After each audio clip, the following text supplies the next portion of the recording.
Monday news day. We got I didn't stream yesterday. There's a lot happening in the world. Obviously, we're gonna be talking about all that stuff, and then we'll get to the TikTok lady. Anyway, oh my God, the meme that I have dreamed of is literally happening. The White House is partnering with PragerU. The conservative biased education company is already making AI content in a series launched with the Trump admin. Oh my God, PragerU is going to be a substitute for PBS. Oh my God, every single thing. Everybody stop making jokes now. Okay, everybody stop making jokes. I'm going to stop making jokes. No more jokes allowed. Everything that I jokingly say ends up becoming the inevitable reality. I'm going to stop manifesting. I feel like this is bad. I'm sorry. I'm sorry for this. Comedy is illegal, okay? I'm back in LA. Israel kills Al Jazeera journalist, claims they're Hamas. As iOS occupation intensifies, the world demands change, but is it enough? You're too good for LA, love. I don't know what that means. Are you going downtown for the protest tomorrow? Yeah, I believe I will be attending that. What was I going to say? Are you going to talk about UK arresting almost 500 people for protesting yesterday? It's not in your title. Wanted to check. I talked about it yesterday, but we'll talk about it as well. Trump x Putin summit. I was not live yesterday. I was live on Saturday, and I talked about the arrest on Saturday. Tariff terror. Dem answers on side fall short. Tariff terror. TrueAnon on the broadcast to talk Epstein. TV on the talk Epstein. Okay. Was just in a car accident watching the stream in ER. That's crazy. Do we have a blast off meme, chatters? Do you see that people are creating your icon under the Palestinian flag? I have not seen it, but I guess there's a technical problems that are being experienced at the moment. But this is W Place, right? I saw that on I saw this on Twitter. Do we have a GG's to Obergefell decision? Oh, nice. That's great. Do we have a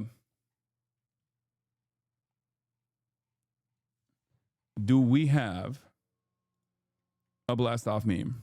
Because I feel like we should. And everyone is just like sending me whatever they want me to cover rather than sending me a blast off meme. What's going on? I posted a blast off meme in Orc City. Okay. No. Is this for blast off? What is this? Okay. I'll use that one. All right. Let's do it. Make your own meme, bucko. Every day of my life is a meme. All right, let's do it. We're blasting off, ladies and gentlemen. Let the people know. Let the people know. Are you going to cover Trump in D.C.? Yes. Yes.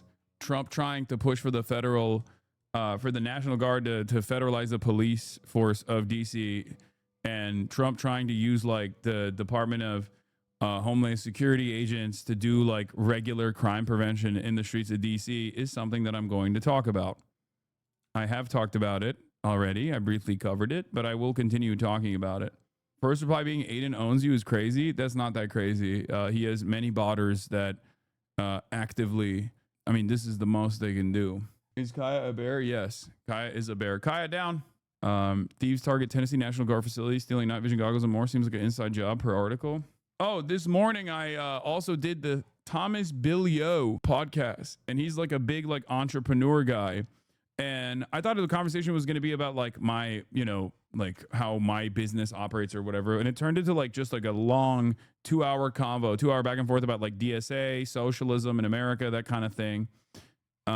So it was interesting. Minus 20K. Yeah, exactly. Also, there's Hasanabi heads everywhere, including the editing team of institutions such as that. FDove, my goat geolocating this. What is this? The Israeli-Ukrainian terrorist tauntingly shared footage from his location in Gaza, inviting internet geoguessers to identify the spot in an area they have recently flattened. That's crazy. Genuine question. Why are we not going to watch the new Jubilee? I don't even know what the new Jubilee is, but we have a blanket ban on Jubilee in general. Anyway, for a rally. Okay. Any days for Ireland visits? No. Hassan, why do you propagate hate? You fucking... I think this is the F slur. Mug slime. Thank you for not propagating hate. Thank you for being not hateful, chatter. It seems like your worldview is great. I'm just trolling. Love you, chat. Okay, well, you can do that from afar for a week. All right. Woke of the day, not even an hour in. That's not woke of the day. That is probably the hate of the day. Hater of the day. My sister says she sees supporting Trump as a red flag. That's a good red flag, among many others. I heard you got a Chicago handshake. How'd you like it? How did you like it, Law? Nice welcome from my city. It's horrible. And I do personally think that that it's like Chicago people that personally present that as like a Chicago thing. Like they are doing an own goal there. Like there should be, in my opinion, if I'm a dude from Chicago, born and raised, I'm trying to stay away from Malort and any associations that Malort might have with my city. Okay, I'm actively telling people like, nah, I don't know what you're talking about. That Malort stuff, that's not us. Like that's like Michigan. Michigan lied and said Chicago made Malort its like national drink or whatever. It's like city drink. That's what I'm doing. You know, it grows on you. No, like a fungus, maybe like a parasite. It's like a citywide trauma bond. Yeah, it doesn't make no sense whatsoever. I don't understand it. It's nasty. It's the nastiest business. But yeah, how do you say so confident and calm despite everything fucking sucking? I don't know. I have seen the world for what it is in the 34 years that I've been alive, and I've seen a lot of death, a lot of destruction, a lot of pain, and you just got to keep pushing no matter what, and you got to keep believing that good change can happen. It's not going to happen overnight, but it can happen, and you just got to do everything in your power to push for it. It's because of the Zins, huh? Yeah, sure.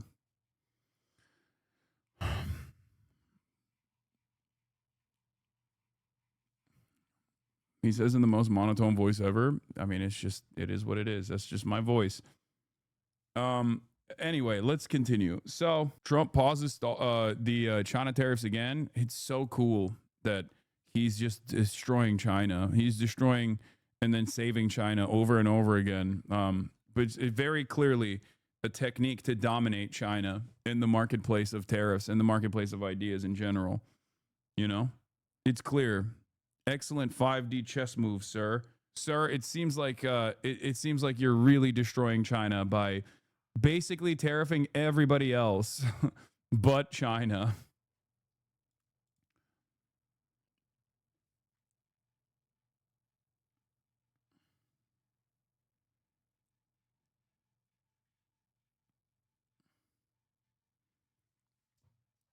Everybody but China. Anyway, let's continue. Let's get started. Yeah, Fox News is like doing more Sydney Sweeney content because they feel like this is for the first time ever. They don't have to talk about like Epstein files or a million different awful things that Donald Trump has done. And I do think that liberals have also broadly moved on from the Sydney Sweeney shit, especially because like Republicans tried to make a much larger deal out of it. So they're just like actively trying to do the culture war stuff, but I don't think it's going to work. There's always going to be limited success regardless, but the amount of success that they can get out of farming this like culture war shit is smaller and smaller. So it is what it is. Okay, so simultaneously pardoning Maxwell is a bad move. Yeah. I did cover Mo Salah. All right, so Trump is deploying National Guard to D.C. and also placing the police under federal control. All of this started because of Big Balls. Big Balls was beaten up by a group of rowdy teenagers, according to the police. There were two teenagers, one 15-year-old, I think, teenage boy, and then another teenage girl. We don't know the exact details of what took place at this incident. Initially, they were like saying Big Balls heroically stopped a carjacking from taking place, but then like you look further into the situation and it doesn't seem like that was going on. It seems like they made it seem at first as though like Big Balls was stopping a carjacking that was taking place of a random woman It turns out he was with his girlfriend potentially, I think.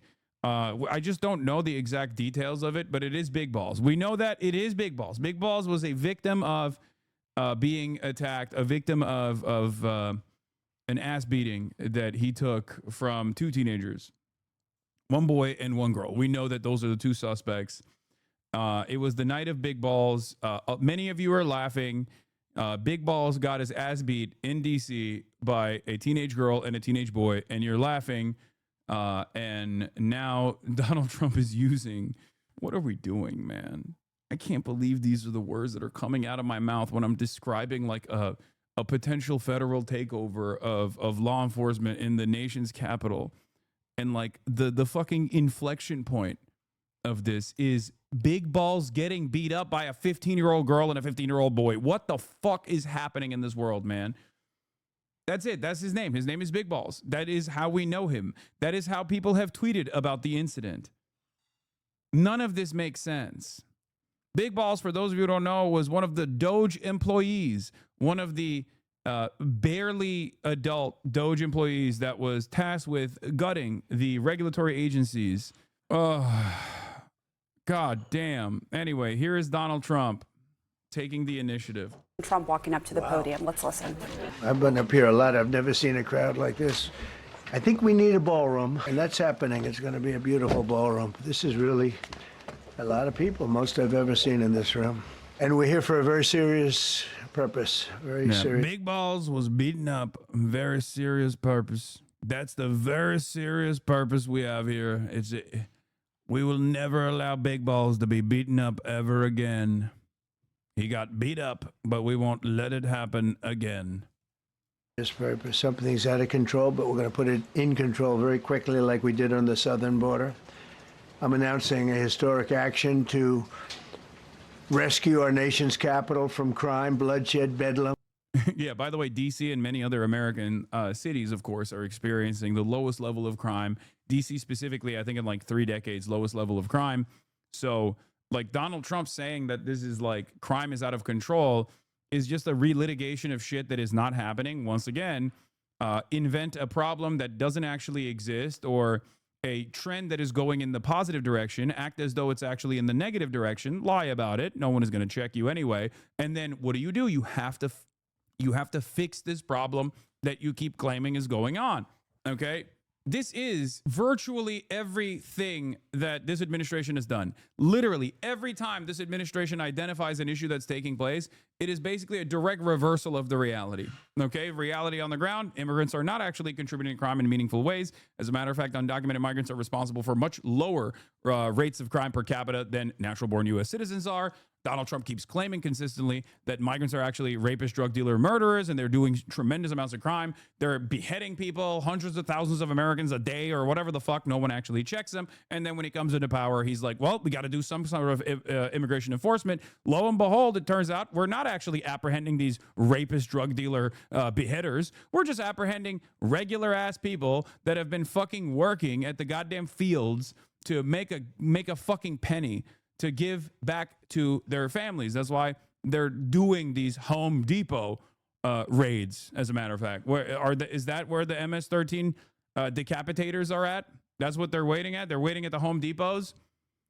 In Hollywood, there's a Home Depot. There's a bunch of day laborers that are undocumented migrants that are waiting there. You think they're fucking waiting for, what kind of day labor are they waiting for? A decapitation and an assassination contract? Is that why? They're waiting outside a Home Depot for someone to roll up and be like, hey man, can you please decapitate my enemies?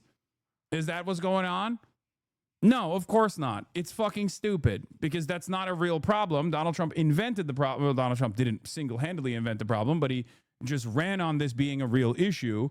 And of course, because it's not a real problem at all, you have to fucking turn around and invent a solution, a real violent solution for a problem that doesn't exist. Same goes for crime in DC. Is there crime in DC? Certainly. DC is also a majority black. I mean, it's a very black city. Okay. This is part of the reason why Donald Trump wants to do tremendous enforcement in DC. There's also obviously a housing crisis in DC as there is everywhere else. So there's homelessness there too. And he wants to just like do violent seizures and violent apprehensions in DC.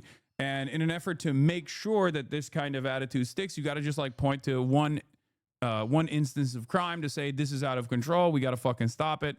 And it turns out it's 2 teenagers that jumped big balls. That is the reason.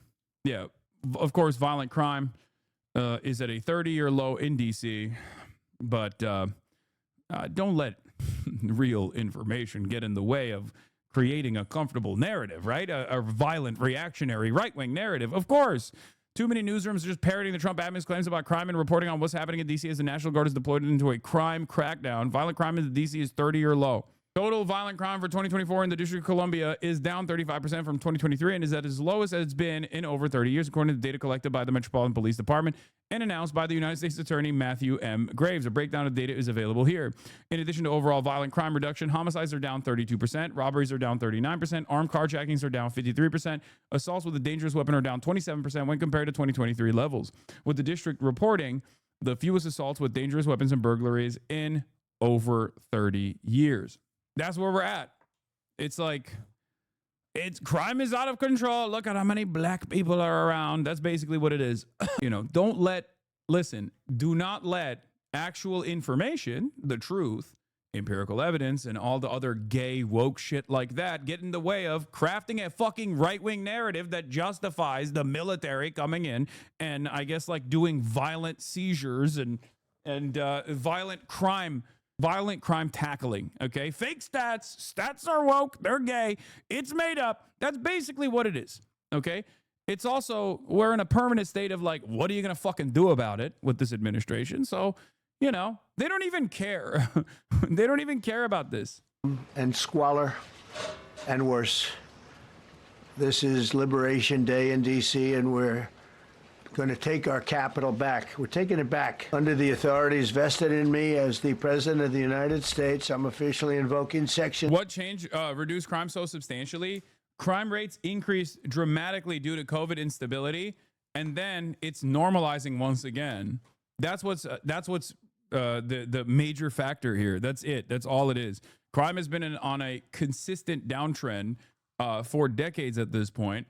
What these guys mean when they talk about crime, what they mean is visible poverty, okay, homelessness, and storefronts closing down, shit like that, which is a direct product of bad policy. And the only way to tackle that issue is by doing good policy that actually improves the material circumstances of working class Americans. But obviously they won't do that because that's fucking extra woke and extra gay, extra socialist, right? So they have to do like violent apprehension, which is fascist. It's on the exact opposite front. Not to get all blue and on, but this feels like a practice run for eventually declaring martial law nationwide. Oh, for sure. Abso-freaking-lutely. That's not even, I don't think that's blue and on at all. It's very obvious that this man wants to federalize the National Guard in every state he possibly can, specifically blue states. Red states will obviously implement the National Guard at the Trump's behest regardless. And he wants to violently and forcibly go through this process and take control over every single fucking country. It's interesting because like there is no sophisticated false flag operation or a psyop that they're implementing. They're basically just saying there's no need for it anymore. You can just have Donald Trump say there's a lot of crime happening in this area, so we have to literally use the military to stop it. And people will go, okay, I guess we do. Like there's no need for any sort of, there's no false flag operation. There's no like CIA comes in and like it does some kind of like intervention or whatever. The president just says it. There's no pushback from the media ecosystem. So obviously whatever he says goes. And before you know it, you're like, I guess we just have military on the streets. Great. 740 of the District of Columbia Home Rule Act. You know what that is? And placing the D.C. Metropolitan Police Department under direct federal control, and you'll be meeting the people that will be directly involved with that. Very good people, but they're tough, and they know what's happening, and they've done it before. In addition... Yeah, the fact that the victim was big balls, it makes it even crazier. Like maybe that's the fucking false flag. Who knows, right? I don't think so, though. But it does make for an insane story. It makes for quite a stupid story. You know, our big, beautiful balls was attacked in a carjacking by teenagers. We will put an end to teenage crime by force. We will make the military shoot the teens. Deploying the National Guard to help reestablish law, order, and public safety in Washington, D.C., and they're going to be allowed to do their job properly. And you people are victims of it, too. You know, you're reporters, and I understand a lot of you tend to be on the liberal side, but you don't want to get mugged and raped and shot and killed. And you all know people and friends of yours that happened. And so you can be any... I think one of the craziest things to say in DC of all places is that, like, you don't want to be mugged and raped and shot and killed. And it's like, dog, you're a rapist, okay? You have a literal, another rapist to your left that you made the Secretary of State. In DC of all places, if someone is likely to be raped, it is probably by the rapist in charge of the government, okay? What an insane thing to just add on to the equation. It's like, when we do it, when we do the rapes, it's different. It's legalized. It's cool. Ghislaine Maxwell, free Ghislaine. Anything you want, but you want to have safety in the streets. You want to be able to leave your apartment or your house where you live and feel safe and go into a store to buy a newspaper or buy something. And you don't have that now. The murder rate in Washington... DC. Violent crime in DC. 2024 to 2025 year-to-date comparison. They just slam it right next to him saying this. Homicide down 12%. Sexual abuse down 49%. Assault with a dangerous weapon down 20%. Robbery down 28%. That's the woke DC Met Police. DC Met Police is lying because they're woke. Believe me, folks. They're lying. They're lying to the American public about how the crime is down. It's up. It's up. Why do I know it's up? Because I said so. We are going to fire the statistics guy at DC Metropolitan Police, and we're going to put whatever numbers we say is happening. That's right. These are not accurate numbers. These are inaccurate fake news numbers. We're going to fire the person who came up with the numbers and make sure that it is reflective of the reality. Today is higher than that of Bogota, Colombia. Are you saying his bar charts are fake? First of all, he doesn't have a bar chart. He's just making shit up. Okay? He's just making shit up. Why is he making this shit up? Because he wants to utilize the National Guard as a police force that is beholden to him and him only. And it's a testing ground. DC is a testing ground because it's like not a real state. It's a District of Columbia, and it doesn't have like the same tools at its disposal. So Donald Trump is basically using the DC, the big balls beat up, as an inflection point to try to test some kind of like federal law enforcement, because there's already a tremendous amount of federal law enforcement agents in DC to begin with. Yeah. There's no chart yet. Okay. I'm sure eventually there will be a chart that they will point to that will, create a neat little narrative, right? Oh, there. Okay. This is funny. Oh, here it is, dude. DC police commander suspended, accused of changing crime statistics. Police union says directive to change offense classification comes from command staff. This is from July 18th, 2025. A DC police commander is under investigation for allegedly making changes to crime statistics in his district. The Met Police Department confirmed Michael Pulliam was placed on paid administrative leave in mid-May. That happened just a week after Pulliam filed an equal employment opportunity complaint against the assistant chief, and the police union accused the department of deliberately falsifying crime data, according to 3 law enforcement sources familiar with the complaint. The union claims police supervisors in the department manipulate crime data to make it appear like violent crime has fallen considerably compared to last year. Pulliam, the former commander of the 3rd District of Patrol's Adam Morgan in Columbia Heights, was placed on leave with pay, and he was told he was under the investigation for questionable changes to crime data. 5 law enforcement sources familiar with the investigation told News 4. That came about a week after he filed a complaint against Executive Assistant Chief of Police Andre Wright, according to 3 law enforcement sources familiar with the complaint. Only union in the country, yeah. Yeah, they have a dispute. They have like a separate dispute, and I guess like this is what they're saying. Union officials said there's a larger trend of manipulating crime statistics. When our members respond to the scene of a felony offense, when there's a victim reporting that the felony occurred, inevitably there will be a lieutenant or captain that will show up on scene and direct those members to take a report for a lesser offense. Fraternal Order of Police Chairman Greg Pemberton said. So instead of taking a report for a shooting or a stabbing or carjacking, they will order that officer to take a report for theft or an injured person to the hospital or felony assault, which is not the same type of classification. Wouldn't that also increase other crime rates, though, if that was the case? Like the lesser crimes that take place, but crime is down across the board. So how does that make sense? Are they just lying? If that was the case, then certain types of crimes that are lower offenses than, like, you know, aggravated assault with a violent firearm as opposed to like a misdemeanor, that would increase, but they're all decreasing, because this is different than like, oh, massaging the numbers. The police department's command staff is focusing on two categories in order to get the numbers to fall. Pemberton said, armed with a dangerous weapon and injured person to the hospital. When management officials are directing officers to take reports of felony assault, if they're going back to the police databases and changing offenses to felony assault's not a category of crime that's listed in the department's daily crime stats. It's also not something that's a requirement of the FBI's Uniform Crime Reporting Program. So by changing criminal offenses, for example, ADW bat or ADW assault with a deadly weapon gun to a felony assault, that would avoid both the MPD and FBI reporting as a part of the felony offense. Here's the chart they were passing out. Oh, so they do have a chart.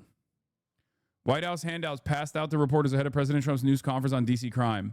This is the chart. Washington, D.C. will be liberated today. Crime, savagery, filth, and scum will disappear. I will make our capital great again. Holy fuck, he is so insane. The days of ruthlessly killing or hurting innocent people are over. I quickly fixed the border. 0 illegals in the last 3 months. D.C. is next. Thank you for your attention to this matter. Criminals removed from D.C. streets this weekend. And then it's just like photos of 3 guys. Arrested for possession of controlled substance, oxycodone, and hashish. Arrested for carrying a pistol without a license. The firearm was recovered. Charged with possession of a firearm, possession of unregistered ammunition, possession with intent to distribute narcotics, and carrying a pistol without a license. Arrested for DUI. Arrested on a warrant out of Georgia. Weapons and narcotics seized during the operation this weekend. Wait, what? Narcotics seized during the operation this weekend? What the fuck? This is like shit you buy at a storefront. Bro, this is like a 10th grader made in Microsoft Word. I mean, yeah. Yeah, from immigrant crime to black crime, the conversation quickly shifted to a more comfortable territory that Americans know and Americans love talking about. One could even say that immigrant crime was an extension of like black and brown crime. You know, POCs, they're doing crimes, and now we're back to the age-old hits. These violent black criminals must be kept at bay through lethal law enforcement. That kind of thing. Mexico City, some of the places that you hear about as being the worst places on earth, much higher. This is much higher. The number of car thefts has doubled over the past 5 years, and the number of carjackings has more than tripled. Murders in 2023 reached the highest rate probably ever. They say 25 years, but they don't know what that means because it just goes back 25 years. Can't be worse. Our capital city has been overtaken by violent gangs and bloodthirsty criminals, roving mobs of wild youth, drugged out maniacs and homeless people. And we're not going to let it happen anymore. We're not going to take it, just like we did on our southern border. Nobody comes through our southern border anymore. 3 months in a row, we had 0. I don't know if that's right, but the people that do the work, it's a very liberal group of people, actually, and they actually said 0 for the last 3 months. Nobody thought a thing like that was possible. And, you know, when you say take a look at numbers, I just saw some... Don't get me wrong, like America's rooted in racism, but isn't this like incompetent fascism? If people are mad at ICE, I feel like target black people radicalize most Americans more. No, this is incompetent fascism. There's no other way that these guys can actually implement fascism. They're incompetent. This is just, I mean, American fascism also doesn't have any sort of like significant institutional hurdles. American fascism does not have any sort of like serious left-wing pushback. So in the absence of like serious left-wing pushback, you can be incompetent and fascist in this way in broad daylight. And there is seemingly no investment or interest from the left flank, the Democratic Party, which is not a real left party anyway. It's a center-right party in and of itself. But there is no institutional opposition within the duopoly. So they could just be as fucking stupid as possible with very little pushback. They already have captured the attention and the investment of some of the power brokers that control flows of information. On the one hand, you have the Fourth Estate, mainstream news and mainstream press owned by billionaires. Donald Trump goes to them and says, hey, play ball and I will help you. Some of them actually do play ball. Others that actually have any sort of like ideological opposition, because there's no real investment in like covering things truthfully, but there are, I guess, like different interests that some billionaires might have over others. And the ones that actually do cover things that make Trump look bad, for example, Donald Trump will go and sue in the court system. He's been doing it nonstop. And guess what? Lo and behold, there are a fuck ton of law firms that actually offered pro bono legal counsel, free of charge legal counsel to this administration early on. And then beyond that, there's mainstream or non-mainstream resources of information like independent media. Independent media is obviously a little bit trickier to deal with, but you can have a lot of these also incredibly powerful, wealthy billionaires basically tweak the algorithm to the best of their ability to create an unlimited flow of right-wing reactionary propaganda, as you've seen in the ways that it unfolded on Twitter and the secondary impact that had on all of these other platforms as well. That's why there's so much neo-Nazi sentiment flying wild. And here we are. This is it. This is where we're at. We're getting value-tained. Some charts. These are different cities throughout the world. Red is, okay, the red is a place called Washington, D.C. Look at these. Baghdad we doubled up on Baghdad. Panama City, Brasilia, San Jose, Costa Rica, Bogota, Colombia, heavy drugs. Mexico City, I mentioned, Lima, Peru, all double and triple what they are. So do you want to live in places like that? I don't think so. I don't think so. And I think the people in this room, if you wrote correctly, you'd see, look at the kind of numbers we have. D.C., 41 per 100,000, number one that we can find anywhere in the world. Other cities are pretty bad, but they're not as bad as that. That where you want to live? The reporters of the world? Juvenile offenders and crimes against persons, as they say. It's getting worse. Not getting better, it's getting worse. And we had a recent indication. There was a story about a man who was just left. He quit because he was asked to do phony numbers on crime. And we're going to look into that. I think Pam is going to be looking into that. But he was asked by the city, I guess, that we don't want to show the real numbers. Let me do numbers so it looks like it's going down. Not going down. And under Biden, it was a disaster. And nobody did anything about it. We're going to do things about it like you wouldn't believe. It's time for dramatic action. We're going to do the same thing over here. It's going to be a very safe city very soon. We're not looking to take years, because a lot of people die in years. And we've got incredible people in this country, except we have to allow them to do their job. And that we will deliver like nobody's ever delivered before. I actually think it's easy.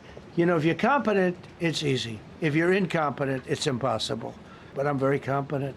Last week, my administration surged 500 federal agents into the district, including from the FBI, ATF, DEA, Park Police, the U.S. Marshal Service, the Secret Service, and the Department of Homeland Security. You know, a lot of nations, they don't have anything like that. They got some police, and they're rough police. They don't have DEA, ATF, FBI, Park Police, the U.S. Marshal Service, Secret Service, Department of Homeland Security. They got some police, but they're rough police. And they do their job. They don't have crime. We're not going to have crime either. They made dozens of arrests, and that's what starts to happen. Again, cashless bail. Watch what we do with that. Today, we're formally declaring a public safety emergency. This is an emergency. This is a tragic emergency. And it's embarrassing for me to be up here. You know, I'm going to see Putin. I'm going to Russia on Friday. I don't like being up here talking about how unsafe and how dirty and disgusting this once beautiful capital was, with graffiti all over the walls. It's another part of it, by the way, because we're talking about safety, but we're also talking about beautification. We have the most beautiful, potentially, capital in the world. We always had. But people come from Iowa, they come from Indiana, they come and then they get... This is a great question. Where is it? Someone said, after the second time, how can people still believe what he's saying? Where did it go? I can't find it. After he got elected the second time, it's actually hard for me to listen to him talk. All the confidence and charisma is gone. How are still people falling for this? It's because of what he's saying. If you noticed, what he's saying is something that many right-wing politicians have said since the inception of the American state. The notion that, like, black and brown people are scary and they're ruining our big, beautiful cities. It's just a more modernized version of it. So you don't really need a lot of charisma when there is already, centuries of delicately crafted anti-black propaganda, anti-brown person, like these guys are different than us type of propaganda that he can just like rely on.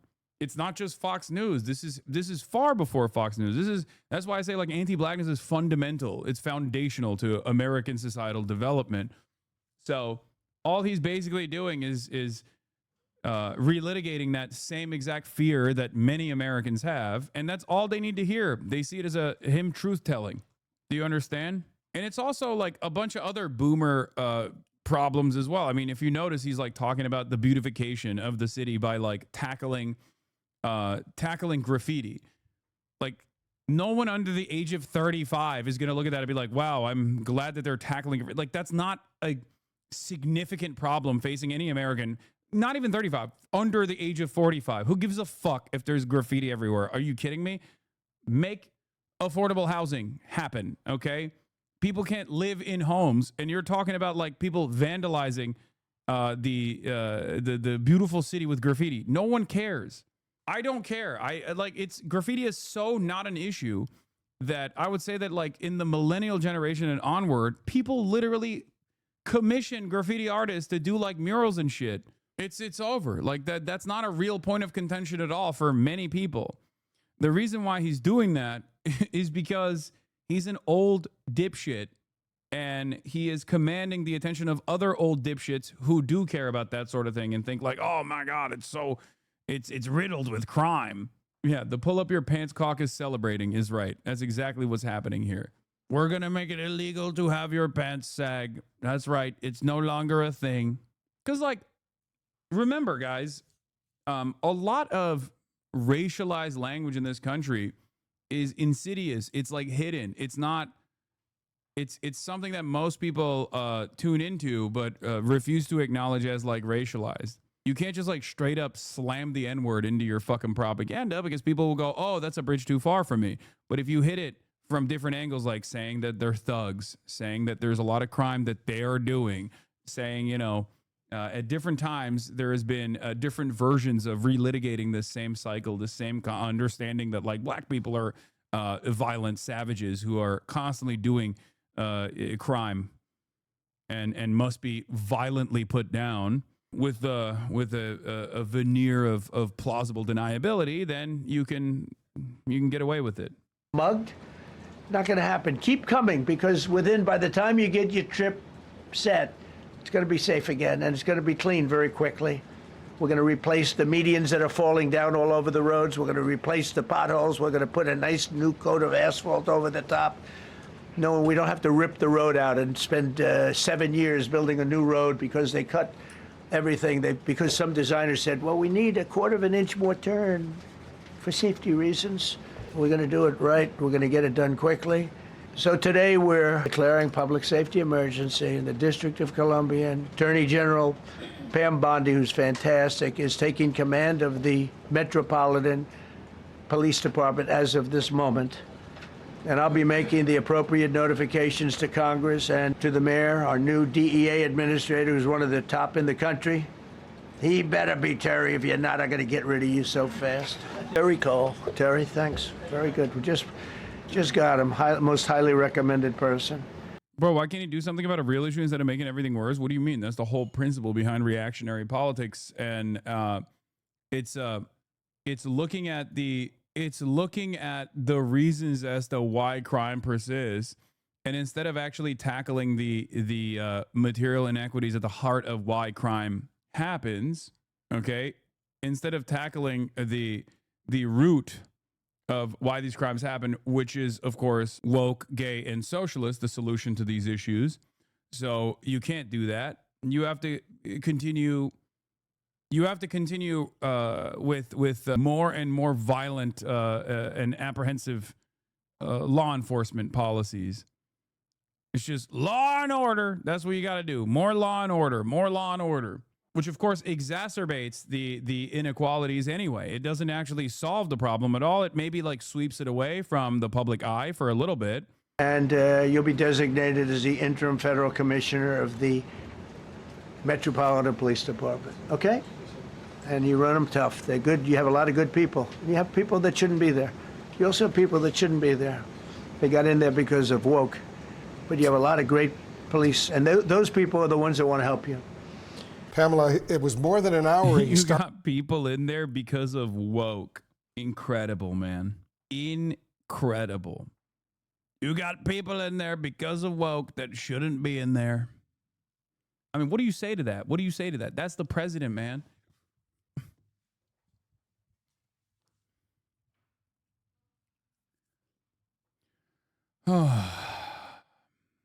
Let's continue, I guess. This news conference, and it's been going on, answering a bunch of questions. Yeah, and this is significant because what he announced today is a federal takeover of D.C. police and deploying the National Guard. I mean, this is, as far as I know, unprecedented to hear it. National Guard and potentially other U.S. military troops down the road. Exactly, and he made it clear that this could just be the beginning, that it might not just be D.C., and I think that that is significant as well. And, of course, this is an extraordinary move by the president. I want to bring in our Brian Todd here. Brian, we're already getting reaction from D.C. council members. We are, Pamela and Wolf. This coming into CNN from Council Member Charles Allen of the 6th Ward in D.C. His post is, quote, "The president taking over local control of MPD and putting the U.S. military onto the streets of D.C. under the guise of public safety is wrong. It's an extreme, outrageous, and dangerous move for our city and the safety of all of our residents." He's the first city council member to react to this whole thing. None of them had reacted really last week to this in any real measure. This is the first time a city council member has reacted. Is it blue and on to think this is another Epstein distraction? No, I think this isn't an Epstein distraction necessarily. I think this is just like another part of the broader plan. I don't think it's even blue and on to suggest that this is like the ultimate goal, which is to violently take over any sort of crime enforcement and give it directly to the hands of a much more servile federal law enforcement that is beholden to Donald Trump first and foremost. It's just like, they don't want any sort of localized control. They don't want any sort of like blue cities making decisions that would protect their own citizens, protect their own local constituents. They want basically all control to be in the hands of the administrative state, and they want to engage in a fascist takeover of cities. I think that's what it is. Like, they see the kind of language coming from Zohran Mamdani, for example.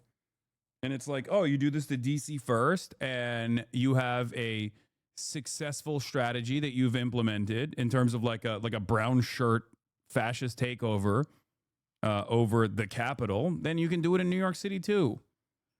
It's I mean, it started not with DC, but it started with like Los Angeles. Los Angeles was the blueprint. Act as though crime is completely out of control, and forcibly federalize the National Guard against the demands or the interests of the state governance itself, and use that as a threatening military presence to violently stop any sort of pushback from the local citizens. Portland is another example as well. Portland and Trump 1 was a perfect example of this. And I think like it's DC, LA, it will be New York tomorrow. I think that's what I think is going on. And if there's no pushback whatsoever, if there's no mobilization against this sort of thing, and if there's no like institutional setbacks presented by the party that is supposed to be at odds with this sort of thing, then we'll just have a complete fascist takeover with very little hurdles implemented in the direction of making sure that America remains a democracy. And come out strongly on this. We're also reaching out to Mayor Muriel Bowser's office and the office of the Metropolitan Washington Police Department for their response. We started to reach out to them while this news conference was going. What's interesting is like there were reasonable grounds for something similar to have been done under the Democratic leadership of Joe Biden with states like Texas, where Governor Greg Abbott was literally going against the interests of the federal government, going against the interests of the administrative state, going against the demands being made, at the federal level for how to deal with migration into the country, and yet no such incident took place when there was actually a reason for Biden to do this. You understand? Like, Biden should have done this. This is something that I said Biden should have done. And of course, at the time, many people were like, well, don't you think that that would be a dangerous precedent to set?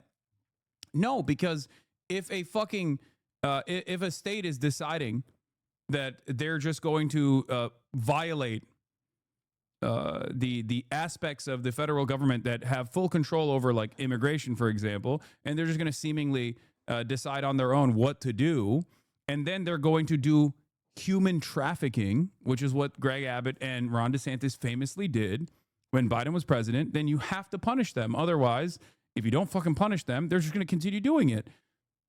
And what I was demanding at that point was actually doing law and order. Not like a fake made up crime, or not like a normal part of existing in a city that already has like local forms of policing to deal with these sorts of things like carjackings and the like, but instead like a state directly violating orders from the federal government, and Biden didn't do it, and Republicans still ended up doing it anyway. So this is the point we're at. It's like Democrats being like, oh, well, we got to protect the institutions, the sanctity of our institutions. If we like violate something, if we actually violate previous norms like this, then Republicans will violate them when they come into power. And it's like, okay, but they already are going to do it, and they have done it, and they're going to continue doing it anyway. You have to, at some point, you have to fight fire with fire and actually actively push back. Republicans have never looked for permission from the Democrats to do something. They just do it. They know what they can get away with, and they rely on their base and the appetite that their base has for like unlimited violence against known villains, okay, well-established villains, marginalized demographics and things like that, and they will do anything they want to do. Yeah, so why do you believe Democrats will push back? What point did I say they are pushing back? I'm saying that they're not, and I wish they would. On. No word back from them yet. The mayor has been fairly muted in her comments on this. She did speak out yesterday in an interview, but did not openly criticize the president for this. It's an extraordinary move. We have to point out, never before in American history has the U.S. president taken over control of the Metropolitan Washington, D.C. Police Department. How is this going to work on the streets? How is it going to work from a command and control standpoint? That is a huge, huge question. And of course, his threat to do this in other cities, we'll see how that plays out. I think you got to see how it really plays out here first. Right, obviously. And we should also note that he talked about moving the homeless population in D.C., right. Thousands of people far away without offering those specifics. You didn't say where they were going. I want to bring in our senior White House reporter, Kevin Liptak. Kevin, you've been monitoring this very, very closely. What jumps out at you? Yeah, and I think the president's steps here to federalize the D.C. police force certainly very significant. What we didn't hear from the president was how long that would last. You know, the statute that he's using, the D.C. Home Rule Act, allows for initial federalization for 48 hours before notifying Congress. He said that he was doing that. So beyond that, we don't know exactly how long it would last. The other thing that stuck out was the president raising open the possibility that he would use active duty troops as part of this effort, saying that they would be ready as needed to join the federal or National Guard to help support law enforcement in the city. And you really did hear the president paint quite a dystopian picture of Washington, D.C., saying that it was overtaken by violent gangs, by bloodthirsty criminals, using this imagery that doesn't necessarily comport with a lot of people's experience in this city, but also with what the actual numbers show. You know, statistics do show that violent crime in Washington is falling since reaching a peak in 2023. The president's aides dispute some of those figures. You heard the president come out saying that some of those statistics might have been cooked, but really when you look at the numbers, what the president is painting is an image that doesn't necessarily match up with what the figures show, but also with what a lot of people's experience in the city is. And so a significant step by the president certainly today. All right, Kevin Liptak at the White House for us. Kevin, thank you very, very much. I think one of the craziest aspects of this is that, like, this violent seizure, okay, this ridiculous seizure of local law enforcement in the hands of, like, federal law enforcement apparatus is precisely what the Republicans presented as a real danger that the Democrats were implementing when they fucking were not. Okay? Black bagging people for thought crimes. Republicans are doing it. Democrats never did that shit. Okay? Like mass censorship at the behest of the State Department. They constantly pointed to like the Biden administration saying like, oh, with COVID vaccines, like you got to be more careful with what kind of information you're disseminating. They were fucking fearful of that shit. Nowadays, you literally get arrested. You know what I mean? Like it's insane. It's insane that like every single thing that Republicans claim that they care about, that they complained about, that the Democrats might potentially do when they were not doing, okay? When a Republican president is doing it, they're all fucking celebrating it, okay? Black bagging people for thought crimes, literally happening in this goddamn fucking administration. No issues whatsoever. The idea that like the idea that like, oh, there's a pedophilic elite that are being protected by the administration in charge. Okay, look at Donald Trump. He's going to give a fucking pardon to Ghislaine Maxwell, or at least like lenient sentencing to Ghislaine Maxwell. It's already started in exchange for a false confession, presenting her as the singular person that can, reveal information about an investigation that the administration is suppressing. Like that's literally what the Trump administration is doing. Everything that these guys, everything that like Republican voters have cried about that like Democrats are going to do, or they claim that Democrats were doing, the Trump administration is doing actively. Even things that are like undeniable. You know what I mean? And that's where we're at. Here we are. You know, it's happening in real time. And it seems like the Republicans love it. They're like, oh, this is great. This is exactly what we voted for. That's what they keep saying over and over and over again. Great. You know, oh, they don't care about the Constitution. Okay, what is the Constitution? It's like, I'll wipe my ass with the Constitution if my president says it's fucking bullshit. It's fucking bullshit, baby. Let's go. You know, Chief Pamela Smith is the chief of the Metropolitan Police Department, and its 3,100 members work under her direction. however, as most have heard from the president's press conference, that he has prerogatives in D.C. unlike anywhere else in the country, including his authority given by our home rule charter to require the mayor, to require me to supply services of the Metropolitan Police Department. And he also has control and the ability to deploy the National Guard. But let me be clear, as our home rule charter is also clear, and the president's executive order restates. Yeah, the only thing here is that per DC Home Rule Act, presidential control can't last beyond 30 days unless Congress authorizes an extension. Trump has to provide written justification to Congress to extend control beyond 48 hours. And Dave Weigel asks, does any Republican not vote to extend it? Especially on this issue, Republicans will absolutely extend it. Here's another fucking lie. These guys constantly talk about the debt, the deficit, the deficit, the deficit. Donald Trump will explode the deficit by offering fat fucking tax cuts to the wealthiest people in American society at a time when they're like experiencing unprecedented levels of wealth growth, where 99% of the public is actually suffering with no adjustments and no solutions to the fucking growing cost of living crisis, this affordability crisis that every American is experiencing, which is what he actually ran on, by the way, tackling that issue. Meanwhile, the only thing he's implemented is actually going to inevitably down the line increase prices for every single American because he slapped on a fat fucking sales tax, which is a regressive tax, which hurts the working poor way harder in the form of universal tariffs, okay, with no trade to protect whatsoever. In the process of market volatility that took place whenever he says, I'm going to do the tariffs, and then he says, I'm not going to do the tariffs, the only people that actually made out like bandits were the wealthiest people who played the market in accordance to Donald Trump's wishy-washy politics. And not only that, but instead of cutting back on like military spending, what we're doing is increasing military spending, which was yet another fucking lie. There is trillions of dollars the Pentagon cannot even account for at this point. Never actually passed a fucking audit. Doesn't really matter. We just got to keep dumping more money into that endeavor. And now we will use the military as a law enforcement mechanism in direct violation of the Constitution, but it doesn't fucking matter because Trump can just turn around and say, well, there's crime happening. It's really scary. We got to use the military. That's it. That's it. All the while, there is another There is another federal law enforcement mechanism that is straight up operating without any sort of constitutional limitations under the Department of Homeland Security. And the Trump administration is using that as its own personal Gestapo force. And we gave 17 billion, or not 17, 175 billion total in the next decade to make sure that we fund this federal law enforcement agency so they can do black bagging, kidnapping operations in the middle of the fucking street with no constitutional scrutiny whatsoever, with no limitations whatsoever.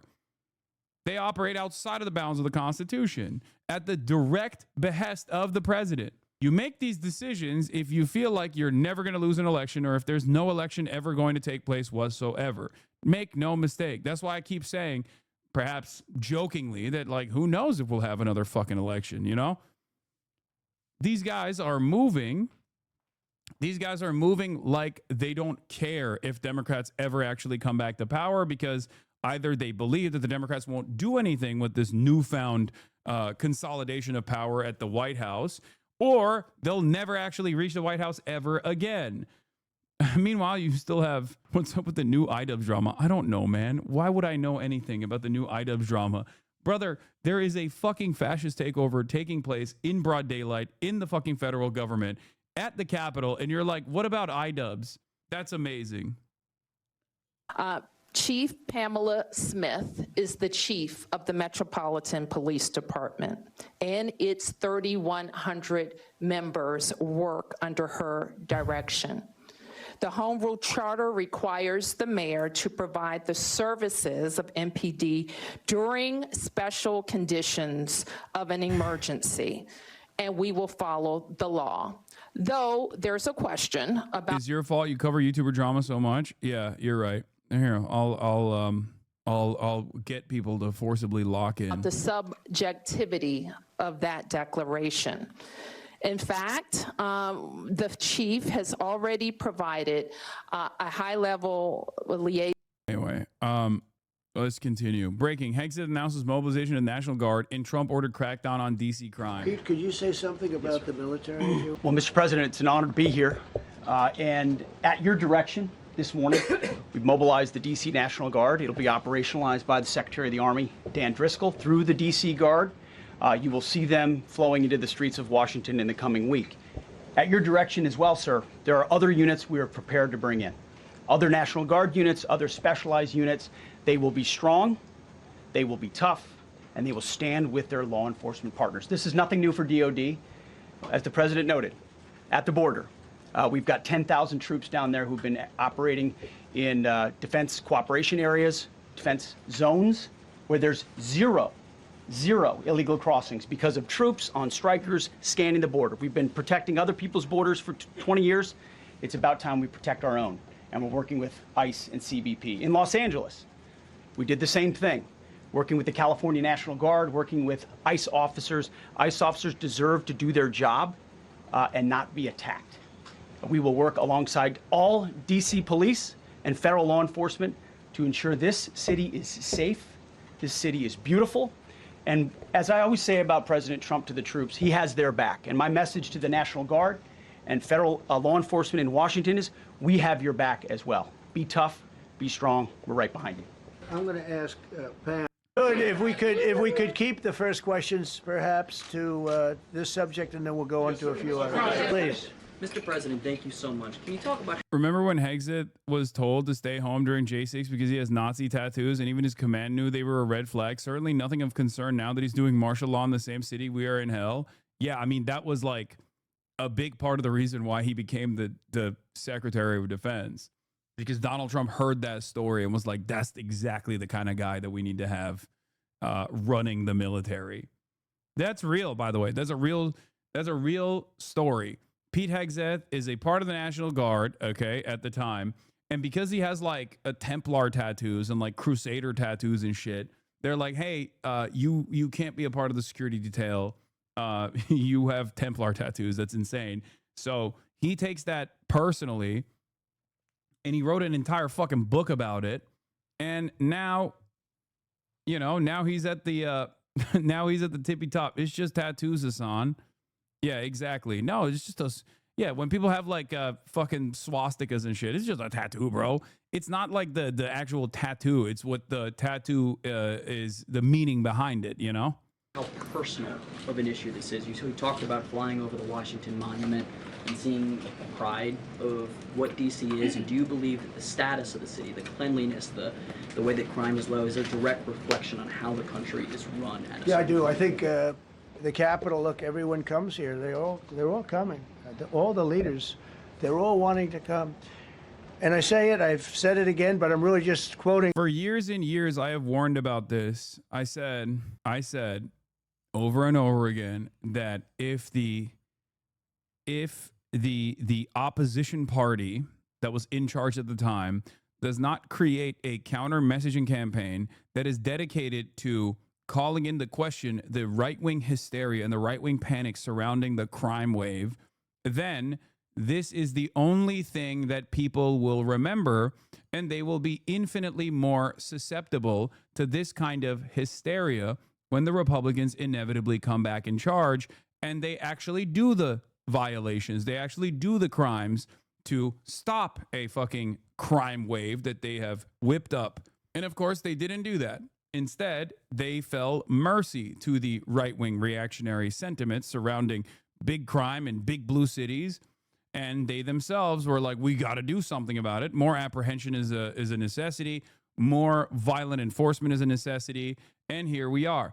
You can trace this with even the pro-Palestinian student encampments and the pro-Palestinian movement that took place after October 7 and the ways in which the Democrat-run government actively tried to suppress these movements and fell mercy to the media hysteria that was whipped around the notion that these fucking insanely peaceful student protests that were on the right side of history were actually barbaric, monstrous anti-Semites, even though it was a lot of these protest movements are also led by Jewish students themselves.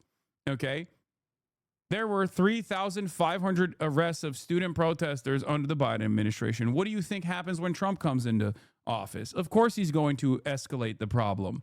Of course, he's going to push it even further. That's it.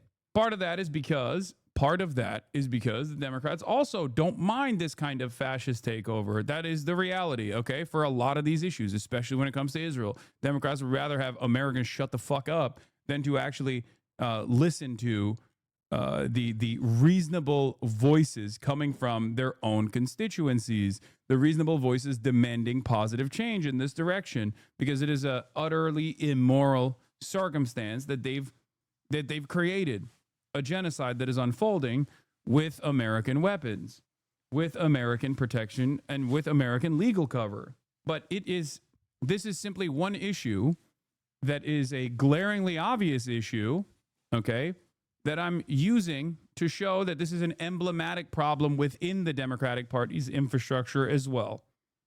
Okay?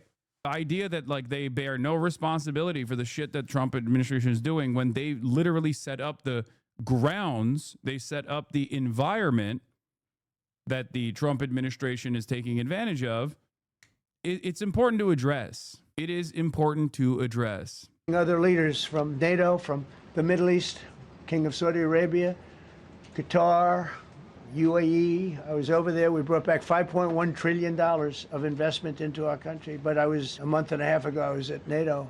We had a great thing. They agreed to put up 5% instead of 2%. 2% they didn't pay, 5% is already paid. We had a great meeting, and they all said the same thing. They said our country was dead. They thought our country was gone. 1 year ago, they said your country was dead.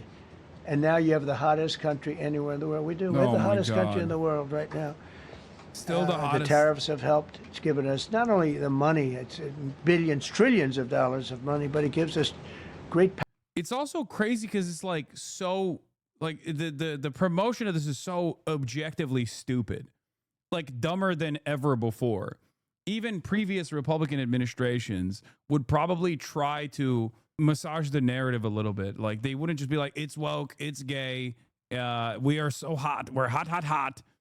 We're doing the crimes, we're stopping the crimes because crime is woke. You know, there is no, like, discourse is unwinding as well. It's just I think it's another aspect of like the anti-intellectualist wave that we are seeing, where people are just like, where people are basically saying like, no, it's more truthful and more honest that you don't even make like a reasonable effort to shelter the public. You don't even make a reasonable effort to try and propagandize your position. You just say it's woke and that's it. Oh, we're cutting $800 billion in Medicaid. Why? Because Mexicans are getting that Medicaid. It's not true, but it doesn't matter. As long as people fucking believe it, who cares, right? And as long as there's no counter messaging on this agenda, as long as there's no counter messaging from the Democrats that are just like fully grabbing onto these different aspects, and one might even say there's too much unwinding of the systems to be able to tackle any part of it efficiently. And there is some truth to that, but there is no, there is no decent pushback against any of this stuff either. Power over enemies. We solved 5 wars. With Pakistan and India, we just solved one.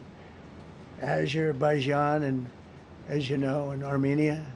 A war was raging for 37 years, and the 2 leaders got up and they said, we never thought this would be solved. Russia tried to solve it. They all tried to solve it. It was a very tough situation, but we got it done. And I said to the 2 men, I said, are you guys friends? And they had a hard time. They've been killing each other for 37 years, right? One was there 5 years, one was there for 22 years. He said, my whole life I've been fighting this war, and you got it solved. But we did many of those. We did in the Congo and Rwanda. That's been going on for 30 years. 8 to 9 million people killed that they know of, but it was raging, and we got that solved. We got a lot of it done. It's a great honor. But you want to have, when they come, the leaders come to our country to sign documents that the war is over or whatever, or for other reasons. They come for trade. And you want them to come through so beautifully. You ride down those roads, everything should be perfect. You shouldn't have medians falling down into the roadway. Median, the metal things that are always, somebody had a great lobbyist, because I've never seen them look good. I've been looking at those things with the little, right? They're always broken and bad, but here they're really bad. And we're going to either put new or fix it, and it's not expensive. It's not really expensive. And we're going to fix our roads a little bit. We're going to clean up our sidewalks. You have countries where every Saturday the people go out and they wash their sidewalks in front of their stores or their houses. They scrub their sidewalks. So we aren't quite at that level yet. Oh my God, dude. On the one hand, you're talking about like unprecedented levels of murder taking place, which require the actual military, okay? The actual fucking military. On the one hand, that's the reason for why they're deploying the military. On the other hand, he's like, well, they're scrubbing the sidewalks. We got to use it. Like, really? You think we need to use the fucking National Guard to stop people from doing graffiti on the sidewalks? Like how is that in the same fucking, how is that in the same zip code?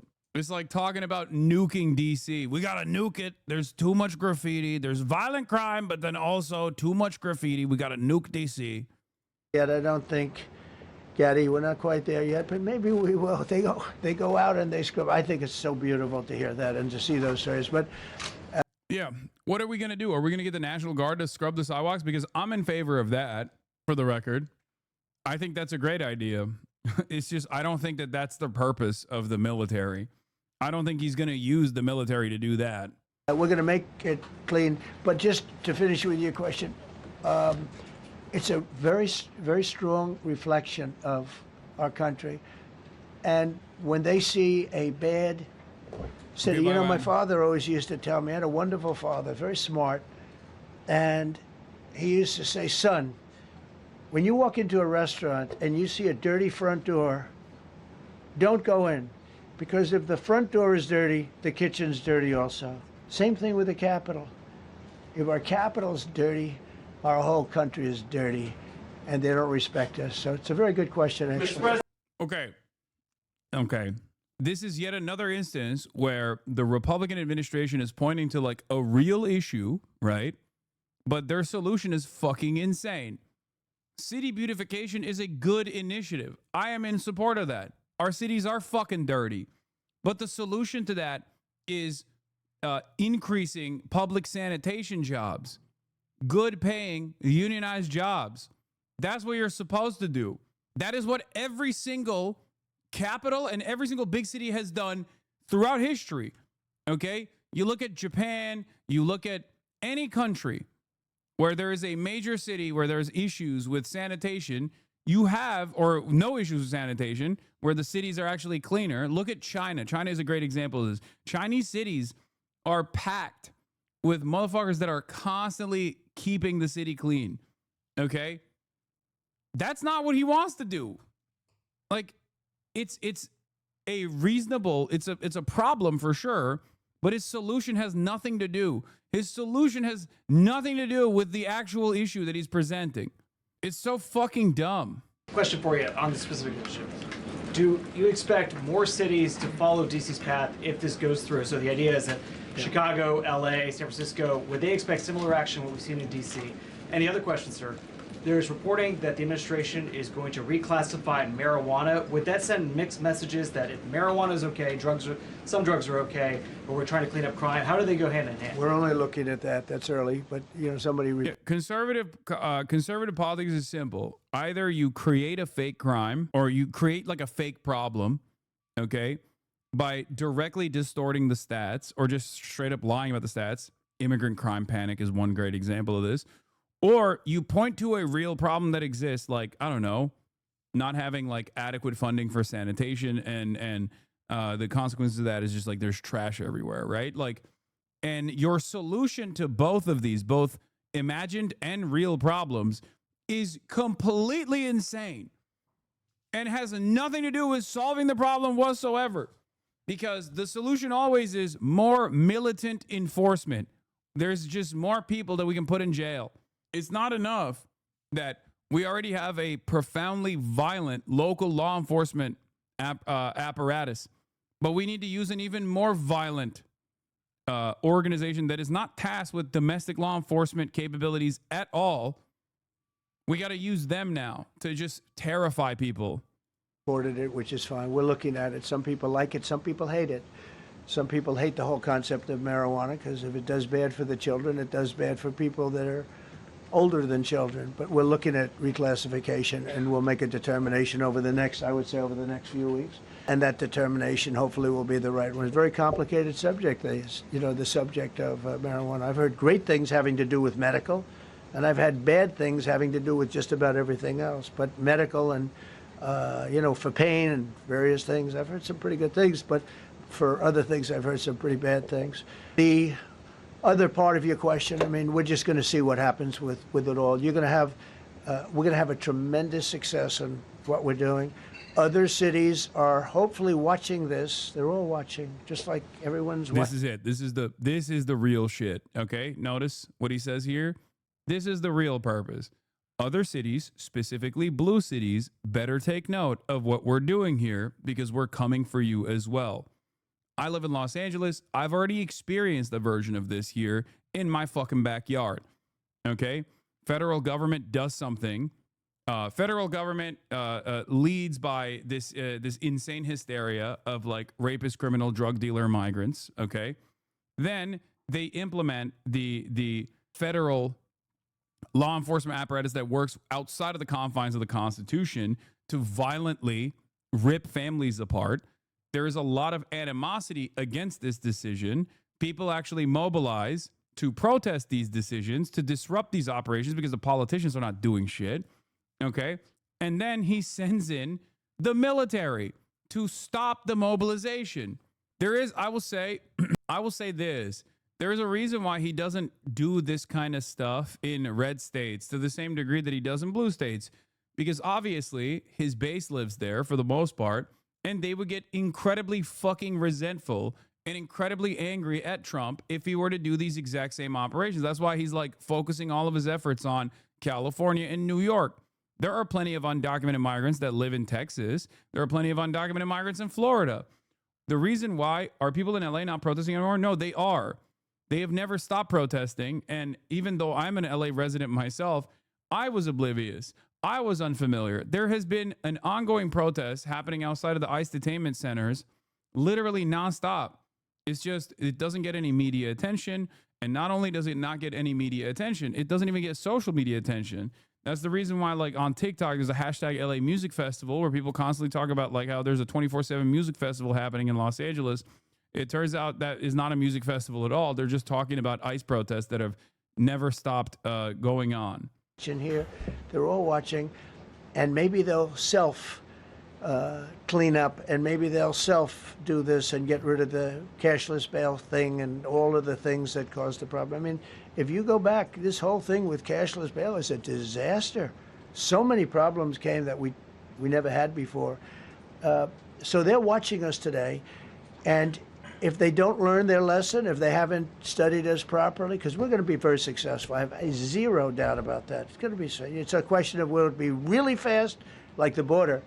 You know, everyone said, they used to say, Biden used to say, I need legislation. I didn't get any legislation. I called up our people, and we did a great job. Yeah, look, he's not wrong.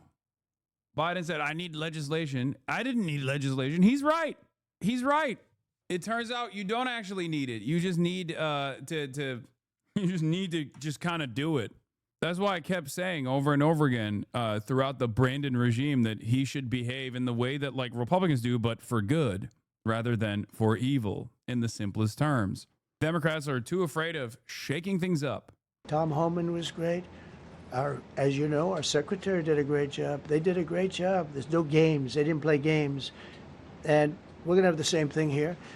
But then I'm going to look at New York in a little while. Let's do this. Let's do this together. Let's see. It's going to go pretty quickly. And if we need to, we're going to do the same thing in Chicago, which is a disaster. We have a mayor there who's totally incompetent. He's an incompetent man. And we have an incompetent governor there. Pritzker's an incompetent. His family threw him out of the business, and he ran for governor. And now I understand he wants to be president. But I noticed he lost a little weight, so maybe he has a chance. You know, you never know what happens. But Pritzker's a gross incompetent guy, thrown out of the family business. But when I look at Chicago and I look at L.A., if we didn't go to L.A. 3 months ago, L.A. would be burning like the part that didn't burn. If he would have allowed the water to come down, which I told him about in my first term. I said, you're going to have problems. Let it come down. We actually sent in our military to have the water come down into L.A. They still didn't want it to come down after the fires. But that was it. We have it coming down. But hopefully L.A. is watching. That mayor also. The city's burning. They lost like 25,000 homes. I went there the day after the fire. You were there. And I saw people standing in front of a burned down home. It was, their homes were incinerated. They weren't like, even the steel was literally, it was all warped and literally disintegrated because of the winds and the flame and the whole thing, like a blowtorch. They were standing on this beautiful day, maybe a couple of days after. We gave it a little time because what they had suffered. Almost 25,000 homes. And you see what's happening now. They didn't give their permits. I went to a town hall meeting. I said, we're going to get you the federal permits, which are much harder. Almost immediately, Lee Zeldin is a star. He did an incredible job. They have all their federal permits. They don't have their city permits. And the mayor said to me, we think we could have them in 2 years. I was walking down the street, and I met with firemen and police. And I was saying hello to many people that were standing in front of their homes with yellow tape. You can't go in. You can't go onto the lot. And those people wanted to start rebuilding their homes then and there. And the mayor said, we should be able to get them the permits within 2 years. I said, that's a shame. 2 years? Are you kidding? I'm going to get them the federal permit like almost immediately, 2 years. And she drew it back. Well, maybe 1 year. The place was booing her out of the place. They don't have their permits to build their homes. And now they're talking about putting, this is among the most beautiful areas in the country. Now they're talking about putting low-income housing there. Can you believe this? I love low-income housing. I made money with low-income housing. I built low-income housing. I know more about low-income housing and luxury housing. I know about everything real estate. They want to replace some of those homes with low-income housing. They haven't gotten their permits yet. We've gotten all the federal permits, which are much tougher to get, and it was done almost immediately through Lee Zeldin and Federal Environmental. And I watched the other day, those people are angry. And now, you know, they had tremendous, they loved that area. They loved the whole big area, different places, but they loved it. It was all luxury stuff and beautiful stuff. And some wasn't that luxury, but the level of love for that neighborhood, their neighborhoods, was incredible.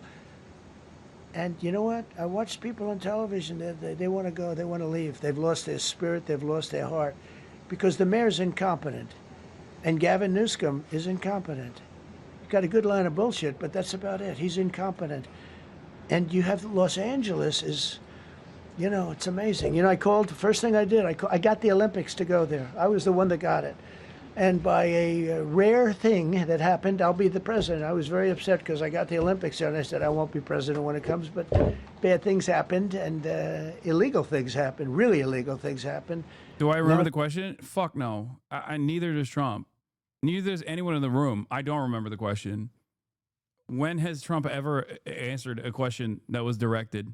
Turns out one good thing was I'm going to be the president for the Olympics for 2050, for 250, which is going to be fantastic, and also for the World Cup. So we have a lot of good things, and I hope 250 is going to be, the 250th anniversary is going to be the best. But when I looked at those people, and I saw last night on television that they still don't have their permits, it's a disgrace what's happened in Los Angeles.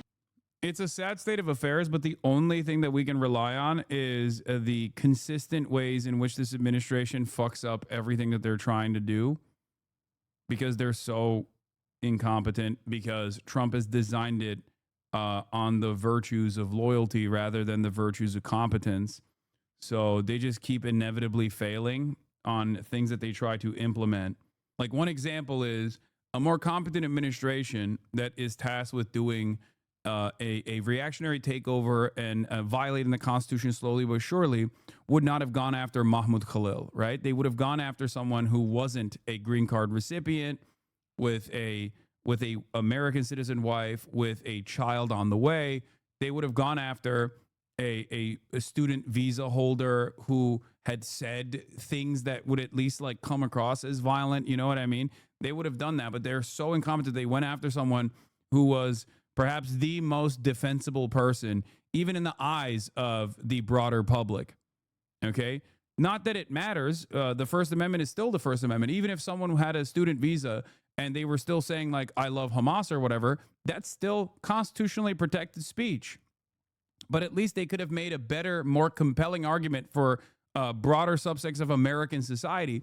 But because of their fucking idiotic nature, because of their like bouldering ways in which they're trying to implement fascism, when there are still institutions that remain, albeit in the margins, but they still exist, they were able to basically fail through this process. They're still trying, they're still pushing. Okay.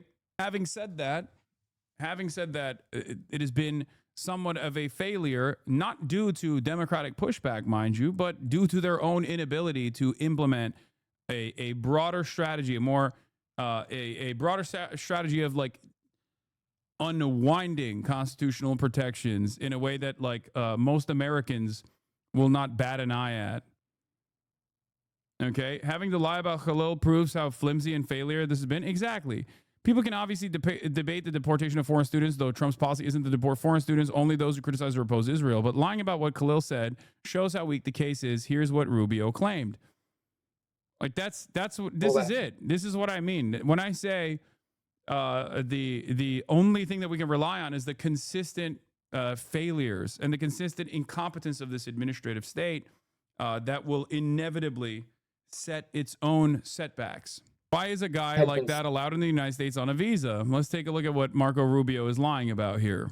Saying and doing abroad, what he's now doing in the United States, we never would have given him a visa.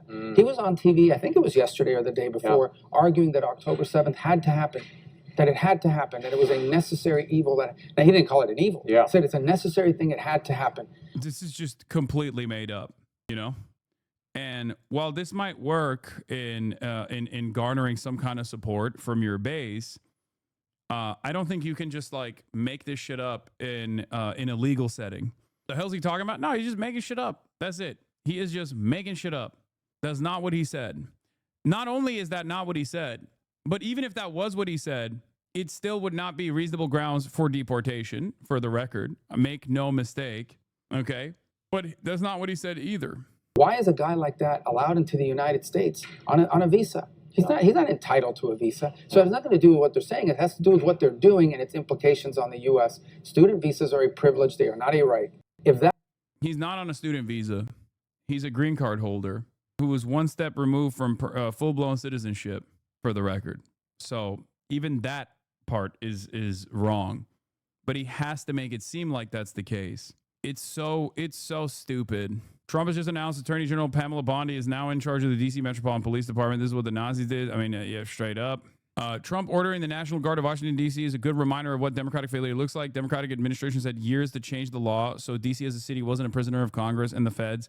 But it is. But now it is, and you're seeing the outcome. Biden also bragged about how he overturned D.C.'s local criminal justice laws, which earned him zero news support, but did help pave the way for federalization. This was another problem, too. The China tariff deadline is tonight, but do you plan to extend that? We'll see what happens. China's been, we've been dealing very nicely with China, as you probably have heard. They have tremendous tariffs that they're paying to the United States. There's a lot of similarities with Israel and America for understandable reasons. This is another one of them. It's like they only concede to force. That's it. Israel only concedes to force. Israel only backs away when there is a forcible retaliation. America only backs away when there is some semblance of forcible retaliation. European markets actually have tremendous amounts of power in terms of building a broad coalition to forcibly push back against the United States of America, but they have relegated themselves to vassal status, as you have seen, whereas one of the only countries that is actively pushing back against this stuff is China. Look at the way he's dealing with China versus the way he's dealing with the European Union and even the UK. Think about that. Maybe there's a lesson there for the Democrats as well. Of America, and we'll see what happens. They've been dealing quite nicely. The relationship is very good with President Xi and myself. You mentioned your upcoming meeting with President Putin. Can you tell us what China doesn't talk to Trump, he lies. I'm sure you would know, idiot. I mean, you don't have to know whether or not there's private correspondence between China and the Trump administration. The Chinese government says there's no private correspondence. Trump says there is private correspondence. But regardless of what either state is saying, you can just look at the outcome. The outcome is undeniable, right? Donald Trump has said over and over again, 150% tariffs. He's lowered the tariffs. He's actually extended the tariffs deadline. One must ask the question, why?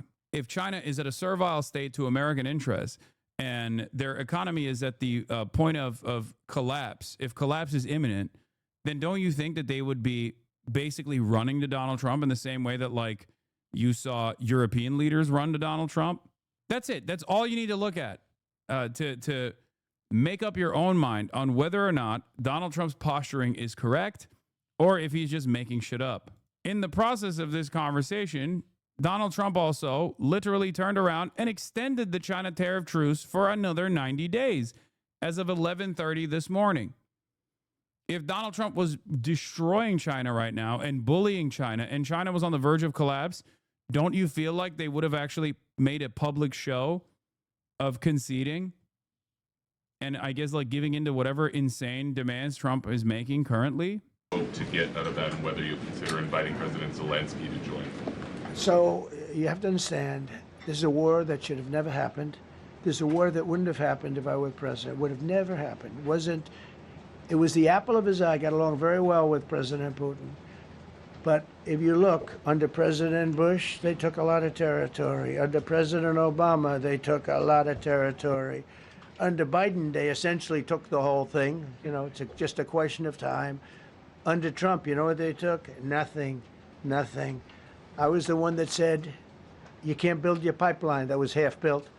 I came in, I stopped the pipeline. It's called Nord Stream 2. Nobody knows that, you know. Nobody ever heard of Nord Stream 2. You might have not even heard it. Biggest pipeline in the world. I stopped it. I was not a friend of Russia, but I got along well with Putin. It's always good to get along with other countries if possible, but that doesn't mean you're you roll over like Biden did. Biden came in and he immediately approved the pipeline. I couldn't believe it. Then they say Trump wasn't tough on Russia. I wasn't tough. I was the toughest. Putin said, if you're not tough, I would hate like hell to see you visit. I stopped the biggest economic development job, the biggest job that Russia had ever built. I stopped it. It was dead. And this low IQ president came in and he let them build a pipeline and supply oil and gas all over Europe, you know? So this is really a feel-out meeting a little bit. And President Putin invited me to get involved. He wants to get involved. I believe he wants to get it over with. Now, I've said that a few times, and I've been disappointed because I'd have like a great call with him, and then missiles would be lobbed into Kiev or some other place, and you'd have 60 people laying on a road dying. I said, that's cold, that's cold. But it's a violent war. 5,000 to 7,000 people a week are dying. And you know, there's nobody from here. They're all Russian and Ukrainian people, and some people from the cities, much smaller number, but still, those missiles do damage and they kill a lot. Oh, yeah, here's the export control, and the tacit recognition that the export controls failed is from Financial Times. Donald Trump said he's considering allowing NVIDIA, now I'm saying NVIDIA to sell a more advanced chip in China after confirming that they negotiated a little deal in which the U.S. will take a 15% fee of the chip maker's artificial intelligence processor sales to the country. At least $1 billion worth of NVIDIA's advanced artificial intelligence processors were shipped to China in 3 months after U.S. President Donald Trump tightened chip export controls, according to Financial Times analysis. Here's what you need to know. A roaring black market. The Financial Times analysis of dozens of sales contracts, company filings, and multiple people with direct knowledge of the deals reveals that NVIDIA's B200 has become the most sought after and widely available chip in a rampant Chinese black market for American semiconductors. The processor is widely used by U.S. powerhouses such as OpenAI, Google, and Meta to train their latest AI systems, but banned for sale in China. In May, multiple Chinese distributors started selling B200s to suppliers of data centers that serve Chinese AI groups, according to documents reviewed by Financial Times. NVIDIA and AMD have reportedly agreed to give the U.S. government 15% of their revenues from chip sales in China. This is being described as an unusual agreement with Trump in order to obtain export licenses for the chips. This was just reported by the Financial Times and will come as a major surprise to investors. Previously announced export control rollbacks came without any incremental tariffs. Chip stocks won't like this tomorrow. To be fair, Biden did the same shit with GPUs. They had the 4090D because the 4090 was banned in China. I mean, I think it's already incredibly stupid to try and fucking ban China from receiving this technology, especially in this day and age when you can't even stop Russia from receiving new shipments of cars. Okay? That's a lot harder to fucking process and ship than a goddamn fleet, a stack of processors, semiconductors. Okay? Especially considering that some of the components are literally made in China. So how are you going to stop that? It doesn't make any sense. China has innovated past the block before. There's no reason they won't do it again. That as well. But, you know, it's just, I don't think it's something you can do in this day and age. Maybe I'm wrong. We blocked the USSR from getting IBM computers for years. This is partially considered one of the elements that led to the meltdown in Chernobyl. Yeah, but if you compare global trade between the USSR and America to China and America, there is no comparison. The USSR was not responsible for 30% of all manufactured items, you know? Not only was it an entirely different time for global trade, but also there wasn't a complex web of tremendous amounts of trade taking place with the country that we're trying to stop from receiving these items. Yeah, IBM computers weren't being made in the USSR, you know? This is one of the most impactful, one of the most significant differences between modern day China and the USSR. China has made itself an irreplaceable force in global trade, utilizing the endless need for low-cost manufacturing that capital owners had in the Western world to their advantage to make themselves an irreplaceable force around the planet.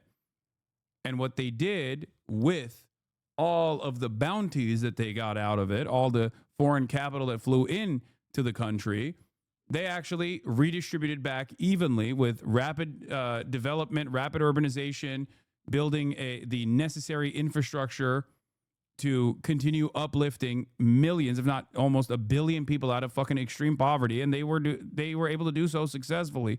And in the process, they, again, and I'm going to repeat this one more time, they became an irreplaceable force around the globe. They did not choose to isolate themselves from the rest of the planet for any reason, whether it's ideological or not. And as a matter of fact, they became a force that you just simply cannot push aside. That is part of the reason why Trump's tariffs regime has been somewhat of a spectacular failure. Because if you were to try and decouple trade with some of our most significant partners surrounding China, it's just not going to fucking happen, because they're like, well, they are more important as a trade partner to us than America is. China was set to surpass India since they were forced to invest into developing their own chips. China was banned from the ISS, so it built its own. Now it's the most advanced space station in the world, and the ISS is being decommissioned. Yeah. Anytime you try to like actively stop Chinese development, they just either find a workaround and make their own thing, okay, or they just find a workaround in terms of trade and still receive the goods regardless. So technically, yes, it is not that China is not doing anything. Oh, do nothing equals win. It's that they are doing shit. They're doing shit all the time. A lot of people, but mostly soldiers. And the young soldiers, although in the case of Ukraine, they're getting much older. They're drafting. Yeah, Central Planning 2 OP, please nerf paradox is right. The irony, of course, is that if America wanted to beat China, I don't even know if that's like a thing that we can do at this stage, but they would need to be more like China. We would need to be more China to beat China, but we won't. We have tremendous wealth in this country. We have the skeleton of an infrastructure that still works, but we're not fucking doing it. We could build a robust manufacturing base. We could actually automate the fuck out of said robust manufacturing base while still keeping on the labor force without firing them, so that they're doing very little work, but they're still getting paid as though they're doing all of the work with their own hands. And that way we could have a healthy labor first economy. We don't do any of those things. We're just like actively pushing for our own demise. 60-year-olds now. It's a terrible thing to witness, and I think I have an obligation. Look, this is Joe Biden's war. This is not my war.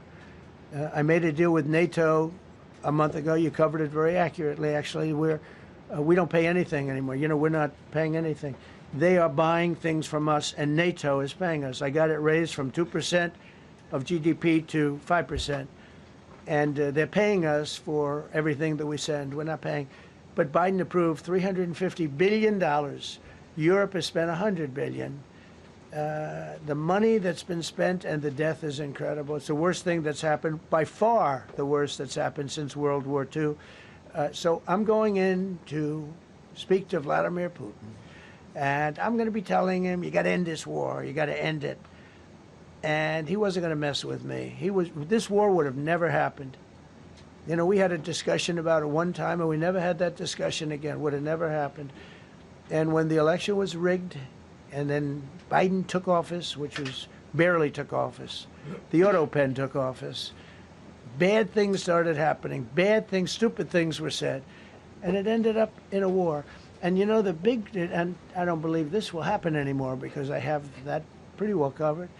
This could end up in a third world war. This could have been a third world war. I don't think that's going to happen now. But I thought it was very respectful that the president of Russia is coming to our country as opposed to us going to his country or even a third-party place. But I think we'll have constructive conversations. Then after that meeting, immediately, maybe as I'm flying out, maybe as I'm leaving the room, I'll be calling the European leaders who I get along with very well. And, you know, I have a great relationship, I think, with all of them. And I get along with Zelensky, but, you know, I disagree with what he's done. Very, very severely disagree. This is a war that should have never happened, wouldn't have happened. But I'll be speaking to Zelensky. The next meeting will be with Zelensky and Putin, or Zelensky and Putin and me. I'll be there they need. But I want to have a meeting set up between the two leaders. I was a little bothered by the fact that Zelensky was saying, well, I have to get constitutional approval. I mean, Yeah, this is all Zelensky's fault. Oh my lord. Yeah, he did. He looked so good. He looked so good. What was he wearing? What was he wearing? What was Ukraine wearing? He's just like, he's like so rapist mindset on this, where it's like, nope, this was Zelensky's fault, not Putin. I said, Vladimir, stop, and he didn't stop, but also it was still Zelensky. Is he actually blaming Zelensky? Yes. It's maximalist cope. Like, he could, in a way, it makes sense that he's doing this because it's still like kind of takes away the responsibility from America if you were to even present it as such. Because, like, on the one hand, he's like, this is Biden's war. This is Biden's war. Okay. But Zelensky in and of himself is the least responsible party for why Russia invaded Ukraine. Okay. Obviously, the number one party responsible here is Vladimir Putin, which Trump actively refuses to call out. Let's say that's partially because he wants to come to a negotiated settlement and stop the bloodshed, like he claims he does want to stop the bloodshed. Okay. And he's having a hard time with these negotiations because Vladimir Putin seemingly is actively dangling negotiations in front of Donald Trump like a fucking carrot, and he just keeps biting onto that carrot. And a part of that continuation of negotiations is to say, keep shitting on Zelensky, keep shitting on Zelensky, and that's what he keeps doing over and over again. But like, none of this, in my opinion, is reaching closer to a reasonable settlement whatsoever. And ultimately, there is one party that is still more responsible than Zelensky, and that is the previous American administration. If you want to fucking call them out, you can call them out if you want to, you know? Out of all the parties involved, I would say Ukraine is the least responsible for its own invasion. I know that there are Z pushers in here who get mad at me for saying this and say that I've like sold out and I'm actually a NATO, I'm a Brandonist NATOist or whatever. But that is the reality. How the fuck is this Zelensky's fault? Ukraine is invaded by Russia. Russia is the primary responsible party. But even as far as like a continuation and a refusal to push for a ceasefire negotiation when, you know, Ukraine had maximum leverage, I would say Western powers were more responsible in feeding lies to both the Ukrainian public and specifically Zelensky than even Zelensky himself. He's got approval to go into war and kill everybody, but he needs approval to do a land swap because there'll be some land swapping going on. I know that through Russia and through conversations with everybody to the good, for the good of Ukraine. Good stuff, not bad stuff. Also, some bad stuff for both. So there's good and there's bad. But it's very complex because you have lines that are very uneven. And there'll be some swapping. There'll be some changes in land. And what land is Russia swapping? I don't even know what he's saying here. What the fuck did Vladimir Putin tell Witkoff that he just thinks, what? Alaska? Is it cope to think this country will change a ton since everyone in their 70 plus dies? No, it is cope. If he is capable of forcibly taking back territory that Russia currently has annexed and occupied, I'm going to be honest, that would be a spectacular development. Do I believe that even for a moment? Fuck no. Because Vladimir Putin's starting point in the negotiations process in this last round of quote unquote ceasefires was not only the legal annexation, like the legal recognition from the United States for annexing the territories that Russia currently occupies, which is deep into eastern Ukraine, but then also on top of that, additional territories that he was demanding that he hadn't even reached out, that he hadn't even like implemented any sort of like military annexation on. So they had maximalist goals here, which was to say, oh, we'll just keep pushing if you don't give us the additional Ukrainian territory that we demand. So I don't really know where he's getting this information from. the word that they will use is, they make changes. We're going to change the lines, the battle lines. Russia's occupied a big portion of Ukraine. They've occupied some very prime territory. We're going to try and get some of that territory back for Ukraine. But they've taken some very prime... He's like, I'm giving Canada to Russia. He's going to be like, in exchange for certain occupied territories, I'm giving Canada to Russia. Canada is now a part of Russia. Russia. That's right. Some prime territory. Russia is now reaching out, becoming the crown jewel on top of the world, wearing the world like a crown. We're giving them Greenland too. Fuck it. Territory. They've taken largely ocean, in real estate we call it oceanfront property. That's always the most valuable property. If you're in a lake, a river, or an ocean, it's always the best property. Well, chill, dog. Don't give him any ideas. Bro, I don't even fucking know anymore, okay? I don't even know anymore. What was Putin's reason for the invasion? Just expansion? It's always just expansion. That is the ultimate goal here. If you're asking me what he claimed his reasons were, which, by the way, ironically, I was spelling out the other day, and then LSF took it as me defending Russia, even though it was in the process of me saying this is what they believe and they're wrong. That was a fun little moment for all the fucking dumbass Redditors, okay? And I saw that same clip circulating on TikTok, and everyone on TikTok was like, dude, he's literally saying this is not what his belief is. This is what their belief is. But on Reddit, of course, no one watches the video, I guess, and just implement whatever their fucking version of events actually is. But yeah, why are you on that sub shaking my head? The moderators locked down the post like 24 hours later and 4K comments later for clickbait. Oh, they locked it down after people had already done their fuck us on nonsense. That's crazy. It's so wild. Like, I'll literally explain what Russia's reasoning is and how I don't believe it. And they'll cut out the part where I say, this is what they believe. I don't believe this. And they'll make it seem like I'm saying that, like, this is the Russian reasoning and I'm in agreement with it. Oh, God, it's so fucking stupid. They didn't even cut that out. It's in the clip. That's even funnier. That the OG clip actually, the OG clip literally featured me saying I disagree with this, and yet people were still fantasizing about how fucking pro-Russia I am. Not a single person watched it, I guess. Interesting. The clipping in your past takes is the reason I didn't look to follow you earlier.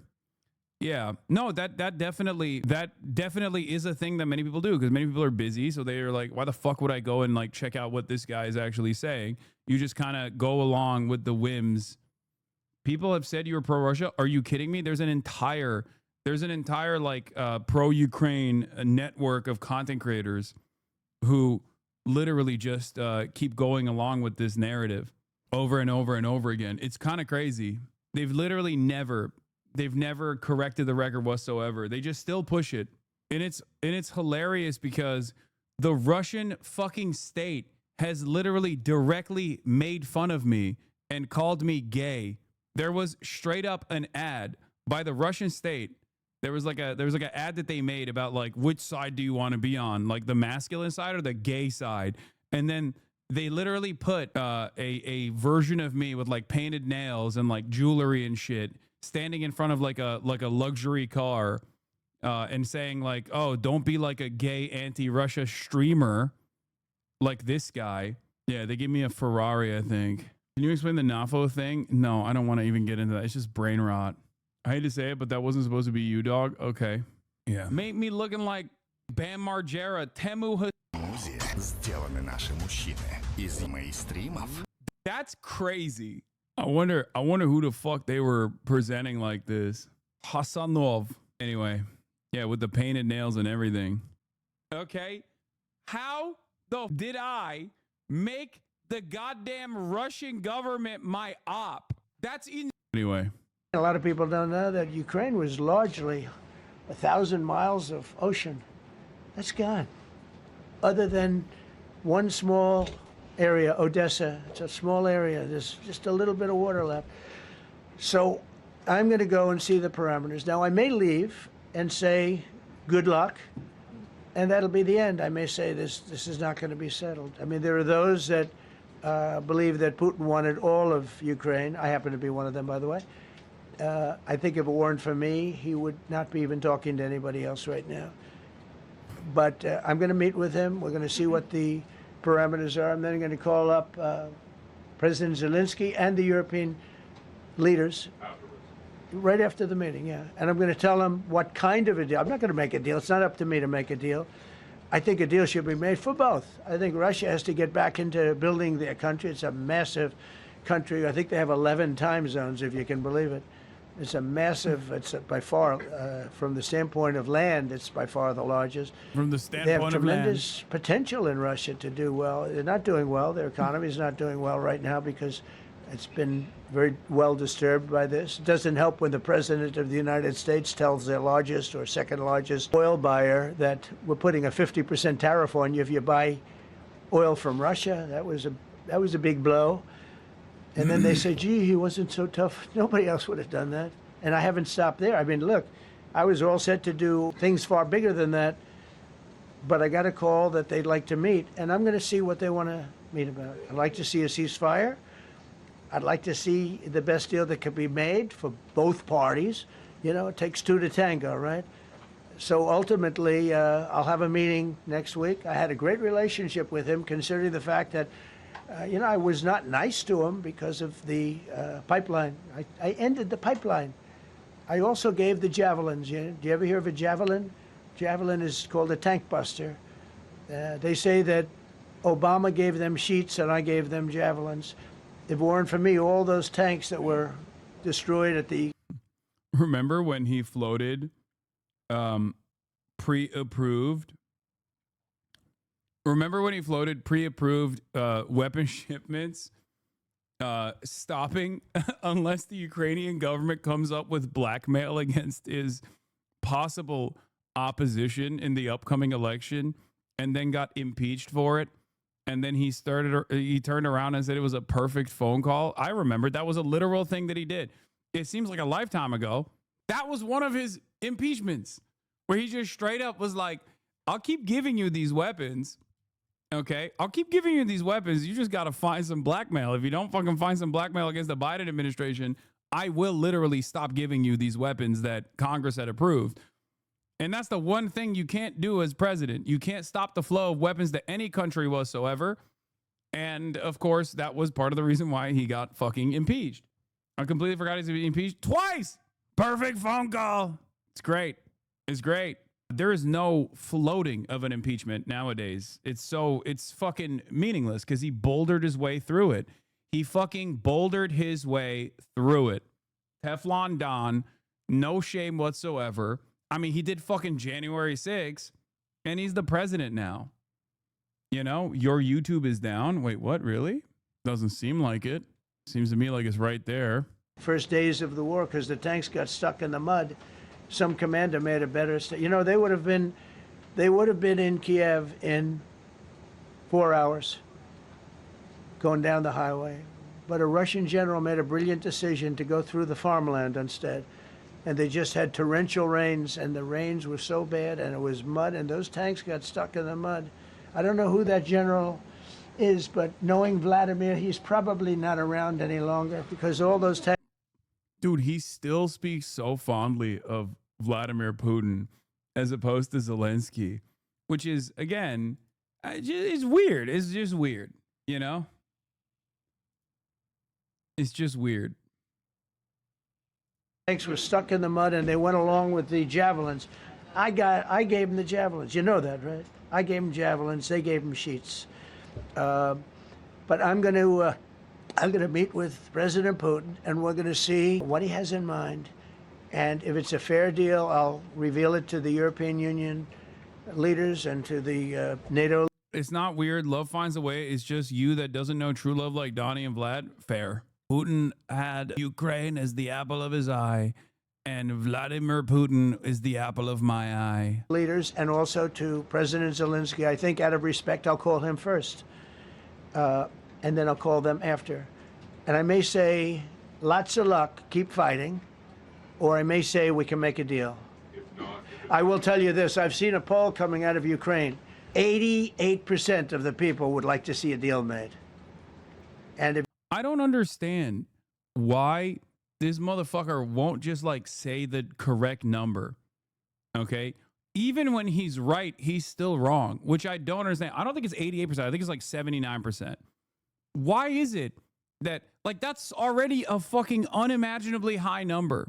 of Ukrainians that want to come to a negotiated settlement and do not want to continue fighting.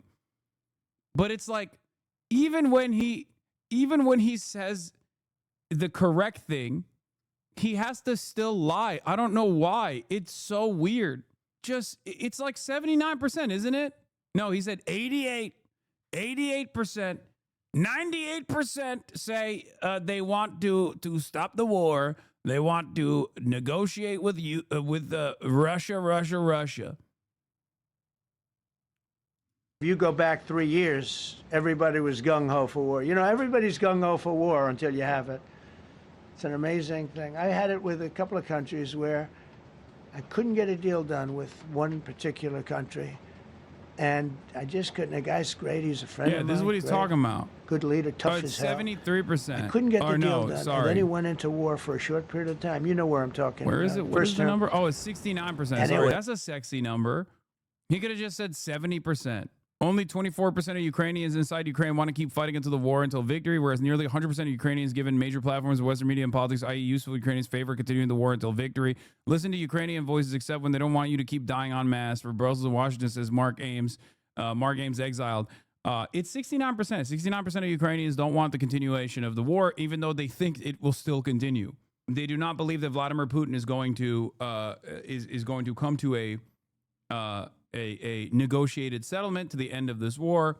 Instead, they think that it will continue. Does that include giving up parts of Ukraine? I think, yeah. I mean, that's basically what it is. And he went through 1 week of war, and I was able to get the deal done. He said, this is nasty. Yes, please. Claims to be not pro-Russian, but then follows Mark Ames. I mean, I know Mark Ames as well.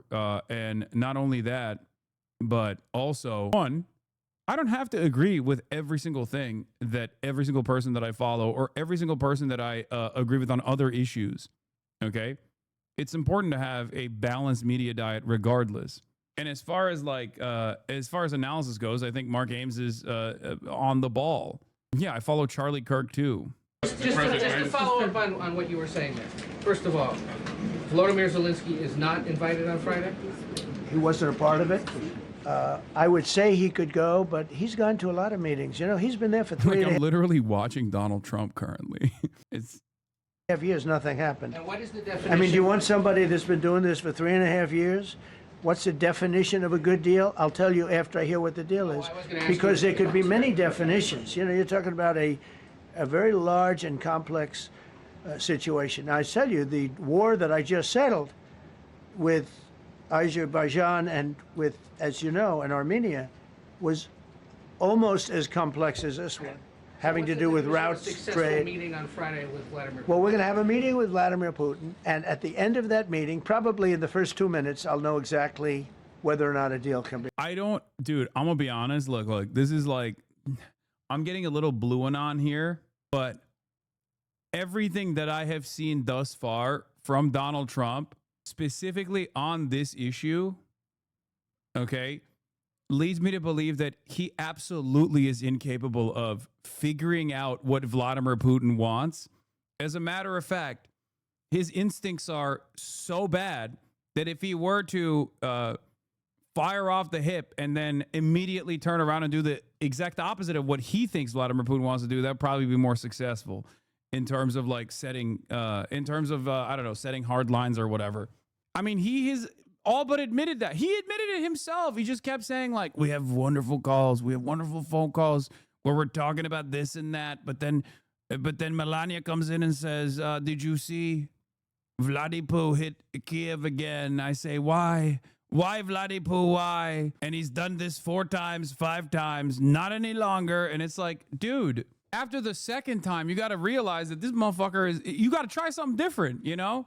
And like, I don't think the solution is to force, to deport like Ukrainian men and force them into the fucking front lines or something. Cause like, that's the only other way that you can actually bring Ukraine the necessary manpower that they need to be able to successfully push back against further Russian occupation. Okay. A steady flow of arms is probably not going to solve this problem. And I've said this already, Because the reality of the matter is that this conflict is going to end on the conditions set forth by the battle lines. And right now, that heavily favors Russia. That's the reason why Vladimir Putin is consistently saying, oh, I'll negotiate, but except I won't negotiate at all.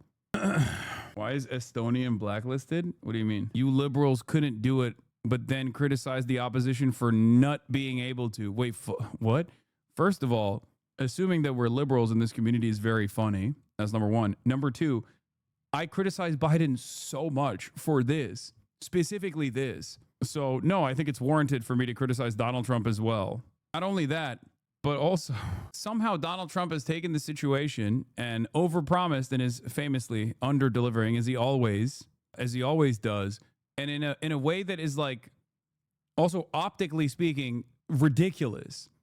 Like undermining our proxy in this situation consistently while simultaneously getting washed by Vladimir Putin over and over again, only to turn back and like kiss the ring is so stupid. Russia's economy might be in some trouble shortly, so it's possible that forces them to the negotiating table for sanctions relief. I doubt it, though. Ukrainian media confirmed a breakthrough by Russia through Ukrainian lines in Donetsk Oblast. Ukraine may be forced into a deal sooner than they planned. Russians breached near Pokrovsk, cut highway towards Dobropilia in the Donetsk Oblast. The OSINT project warns the wedge could endanger Pokrovsk, Mirnohrad, and Kostianivka, unless Ukrainian reserves regain the roads. Oh, so they're like encircling the rest of this area in the Donetsk region. Euromaidan presses Ukrainian propaganda. Yeah, I know, but even they're fucking reporting on the possible encirclement of Ukrainian forces that remain in this area. So obviously, Euromaidan press reporting on it is like when Radio Free Europe or any number of these different outlets report on something that is bad for Ukraine. Because that's what I do. I make deals. Please go ahead. Yeah, thank you, Mr. President. I'm going to ask you two questions, one about China, one about Russia, if I could. On China, your administration agreed to send the most advanced or advanced NVIDIA and AMD chips. No, obsolete. No. Obsolete chip. Well, and then 15% of the profits. You mean the 20s? No. This is an old chip that China already has. And I deal with Jensen, who's a great guy, and NVIDIA. The chip that we're talking about, the H20, it's an old chip. China already has it in a different form, different name, but they have it. Or they have a combination of two will make up for it and even then some. Now Jensen's a very brilliant guy, and Jensen also has a new chip, the Blackwell. Do you know what the Blackwell is? The Blackwell is super duper advanced. I wouldn't make a deal with that, although it's possible I'd make a deal, a somewhat enhanced in a negative way Blackwell. In other words, this guy knows his chips, man. It's a super duper spectacular chip. It's so good. Hot. It's a hot chip. Like the one spicy chip challenge. It's a hot. Take 30% to 50% off of it. But that's the latest and the greatest in the world. Nobody has it. They won't have it for 5 years. Everything is NVIDIA. Everything is Tesla. Everything's computer. But the H20 is obsolete. It's one of those things. But it still has a market. So I said, listen, I want 20% if I'm going to approve this for you, for the country, for our country, for the U.S. I don't want it myself. Every time I say like 740. I like that you had to specify that you don't want to tax it for your own pockets. That's insane. I don't want it for myself. I want it for the country. Oh, really? I thought when you were taxing motherfuckers, that meant you get the money. What is happening? That's crazy. 7. I want, yeah, for the Air Force. So I just wanted. So when I say I want 20, I want for the country. I only care about the country. I don't care about myself. And he said, would you make it 15? So we negotiate a little deal. So he's selling a essentially old chip that Huawei has a similar chip, a chip that does the same thing. And I said, good, if I'm going to give it to you, because they have a you know, they have a stopper, what we call a stopper, not allowed to do it. It's really known as a restrictive covenant. And I said, if I'm going to do that, I want you to pay us as a country something, because I'm giving you a release. I released them only from the H-20. Now, on the Blackwell, I think he's coming to see me again about that. But that will be a unenhanced version of the big one. Like, I don't know if you know it, we will sometimes sell fighter jets to a country, and we'll give them 20% less than we have. Do you know what I mean, right? That's the same. Do you see a time, Mr. President, when there could be normal trade between the U.S. and Russia? Should your meeting go well? Should there be peace? I do, yeah. Russia has a very valuable piece of land. If Vladimir Putin would go toward business instead of toward war, you know, it's a warring nation. That's what they do. They fight a lot of wars. A friend of mine said Russia's tough because they just keep on fighting. They beat Hitler, so did we. And they beat Napoleon. You know, they've been doing this for a long time. I asked a question to a very, very smart man that some people like and some people maybe he's just a don't Russophile. like. Viktor Orban, right? From Hungary, the head of Hungary. And he's in that same area and knows the two countries very well. I said, this was before Biden didn't do anything to get us out of it. He could have gotten us out of that. It would have never happened. I said, so can Russia be beaten by Ukraine? He looked at me like, what a stupid question. He said, Russia's a massive country, and they win their country, and they win their life through wars. They fight wars. That's what they do. He said, China beats you with trade. Russia beats you with war. Wait, it was what? A very interesting statement. China's not... Bro, what a fucking admission. It's weird to see. It's weird to see these kinds of it's weird to see these kinds of admissions. And then he quickly follows up by saying, well, China's not going to beat us with trade.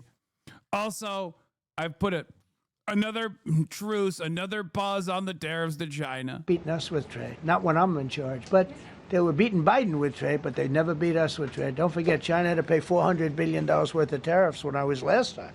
That was last time. And if we didn't have COVID, all of this stuff we would be loaded. We're finding hundreds of billions of dollars of cash is pouring into our country now because of tariffs. And all we're doing is we're doing what they do to us. It's so beautiful to see it. They found last month, as you saw, $25 billion of excess cash flow. They're saying, where did it come from? I said, I'll tell you where it came from. It came from a place called tariffs. A place. And we're doing very well. We're really doing well. But I expect to have a meeting with Putin that I think it'll be good, but it might be bad. And I'm here for one reason, to get rid of a war that somebody else started. Should have never happened. And if I could end it, great. Complex war, a lot of bad blood, But Zelensky's been there for 3.5 years. So if you put him in a room, now I will say this, ultimately I'm going to put the two of them in a room. I'll be there or won't be there. And I think it'll get solved. Yeah, please be. Excuse me, I'm going to suggest, because do you have any other questions on DC? Because I don't want them to be. Wait. These are incredible people. I don't want them to be standing up here on subjects. Does anybody have a question of them? Wait, that's crazy. This is the first time Donald Trump has acknowledged that he's making people sit through a fucking press conference about irrelevant shit, for the record. That's strange. That's not like him at all. Normally he loves rambling. Bro, he did this with Tim Apple. He did this with Kid Rock, Tim Apple, Triple H, every single person that fucking comes through. He's like, this is the first time he's like, why don't you ask relevant questions? You got great people standing next to me. Character growth. Yeah, no, it's just he's doing this because he's done answering those questions. He's bored of answering these questions. And then you guys can leave. A question, Brian, go ahead. Thank you, Mr. President. All right. And by the way, this is only on DC. and then they're going to leave because it's unfair to have them stand up here all day long. I Brian. agree. I've got two questions for you. First, about D.C. This is personal for me as well. Last year, I was robbed on the streets by one of these teenage thugs. Had a gun, got away with it. Let's talk about the effort that between law. That's so stupid. Bro, this is fucked up. It's fucked up. That shouldn't happen, okay? It shouldn't happen. But, like, the way you're presenting this in a fucking press conference is ridiculous, man. It's ridiculous. It's ridiculous. That's it. That's crazy. It's just, oh, my God. Enforcement, prosecutors, and judges, because it's a, recycling belt. Like, these kids go, they don't fear the police. They know it. If you talk about how we've got to get these judges and put these kids behind bars, right. Adult crimes deserve adult penalties. And my second question, that's not a question. You didn't ask a question. You just recounted your experience with what you called was a teenage thug with a hard T. What's the question? Mr. President, will you start killing these teenagers that they're robbing me? You want me to answer it? Whoever wants to take it. Okay, it's real. Do you want me to answer it? Here's the problem. Assuming that they're 17 years, older than 17 years old, I can get the case. If they're under 18 years of age, I can only get the case if it's murder, rob one, rape, or even if they shoot a gun but don't kill you, I can't get it. So the law has to be changed. As the president said, cashless bail. That has to be changed. All right, then, even assuming I get the case, I get jurisdiction, I get a conviction, the D.C. Council has given the judges the ability to give probation on shootings. And so then it's up to them. All of these things, the Youth Rehabilitation Incarceration Reduction Act, and now they really want to change the way minors are treated as minors, I think. For more reasons than one, if you know what I mean. Like, they are big into this whole, like, well, what is a minor after all type shit. They really want 14-year-olds to be treated as adults, it seems.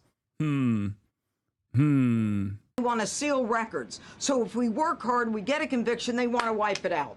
So that needs all to be changed. Okay, Mr. Question. Pam, would you answer that also? Yeah, and just back to that topic. Let's be clear, though. We're going to charge. Dude, what's crazy is, like, Trump lawyer, okay, Fox News personality. Jeanine Pirro is also a Fox News personality. Quote unquote independent media Rumble personality. That's his top level officials in this admin. How do you not look at this situation and go, okay, I expect them to fuck up over and over again? Like, it is seemingly designed for it's a string of fuck ups that are waiting to happen. Charge them, and we're going to track every single thing they do throughout every step of the court process and report back to you and let all of you know what's happening to them, because the people who are prosecuting them, the judges who are trying them, they also need to be held accountable. Mr. This is the most people we've ever seen in this briefing. I've never seen ever, right? Yes. I've never seen any. Where's Caroline? Where's my superstar? Caroline. Where's Caroline? Come here, Caroline. Come here, Caroline. Come here. Is she doing a good job, by the way? Come here, Caroline. Is this the largest what the fuck? This is definitely the most packed briefing, and I think all of you would agree. I think it's why we need to build a ballroom. You're building the big, beautiful ballroom. Yeah. Could we build a big, beautiful... Okay, these questions are fucking insane. Oh my God. Oh my God. Oh my God. Okay, let's see. Let's see what Jeanine Pirro is saying here. I see too much violent crime being committed by young punks who think that they can get together in gangs and crews and beat the hell out of you or anyone else. They don't care where they are. They can be in DuPont Circle, but they know that we can't touch them. Why? Because the laws are weak. We are gonna touch you. If you're young, we will touch you. And you will say nothing about it. We want to touch the youth. Crazy. I can't touch you if you're 14, 15, 16, 17 years old and you have a gun. I convict someone of shooting another person with an illegal gun on a public bus in the chest. Intent to kill? I convict him. And you know what the judge gives him? Probation. Says you should go to college. We need to go after the D.C. Council and their absurd laws. We need to get rid of this concept of, no cash bail. We need to recognize that the people who matter are the law-abiding citizens, and it starts today. But it's not going to end today, because the president is going to do everything we need to do to make sure that these emboldened criminals understand we see you, we're watching you, and we're going to change. We're watching you. If you're 14 years old, I'm watching you. I'm gonna touch you is probably not the thing you want to say, especially around this fucking guy, as the main talking point is the Epstein files. Minors, we are actively following you home. Law to catch you. Look at Doug, bro. My goat is washed. He still looks handsome. How dare you? Doug Burzum. Bergamaniacs rise up. The saving grace of this admin is Doug's proximity to power. All right, the rest of this is just like stupid shit. Briefing room, more seats. I don't want you to be comfortable. They speak about white kids like this. The U.S. would be in another civil war. Of course, they never have to speak about white kids like this. There's a white kid that did a rape on a minor in Utah, and like he was directly related to a Republican in Utah who single-handedly pushed to change the law. So he actually wouldn't get criminal penalties for it, because that's how it works, you know. So no, I don't want to make life comfortable. So look. Let's just do this. Let's do this. It's going to be a big thing. We're going to Russia. That's going to be a big deal. What happens. I'll let you know. Yeah, it wasn't even a kid. The kid in this situation, the white teenager I'm talking about, was 18 years old. You'll be the first to know. I'll be calling the European leaders. I'm going with totally. I mean, we have a. All right, we're moving on from this. We're going to talk about some serious stuff. Israel. As you guys may be aware of, I've been covering this on my own personal social media profiles, but Israel, of course, is still on an unlimited rampage, unlimited genocide. And as a part of its unlimited genocide, Israel assassinated numerous Al Jazeera journalists, very famous ones, as a matter of fact, yesterday, and then basically said that they were the journalists they assassinated were Hamas. Okay. Hey, Haas, went into the archive last night and watched your broadcast from October 8th. It was heartbreaking watching that, knowing what has been happening since. Yes, the journalist I'm talking about, of course, is Anas al-Sharif, a very famous Al Jazeera journalist from Al Jazeera Arabic. He was assassinated last night, and he was targeted and killed for doing journalism. We're obviously going to be talking about this. It is insane. Of course, Israel has not stopped. They're still bombing. Israel bombed the home of the Dalul family in Gaza, killing more than 10 people according to reports and wounding others. Among the residents is prominent journalist Motasem Dalul. Reports say that when neighbors rushed in to pull the victims from the rubble, Israel struck again, a double tap strike, hitting the rescuers. This comes less than 24 hours after an Israeli attack killed 6 journalists in Gaza City, including Anas al-Sharif. They are actively trying to kill the remaining journalists in Gaza. They are openly and deliberately targeting journalists and then claiming, well, this journalist was Hamas.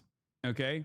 And the guilt by association, Mohammed El-Kurd also talked about this as well. I tweeted about this as well. Here, I'll show you, because I retweeted that fucking scumbag Eyal Yacobi they took photos with Hamas officials, including Yahya Sinwar. So obviously they're Hamas. They did this in the past as well. There is no justification for killing a non-combatant, especially a journalist, regardless of who they have taken photos with, for the record, just so you understand, especially because, as I've said over and over again, if the world operated by Israel's standards for combat, then you could literally nuke Tel Aviv and claim that it's totally justifiable. Of course, it is not a justifiable act, but just understand that the only reason why they can get away with saying this is because of fucking unlimited, unadulterated racism. Eyal Yacobi says, innocent journalist, okay? I said, Zionists justify the murder of journalists by pointing to photos they've taken with political officials of the governing party to imply they're valid military targets in a country, Israel, with mandatory service where people take photos with genocidal war criminals with regular frequency. Yeah. Of course, there's obviously Trey Yingst as well, who has also taken photos with Hamas militants, like literally. This kind of argument is fucking ridiculous in a country, especially where there is literally a mandatory draft, a mandatory military service, as in every single person has been a part of, pretty much every single person has been a part of the Israeli occupying forces currently committing a genocide. Okay? If the rules of war were to be implemented in the way that Israel is conducting itself, then it would be justified to nuke Tel Aviv, considering that every single person in Tel Aviv, every single adult in Tel Aviv has either served in the Israeli occupying force that's currently committing a genocide or have served in the Israeli occupying force in the past. Okay? Not only that, but also every single person responsible for the internal governance and civil society organizations within the Israeli structure, within the Israeli state, would also be active military targets. This is by Israel's own estimation of what is considered a valid military target. Okay? It's fucking ridiculous. They kill entire families. They take down entire city blocks because they say, well, this person was like in charge of, I don't know, keeping the streets clean in the Hamas Politburo. Okay? It is insane. It is completely insane. But of course, they do not do this. This is not a standard that is applied to Israel. It's not a standard applied to anyone but Palestinians, because people do not consider Palestinians to be human beings. That's it. Okay? The instinct of many defenders of the Palestinians is to dispel the connection between the slain Palestinian media workers and their supposed political leanings, as if anywhere in the world these exist in isolation. While it is demanded of us to distance ourselves from the guerrilla fighters struggling against colonialism and occupation, Zionist soldiers, the colonizers and occupiers can work without much irony or scrutiny in newsrooms and in media watchdog organizations. And it's crazy because one of the guys that does this is the IDF veteran, the Israeli occupying force veteran, who is the embed reporter for the Israeli occupying force for Times of Israel. I forget his name now. His name escapes me. But he routinely will post about, Emmanuel Fabian. Thank you, chatter. Emmanuel Fabian is an Israeli occupying force veteran. He also is the Times of Israel Israeli occupying force correspondent. He routinely is embedded with IDF troops in Gaza. Okay? And Emmanuel Fabian will, without even a fucking shred of irony, routinely post Israel's fucking defenses of murdering technically his colleagues on the other side that are being genocided. Okay? Like Emmanuel Fabian, as a direct consequence of like being embedded with the IOF, is way more of a fucking valid military target than like any of these guys are. What the fuck? And he doesn't even recognize that irony. He does not even recognize that irony. He's like an active combatant. He has been an active combatant, and he's currently a part of the military wing doing propaganda for the army that is currently doing a genocide. And yet he routinely posts Palestinian journalists getting killed and saying, well, these are valid military targets. Take, for example, Axios' political reporting covering Israeli affairs. Barak Ravid, who was, until March 2023, a reservist in the Israeli occupation forces while working for an international media outlet. Or the editor-in-chief of The Atlantic, Jeffrey Goldberg, who dropped out of his American university to volunteer in the Israeli occupying force during the first Intifada. Then, during the course of his job, a so-called prison counselor at the notorious Ketziot camp lied to cover up for a friend whom he witnessed beating a prisoner. Correspondents entangled with the Israeli army are not challenged on the basis of proximity to the conflict, let alone condemned to die because of their participation in or fondness of the Israeli military apparatus. They do not need to be humanized. This is an inconsistent double standard that is never shown on the Israeli side. Israelis do not have to advocate for their own humanity. It is a given. Palestinians, on the other hand, have to consistently advocate for their humanity, even after they are murdered by the Israeli state that is openly doing a genocide. It's fucking crazy. It's fucking insane. And Israel hasn't stopped. And we're going to continue talking about it. And I'll read you his final message as well. For the first time, Israel is taking responsibility for a deadly attack on journalists in Gaza, but claiming that one of the Al Jazeera Arabic journalists worked for Hamas. Like, the Israeli state claims should be a non-starter. I don't give a fuck. I don't give a fuck what the Israeli state claims. They are lying. They're lying. They lie all the time. They have never been truthful.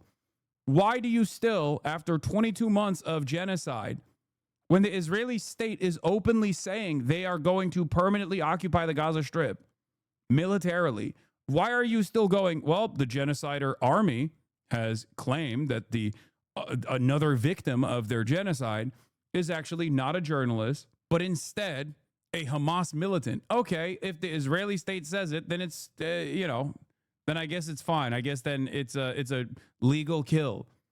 It's so fucking insane. I don't give a fuck what the Israeli state says, okay? The only time I care about what the Israeli state is saying is to know what the lie is. The only way to understand what the truth is to recognize that the opposite of what the Israeli state is claiming is probably the truth. There's absolutely no reason why the New York Times shouldn't be fact-checking every single claim made by Israeli authorities like it does with Trump here. President Trump said he was taking control of the DC police due to out-of-control crime, even though violent crime on the city has fallen.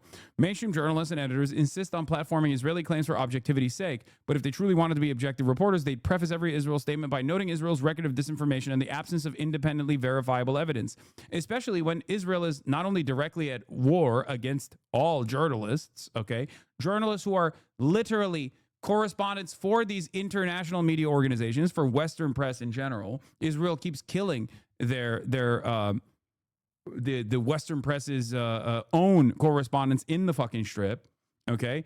But also, Israel is directly at war with the truth. Israel is not even allowing Western press and Western media to enter the Gaza Strip.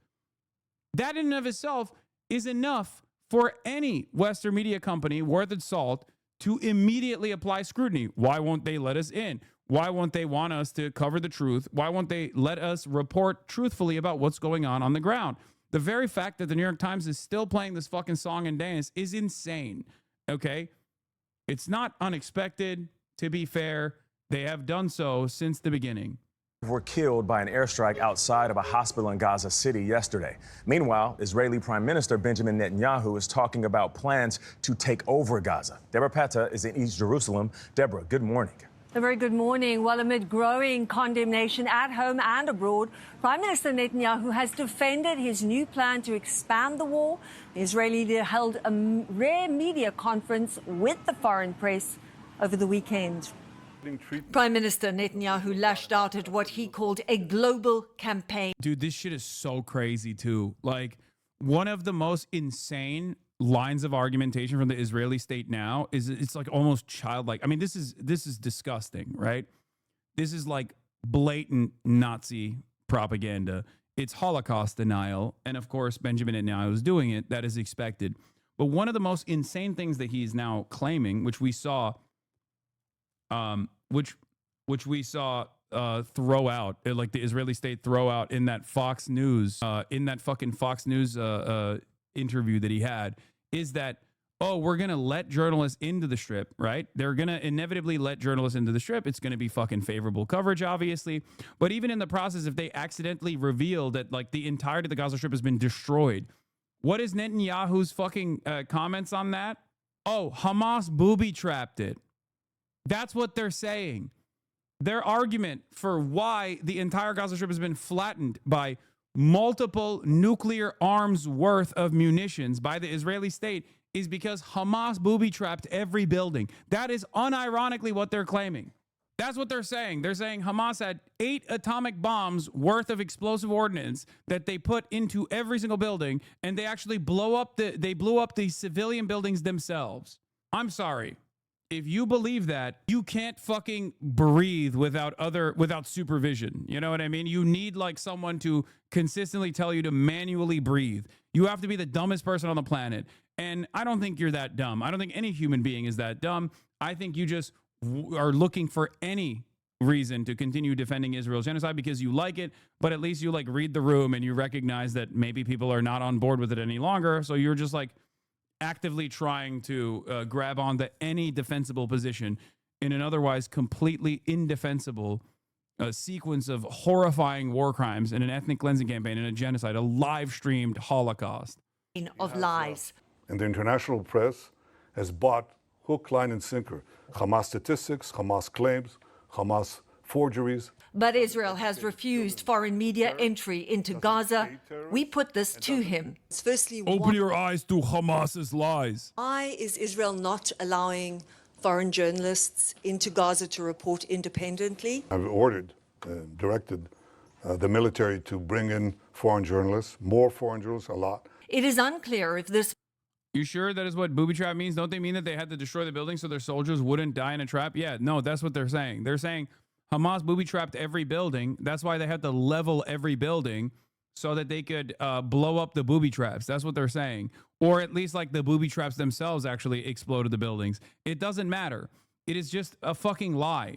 He has said both. Both are insane. What are you talking about? Do you think this is a consequence of booby trapping? Are you fucking nuts?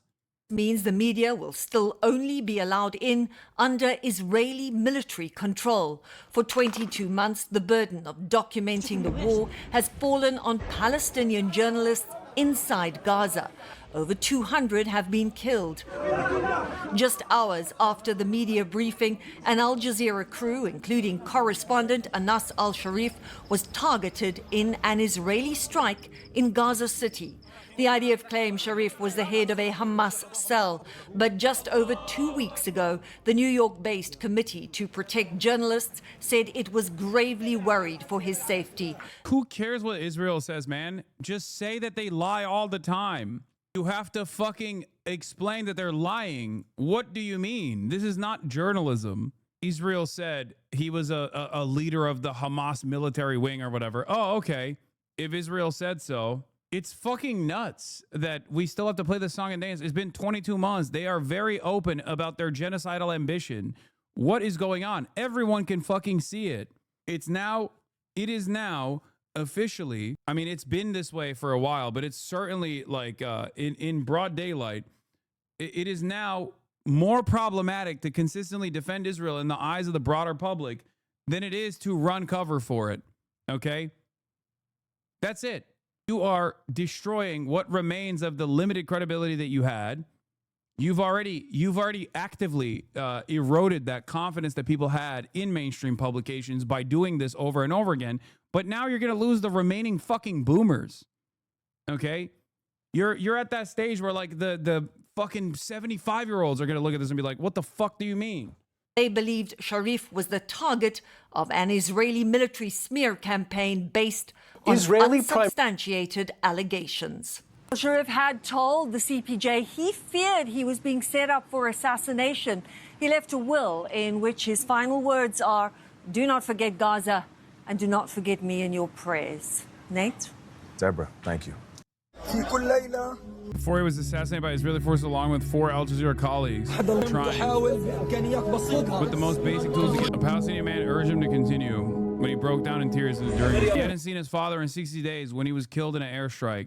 Yeah, that's him. As a child, Al-Sharif appeared on the Al Jazeera during the 2008 Gaza war. I believe he was 28 years old. The Israeli military just killed him. Look at the photo caption. This is the Committee to Protect Journalists. CPJ calls for Anas al-Sharif's protection in face of Israeli smears. Al Jazeera Arabic's Gaza correspondent Anas al-Sharif has been called a terrorist multiple times by an Israeli army spokesperson after the journalist cried, reporting on starvation in Gaza. Anas al-Sharif was born in 1996. He was 4 when the Second Intifada began in 2000. He was 11 when Israel imposed a blockade in Gaza in 2007. He was 12 during Cast-led in 2008 to 2009. He was 18 during the 2014 assault on Gaza. He was 29 when Israel assassinated him in 2025.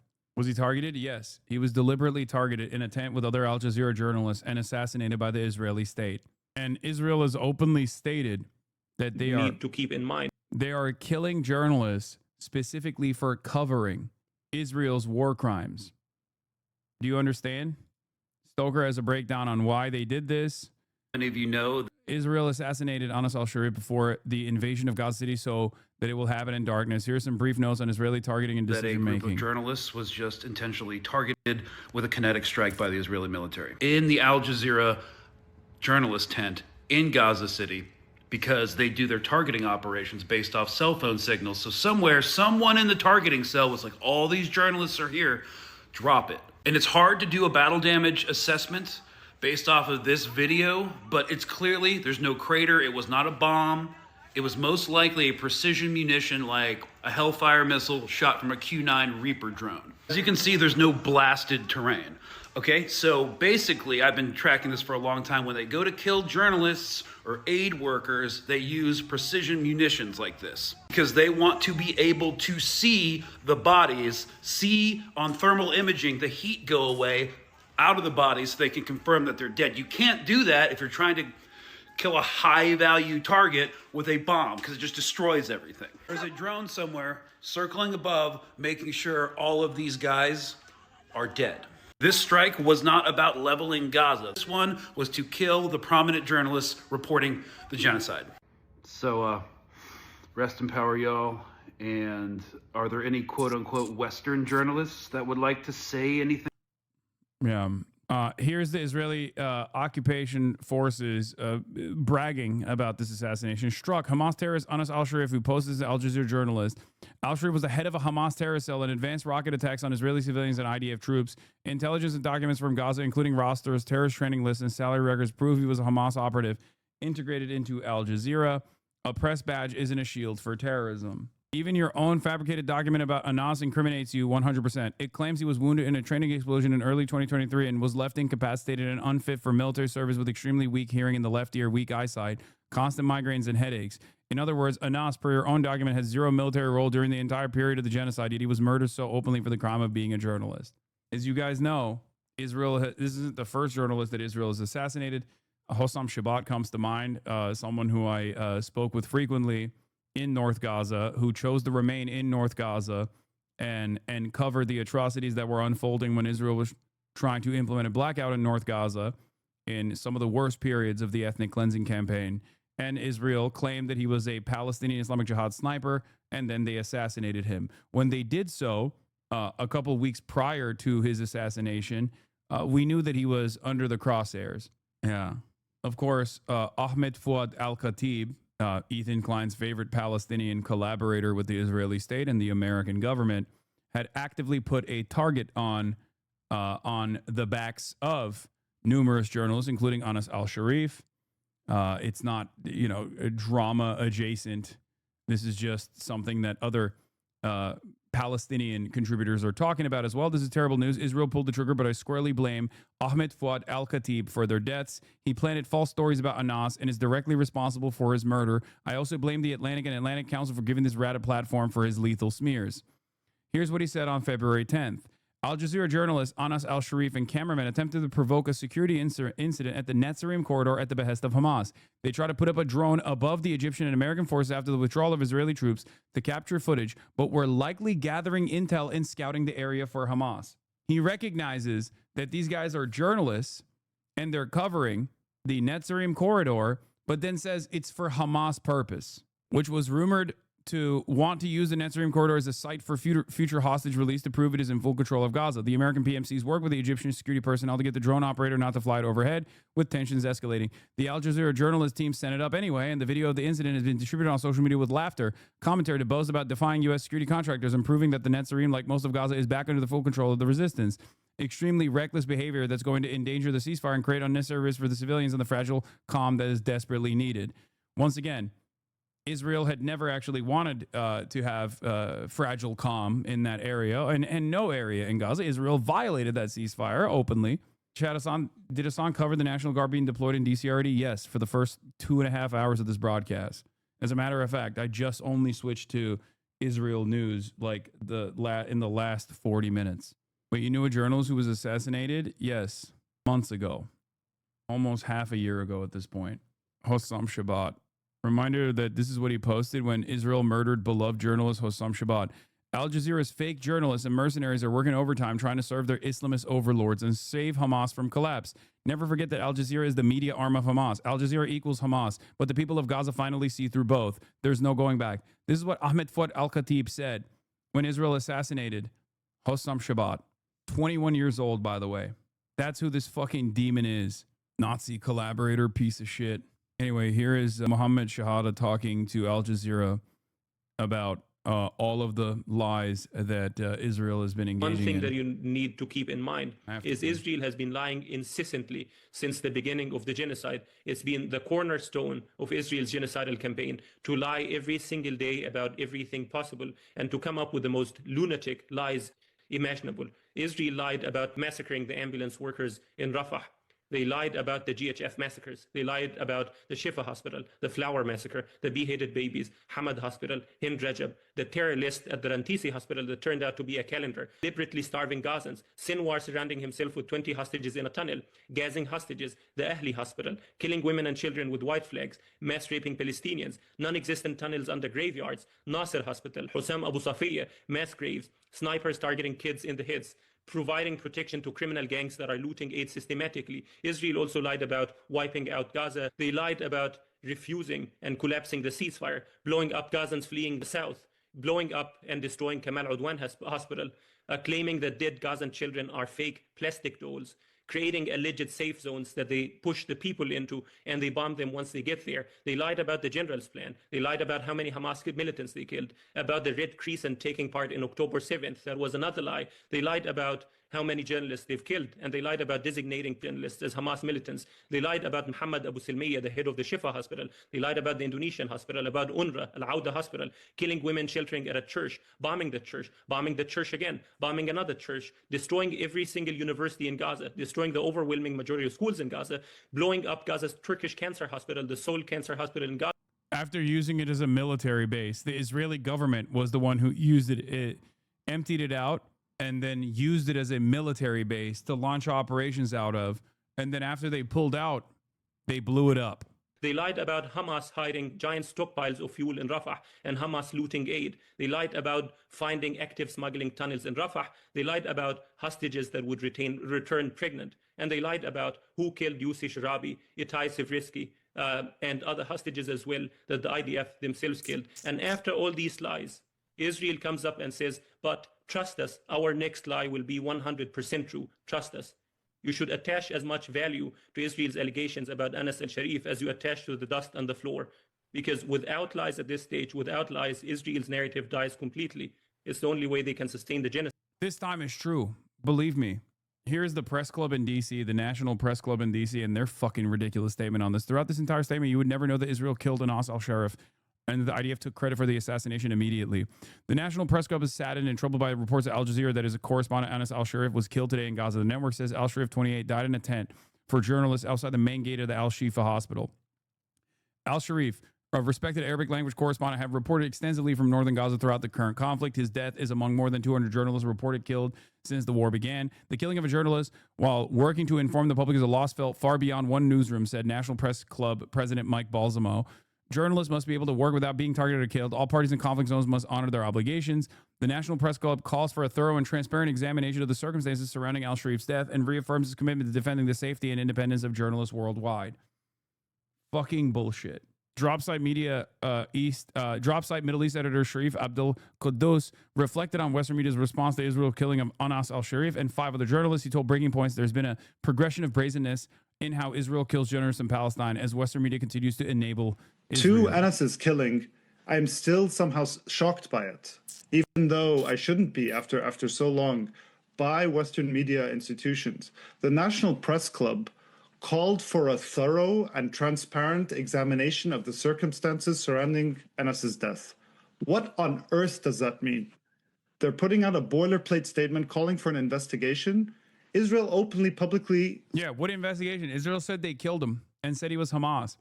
Unless you're saying that, unless you want to lend credence to the Israeli narratives after 22 fucking months of lies, what do you mean? We have to do a thorough and independent investigation. Israel already admitted that. Threatened him for months. They bombed the tent he was in, and then they took credit for it and bragged about it. Yeah. What investigation are you talking about? That's exactly. Reuters, the headline of Reuters is Israel kills Al Jazeera journalist it says was Hamas leader. And then it goes on to quote the Israeli military saying, he was responsible for advancing rocket attacks or some of this, preposterous claims. This is making this, it's enabling Israel to do this. That's right. And if we look, there's been a progression of brazenness of how Israel kills journalists in Palestine. In the beginning, they would deny that they killed them, or they would say it's collateral damage, or that it was some mistake. Then they started claiming that the journalists were in fact militants after they killed them. They did this with Hamza Dahdouh in January 2024. They produced some ridiculous documents claiming he's a Hamas militant or Islamic Jihad, I don't remember. Then they continued to step it up. They created this hit list in October, and they put 6 Al Jazeera journalists and basically saying openly, we're going to kill them, and now they've killed 2 of them. You know, they went even further. In April, they targeted one of the most prominent journalists in Gaza. His name was Hasanabi. They bombed him in a very similar way to the bombing they did yesterday. They bombed a media tent, but this one outside of Nasser Hospital in Khan Yunis. They killed 2 journalists. One was burned alive and the other died. But the journalist they were trying to kill, Hassan, he was wounded. Very bad. Yeah. And then they fucking killed him in the hospital. Badly, he was burned. He lost 2 of his fingers. He was recovering inside the hospital. They bombed the hospital and killed him. They bombed an injured journalist a month later, barely a month later, and killed him. And then openly admitted to it. So they're becoming more brazen about it, openly admitting to it, because they know there will be 0 consequences. No, that's what they do. They push they the might limit. get some words of condemnation. Like, saying this post October 7, in the immediate aftermath of October 7, would cause even the uninitiated, who are just not knowledgeable of Israel's behavior, to look at you like you're some fucking anti-Semitic psychopath, right? What do you mean they? Oh, are you talking about Jews? Oh, you just are saying that about the Jewish state. Now think about the environment when you actively report on the truth about the ways in which Israel conducts itself. And think about how many cries of anti-Semitism actually stick at this stage. Okay? For the past 12 years of my professional broadcasting career, I saw a very different attitude from the Western public when I tried to cover this shit truthfully. It's done. It's done. So now what remains is the media, Western outlets that are actively trying to defend Israel with increasingly ridiculous lies. It's over. It's done. But our work is not done because change has not come yet. So you have to keep pushing. You have to keep protesting. You have to increase the stress. You have to increase the pressure. You have to make it so that you are an undeniable force. You have to make it so that this comes with consequences. The unlimited support for Israel has to come with consequences. That's it. It's obvious that the Democrats are not going to do so. It's clear. And when you say it's already gone too far, man, I know. I understand that. But you're not doing this specifically for, you're not doing this for your own feelings. You're doing this for the people that haven't been murdered yet. You're doing this for those who have been murdered, whose deaths are not in vain. Okay? Palestinians do not have the opportunity to just, take a breather, to step away from this. This is their entire existence. Okay? Outraged by the targeted killings of journalists in Gaza. Salah Negim joins me now. He is the director of news for Al Jazeera English. And Salah, can I just begin by saying first that I am very sorry for your loss, and that we here at CNN really do stand in solidarity with you and your journalists at this time. This was the targeted killing of, I believe, 5 of your staff, including one of the most prominent journalists and voices during the duration of this war, Al-Sharif. Can I begin by just asking you for your reaction to what has happened? First, thank you very much. And I think this is time that journalists everywhere in the world stand beside each other to defend collecting the truth from the field and protecting themselves against the tyranny and crimes that's committed against them. The reaction is journalists in Gaza are journalists. They have been working for 2 years under very difficult circumstances, risking their lives in order for one thing to happen, is to bring the truth about what's happening in Gaza to the outside world. and our correspondent died doing this after a threat from the Israeli Prime Minister Benjamin Netanyahu yesterday in the evening, few hours before they were killed. A threat, and at the same time, when he was asked, why don't you let international journalists to go into Gaza, he promised to secure them. And this is how he secured journalists, killing 5 of them. And the IDF have come out with this claim that Anas served as the head of a terrorist cell in Hamas. I mean, it's an accusation of Hamas membership that you have heard throughout the duration of the war. What is your response to that? It's not we only have heard that accusation. Anything for this Israeli government, which doesn't go along with its desires and narratives and what it plans to Gaza or other places, is Hamas member. This is the easiest accusation that happens.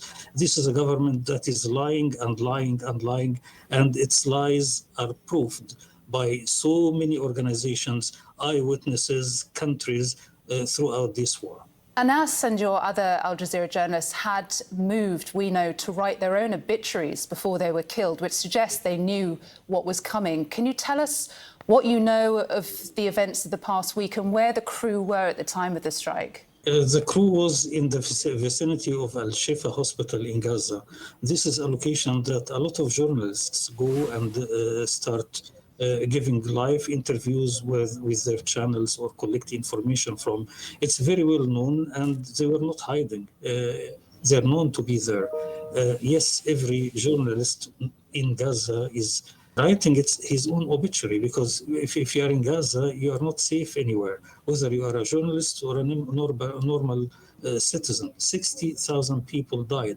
Every morning you have something like between 50 and 100 people killed by Israel bullets or drones or whatever. So yes, they live in danger all the time. Yeah. Salah, Israel have known where your journalists have been for the past 2 years. Can you speak to us about the timing of this and why you think this happened now? The timing of this attack was clear from the Israeli Prime Minister press conferences yesterday. He announced his plans for Gaza. He wants to go and level the city and transfer something like 1 million of its inhabitants to concentration camp in the south, and maybe will accept voluntarily what he calls volunteer evacuation, and in fact it's expelling all of them. That is the plan for Gaza. Now, do they need eyewitnesses? Do they need cameras to monitor that and give the world? In the same press conference yesterday, he denied that there was hunger, shortage of food, but not starvation, which is a lie, as we all know. They suspect the numbers of 60,000 people dead, although it's verified by everyone. So it's killing the messenger and trying to eliminate any eyewitness to atrocities. Yes, and we know what a lot of your journalists have been doing, and us in particular, is bearing witness to the starvation that has been happening in the enclave. The Committee to Protect Journalists last month said it was gravely worried for al-Sharif's safety.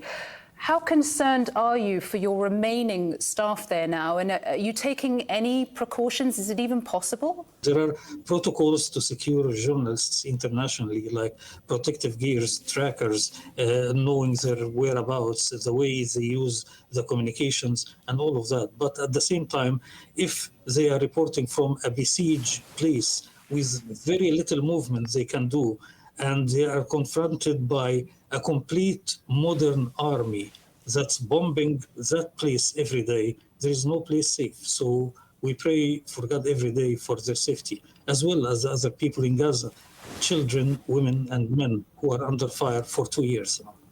Yeah, and as I said at the top, we stand in solidarity with our eyes and ears on the ground there in Gaza. Salah Negum, thank you so much for being with us. Thank you very much.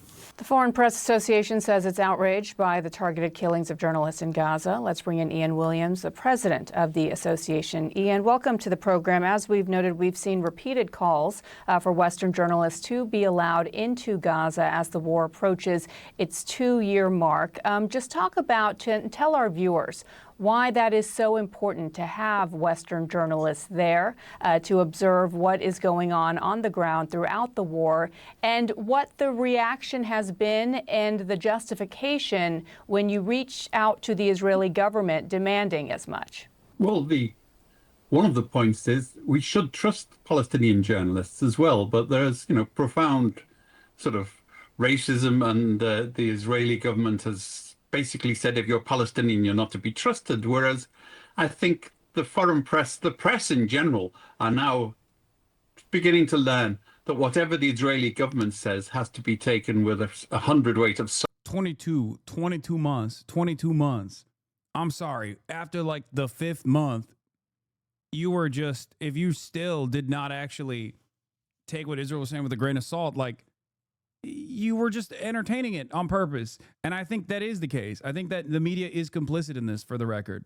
Instead of scrutinizing those in power making accusations, the BBC sows doubt about the innocence of those accused who can't defend themselves because they have been assassinated. This is how passive consent for genocide is manufactured. BBC presenter, in terms of how journalists are operating the Gaza Strip, obviously international organizations like the BBC cannot go in. So Al Jazeera is using local people there. Are they able to operate truly independently? An absolutely disgraceful question. Like they're saying, are they able to operate independently outside of like Hamas control?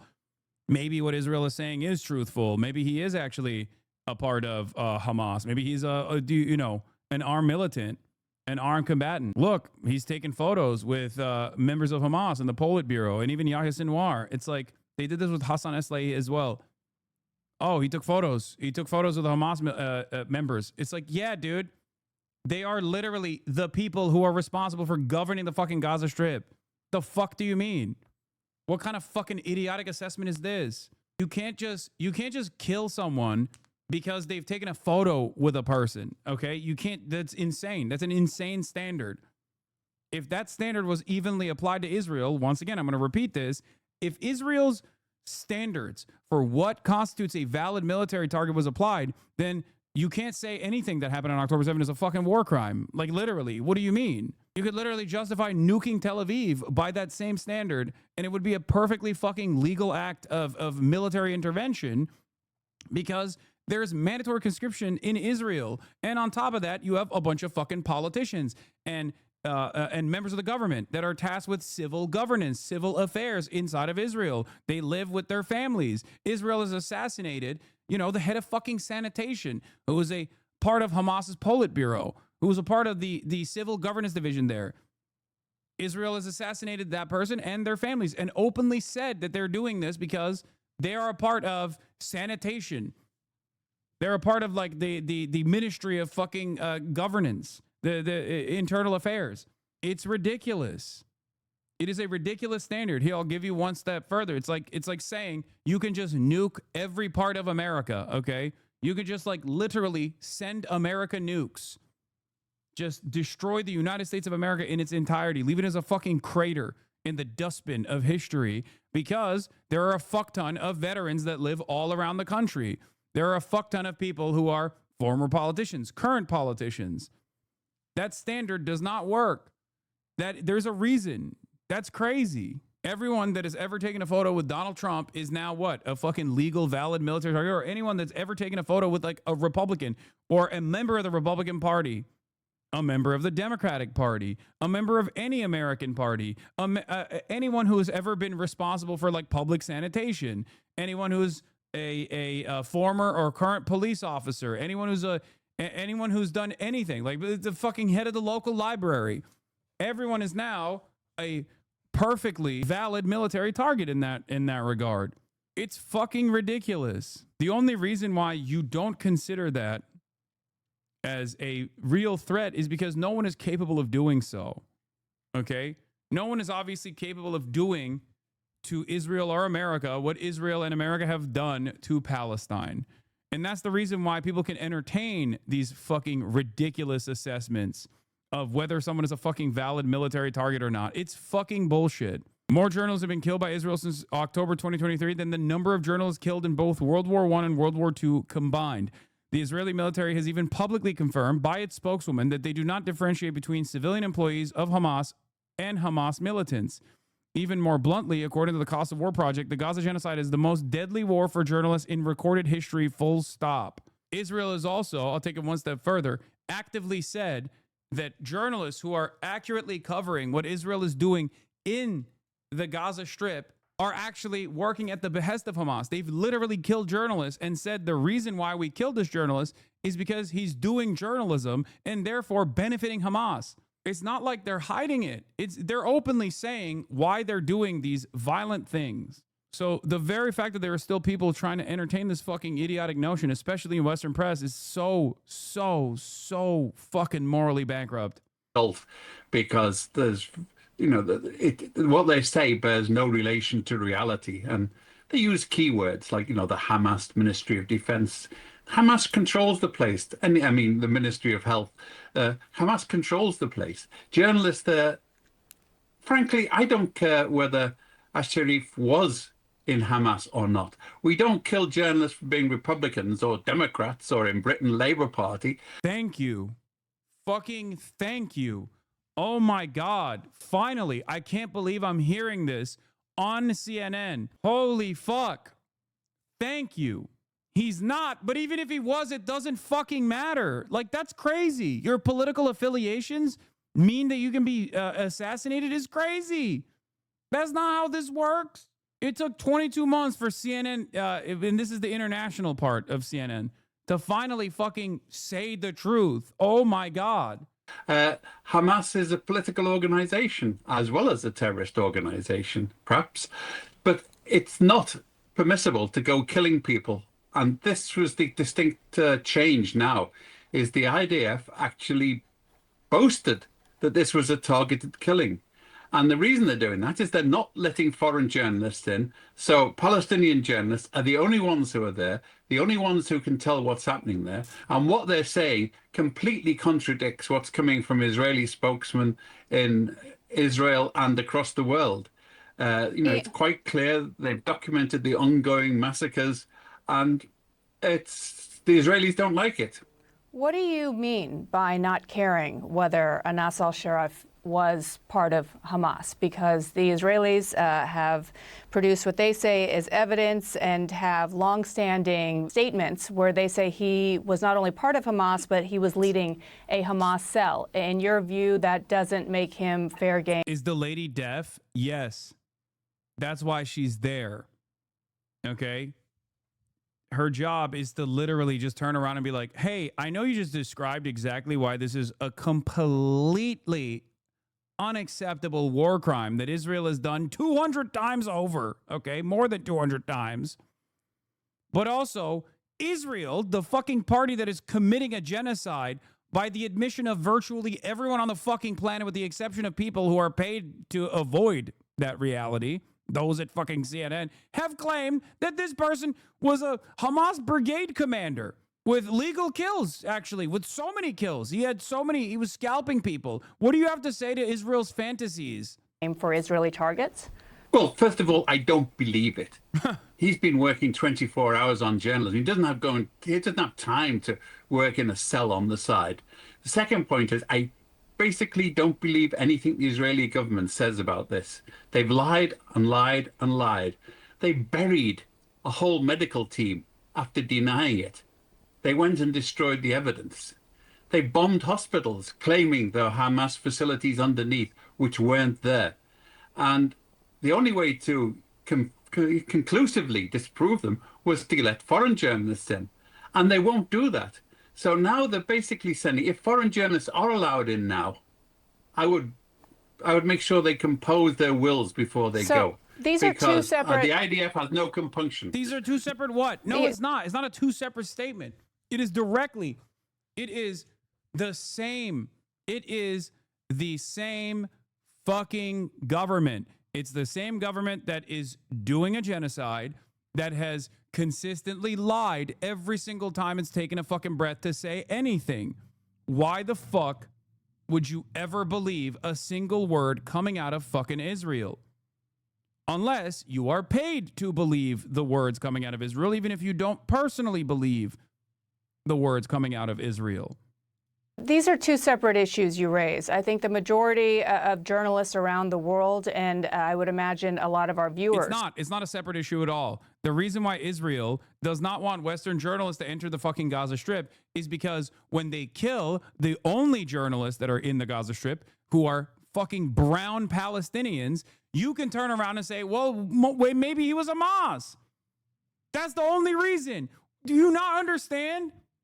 Because of racism, because of your racism, because of white supremacist attitudes, the notion that Palestinians are not fucking human beings is so easily trafficked through Western media. That is precisely the reason why they can't have white journalists in the fucking Strip. Because if they kill white journalists, which I assume Israel would probably still get away with, mind you, okay? Because these guys are such fucking rapacious dick riders of the genocidal apartheid state that they would probably be like, well, did Clarissa Ward deserve it? I don't know. Maybe Clarissa Ward was Hamas. They could literally fucking kill their own white colleagues and they would still turn around and be like, well, maybe this was Hamas. We should do an investigation.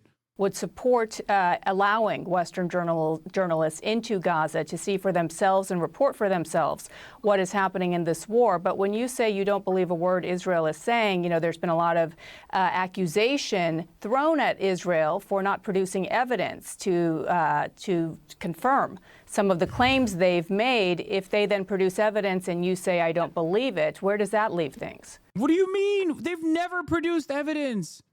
They've never. The evidence that they produce is not real evidence. You are supposed to be an outlet that does journalism. When a state that is conducting a genocide routinely lies about its targets, routinely lies about who they're killing by presenting immediately dismissible falsehoods, okay? You're not supposed to take what they're saying at face value after the 754th time that they're done so over the course of 22 fucking months. Well, it leaves things. We work on the balance of proof. Our job is to challenge authority. The authority here is denying access to independent witnesses.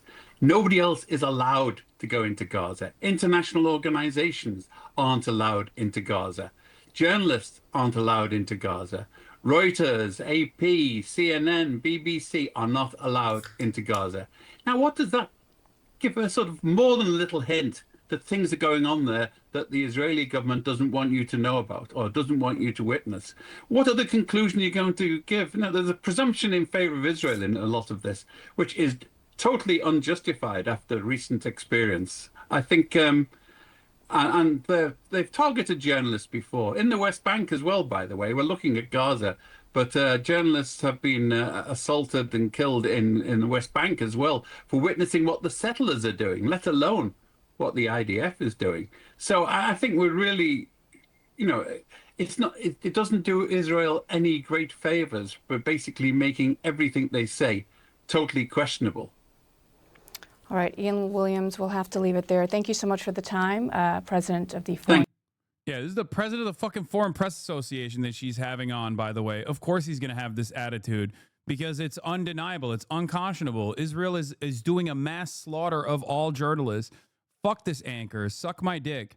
Anyway, Ryan Grimm says, here's the challenge. Name one other country or organization on the planet that is not a designated terrorist organization that would strike a tent full of journalists outside a hospital, celebrate it, and announce it was justified using obviously contradictory documents, claiming that just one of the journalists had previously served in the military. Name one single other country that you could even imagine doing that.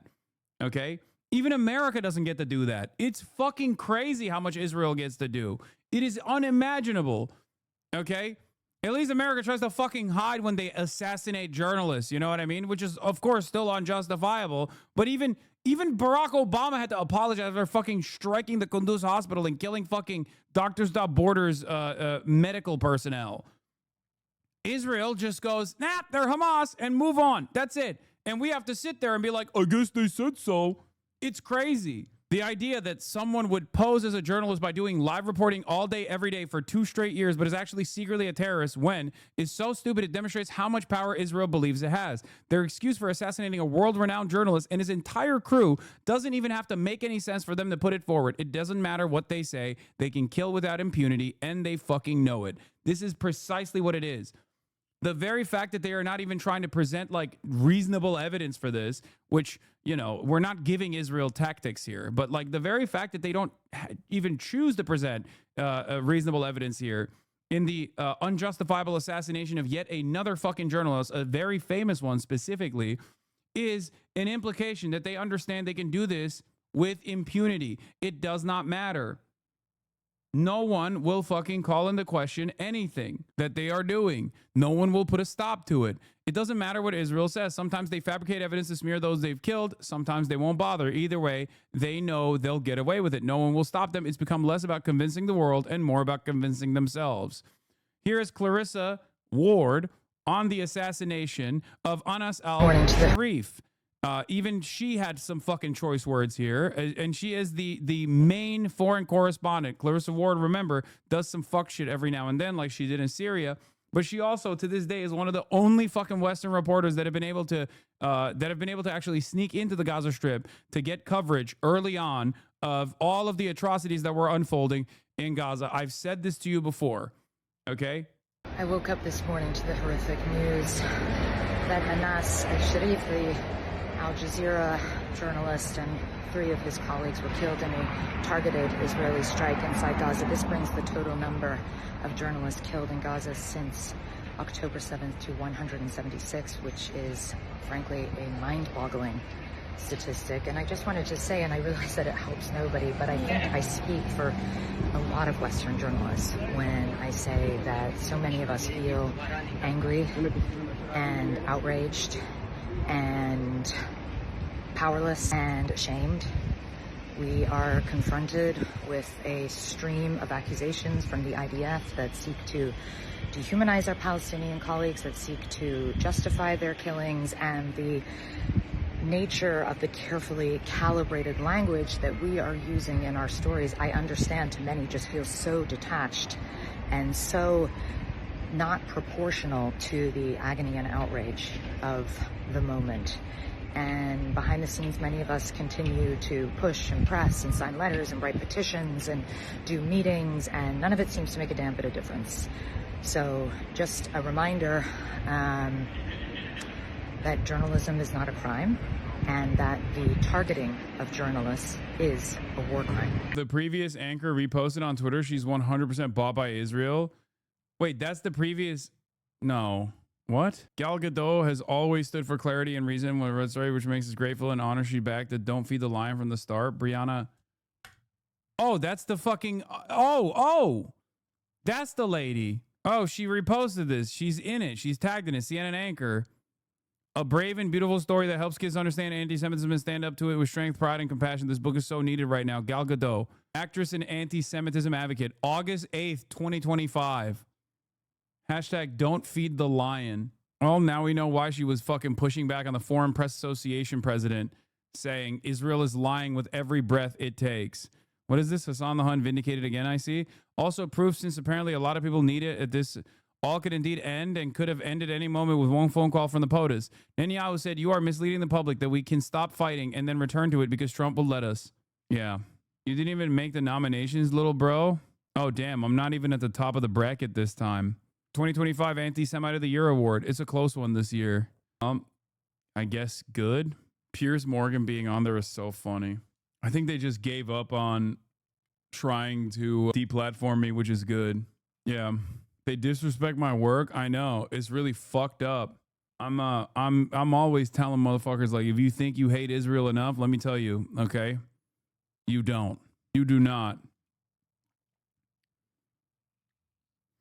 Yeah. Also, UN has condemned Israel's targeted attack, killing 6 Gaza journalists. Chronicle of a death foretold. Anas al-Sharif and his 5 colleagues knew that Israel was likely to kill them. The press flak jacket couldn't save them. It's an emblem of the extraordinary danger of reporting in Gaza. For their colleagues, grief mingles with fear, because any of them could be next. Al-Sharif wrote a final message back in April. I have tasted suffering and loss, he said, yet I never once hesitated to convey the truth. They carried their bodies through the ruined streets of Gaza City, past what were once homes and offices, the collective grief of a community and the individual grief of those who knew the men best. The Al Jazeera team was targeted by a drone in the tent where they slept and worked in the grounds of the Al-Shifa hospital.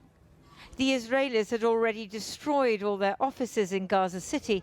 The journalists thought a hospital might provide some protection. The occupation says that by killing the journalists, the truth will be stopped and that its crimes will not be exposed.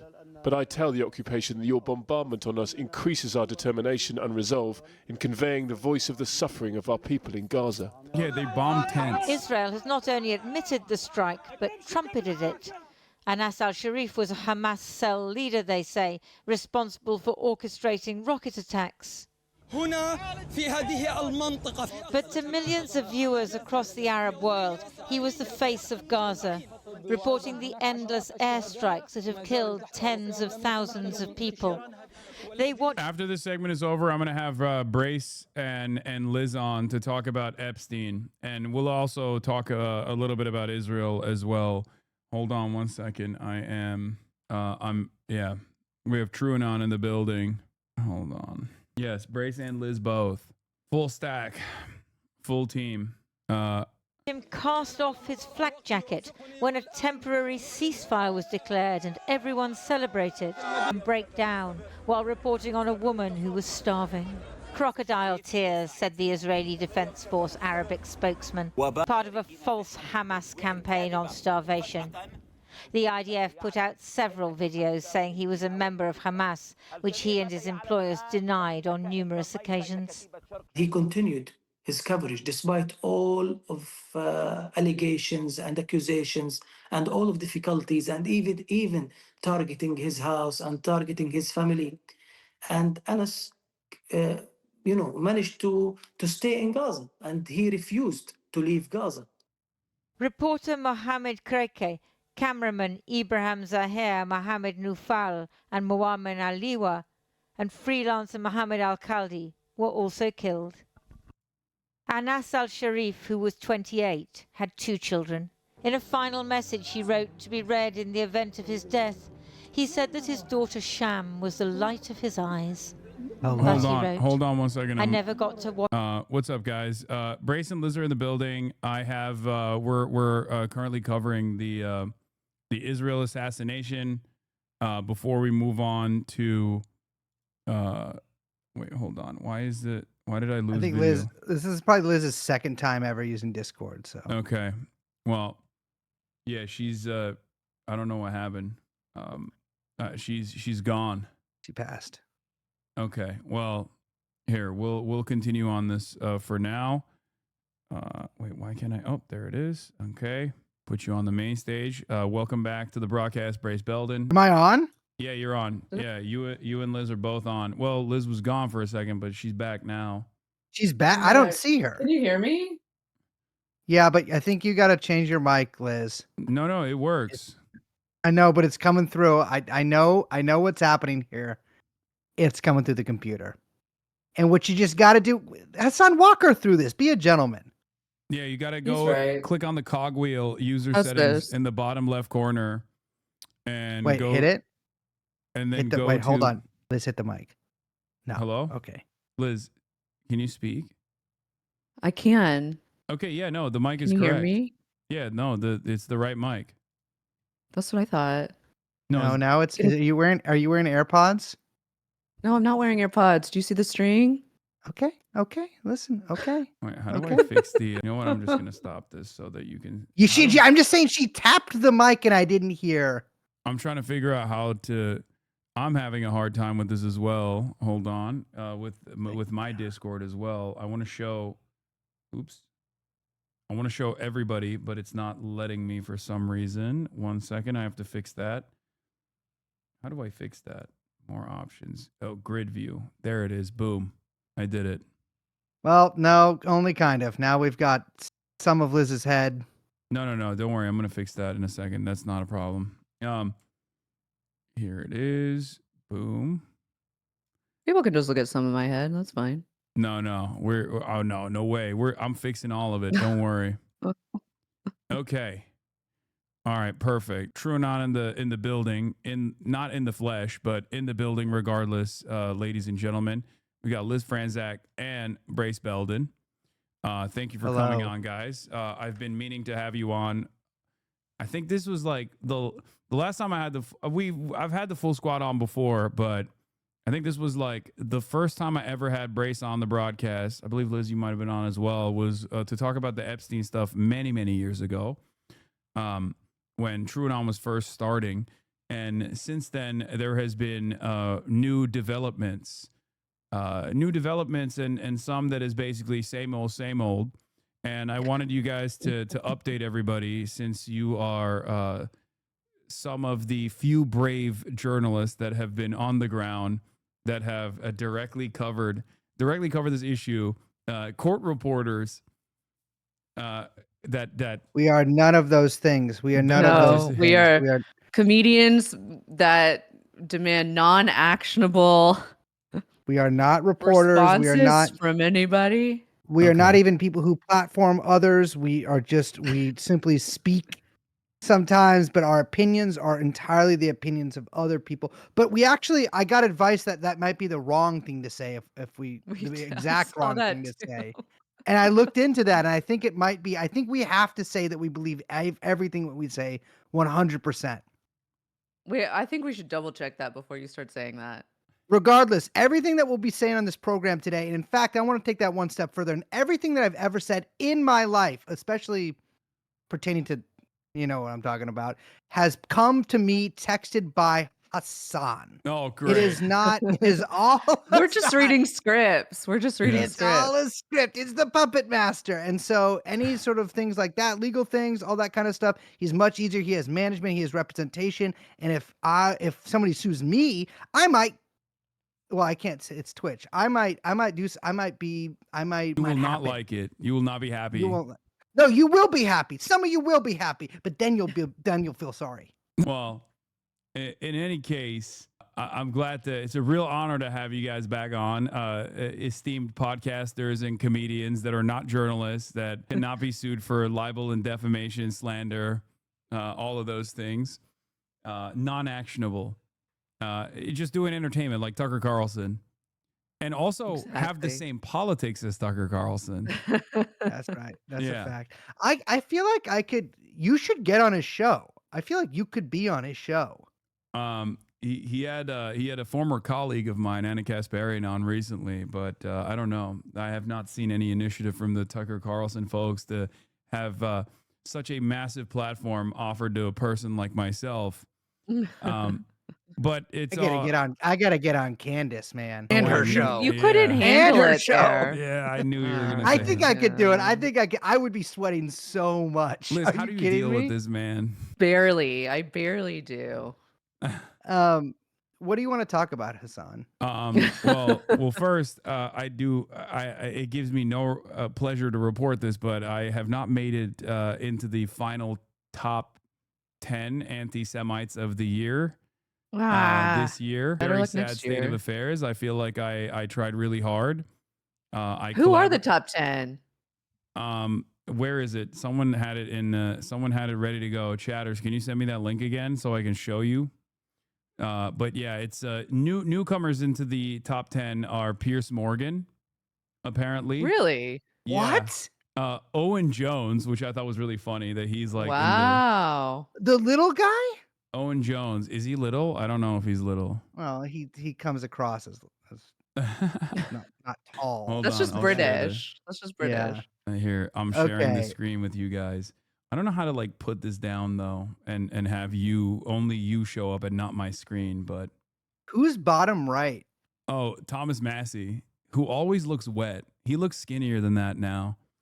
You got Tucker Carlson, and he's got that. You got that Amish. You got that Amish Infowars guy. Yeah, again, who I believe won last year. Right click, uncheck, show my screen. Wait, hold on. Oh, boom.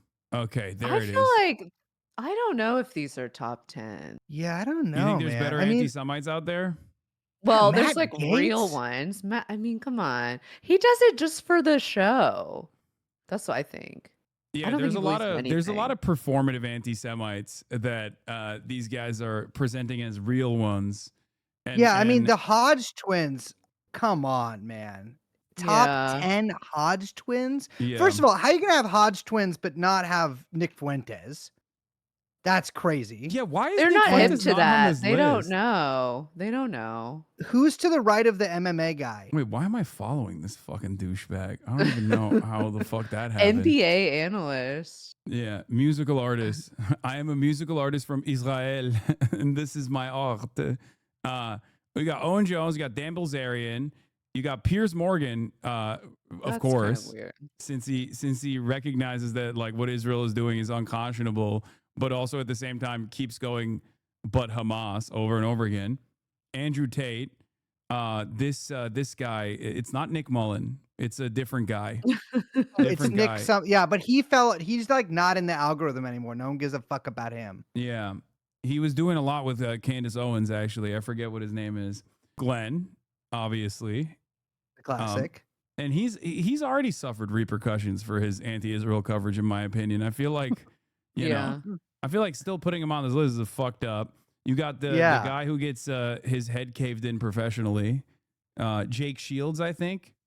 Jake Shields, yeah. And then the comedian Dave Smith. Oh, that guy's so is that guy actually a comic or is he just a guy who goes on podcasts? Like, I does think he he's do a guy like who goes on podcasts. I don't know if he's actually a comic. I feel like he says, I mean, his name is comedian Dave Smith, so I assume he is. Bassem Youssef, Matt Gaetz, the Hodge twins, fucking Jackson Hinkledink, and Thomas Oh my god, I thought that Massey. was Josh Citterell. Oh, I That's thought what I did thought it not was. recognize Jackson. I thought he was like, why is he wearing. I thought dressed that like was that? a guy in a, you know, one of them Rasta hats. I don't know if there's like a name for it or whatever, but like a hat you put your dreads in. And that's I thought it was like a guy. That wearing one of outfit those. looks photoshopped on. Like it reminds me of the Trump Y'all hat. are just photo. jealous that he actually went and hung out with the Al Houthi family. Yes, I am jealous. Oh, Anybody? Me too. Let's be real. Anybody who is hating on that, you are hating from outside the club. That is for just sure. definitionally you're hating outside the club. For sure. It's just come on. People were like, oh look, there was so many people trying to be like, oh he's got the rifle. He's got the. It's just so performative. Yeah, wouldn't you'd kill to be in that performance? Are you kidding me? 100%. No, I would say there's that was when I assumed that was when I decided I don't think he's an American intelligence asset and maybe just a Russian one. I don't know. With this list, I'm going to go ahead and say the only three people I would say that actually probably really don't like hate Jewish people are also two of the people that I don't know if they could necessarily define what a Jew is, which is Bilzerian and then Jake, the fucking the MMA guy, and then maybe Candace Owens, but that's because she's our most refined anti-Semite. She's but everyone in else, the archives. She's reading all the pages. But I feel like everybody else is just. I mean, I don't know about the InfoWars guy, but I'm like, this is a phoned in list. Yeah. Yeah, like the Hodgmans are. I unironically believe the Hodgmans are too stupid to be anti-Semitic. Yes, I guarantee that if you ask the Hodge twins, this is the easiest thing to do because you always have people do this, Hassan. Ask the Hodge twins to draw a Jew, and I guarantee they could not get that done. like an anti-Semitic cartoon? You mean like a Anything greedy that they merchant want. meme or something? Anything that they want. No, anything that they want. Have them draw a Jewish person, and they could not do it. They would fail to even draw the Star of David. Exactly. But whatever comes to your mind, like a charades kind of thing, they couldn't do it. Yeah. Well, what would your drawing look like, Brace? I would draw the New York City skyline with money clouds, no crime on the streets. I would draw the Empire State Building wearing a yarmulke because, it's Jewish. I would draw a happy family of Hasidic people walking across the street, 8 little kids in tow. And then I would draw behind it. Like that would take up the like the middle part of the page. And you would think like, oh, that's his drawing. So nice. But the entire rest of the page would have just the outline of my own nose sort of up from one end to the other, because my shit's like a beak, like it goes down. I can put my tongue in my nostril. And so I would do that. And then I'd probably sell it. I'm laughing about something else that I was thinking of. I'm horrified at what you're suggesting. I'm going like this the whole time. Not good. Brace, Brace should be in charge of putting together the top anti-Semites. I think he would be good. He's got the nose for sniffing them out. Oh, damn. Okay. Damn. Oh. What? Your people have those too, Hassan? Are you fucking kidding me? Go to any street corner in Ankara, and those guys, the pores that you see on Turks are the size of fists. There's a whole region of Turks that are defined by having a big schnoz. The entire Black Sea region is all Karadeniz is all like known for having very big noses. It's a nice place in Turkey, and they're not known as like, it's not even like anti-Semitic or anything. They are considered like the dumbest of Turks. I don't know why. But in any case, getting back to this list, I feel like I haven't done enough this year, and I feel bad. I feel like, I mean, like, you put Owen Jones on here and you don't put me on here. Like, what the fuck am I doing? Jones, I mean, this is just, I mean, just to have Owen on there and not have Jeremy Corbyn on there. Yeah, true. It's just more skullduggery. I'll say that, just more skullduggery. We'll get you on there. Say what you want to say. Say your piece right now. Say what you want to say to me. We'll get you on there right now. Only in private. Only in private do I reveal my true opinions. Do you want to talk about Jeffrey Epstein? Yeah. Before we do that, that was one of the reasons why Corbyn was anti-Semitic, is he said Epstein. Epstein. But outside of this, there's another thing that happened in the field of anti-Semitism. Eric Adams talked about all of the rabbis that had endorsed him. And I guess one of the rabbis that endorsed him is actually a Black Hebrew Israelite rabbi.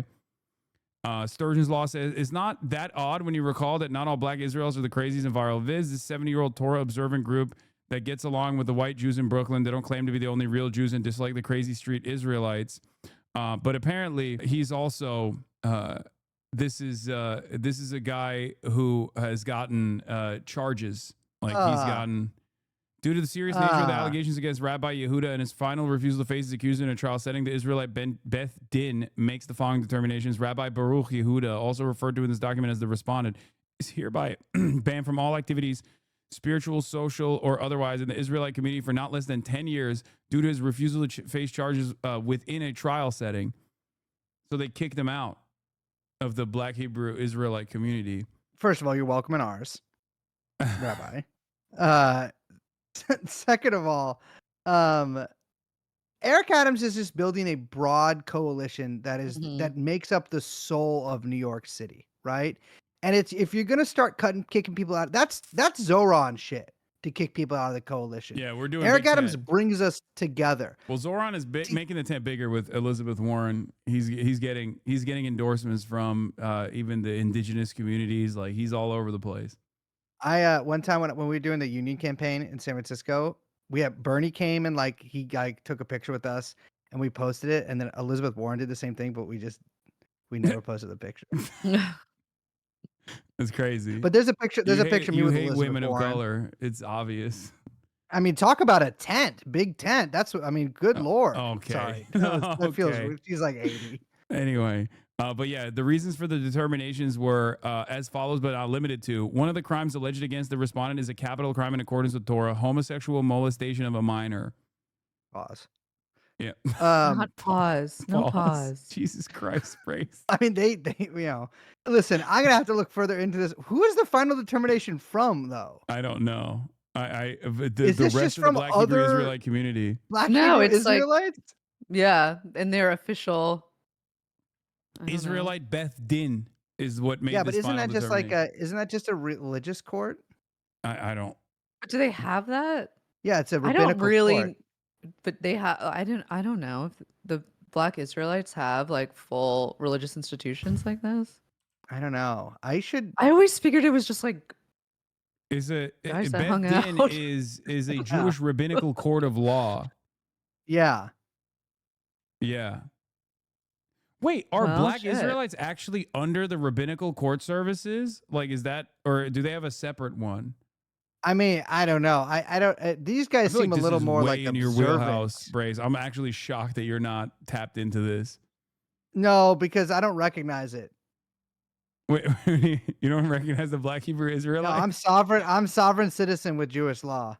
They can't touch me. It's not. Yeah, it's Because not I'm even uncircumcised. what? You're uncircumcised. That's what you said. You know that. We've talked Yeah, about yeah, this. I've seen Yeah, it. I'm uncircumcised. It's No, you haven't seen it. shockingly It's girthy. yeah, but vanishingly short. But Like a the tin can. this is how you're supposed to. Beth Din, I think, is just a gathering of rabbis. I think Beth Din of America might be like an organization, but you can just have it's like Beit Din, but you can just have a like rabbinical court outside of that. There's not like an official like worldwide one. I don't think. Okay. There's an Orthodox one, and there's I don't know. I'll have to look further. I'll ask Eric. I bet he'll tell me. Oh, I Adams. don't think Eric directly? Adams fucking knows. He was a He cop. didn't even know. Like he doesn't. I don't think he even knows what Black Israelites are. He's just like, hey, look at these guys. Maybe that's what he means when he says he loves Israel. Because if so, I get it. I have a crazy supercut of them outside of the Gap on Market Street in San Francisco. I should. You love this.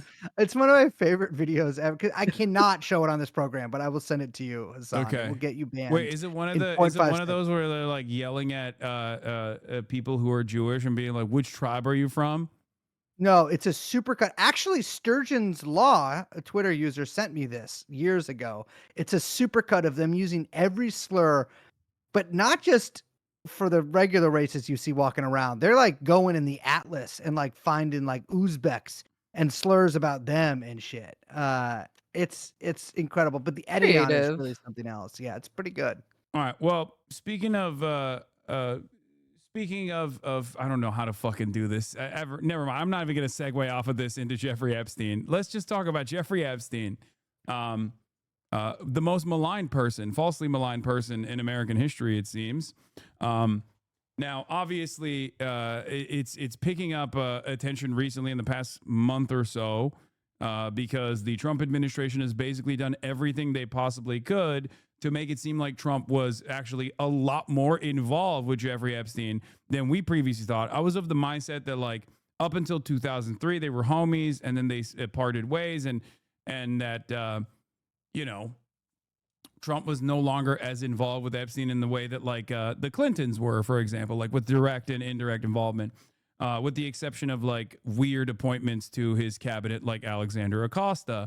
But everything that Trump has done thus far, even the wishy-washy ways in which he responded to whether or not he would reveal the contents of the Epstein investigation leading up to the election, made me feel as though maybe he was a little bit more involved in the possibly even diddling of the children.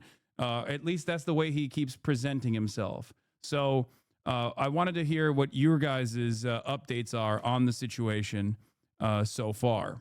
Well, I think the kind of sideshow of it has been extraordinary. Like just spawning these like internal fights within departments, within the FBI, within the White House, like all of these cliques seem to be forming to like try to figure out what to do and how to defend themselves against this base that they kind of appealed to in the election. I mean, they leaned into this stuff so much, and now having to kind of both defend Trump and say like, oh, but he doesn't have anything to do with it, but also we're being so transparent, and now have to kind of like, lock down the fort and come up with a plan against a bunch of like influencers that they cultivated I love it. I love it. I love watching all of it play out.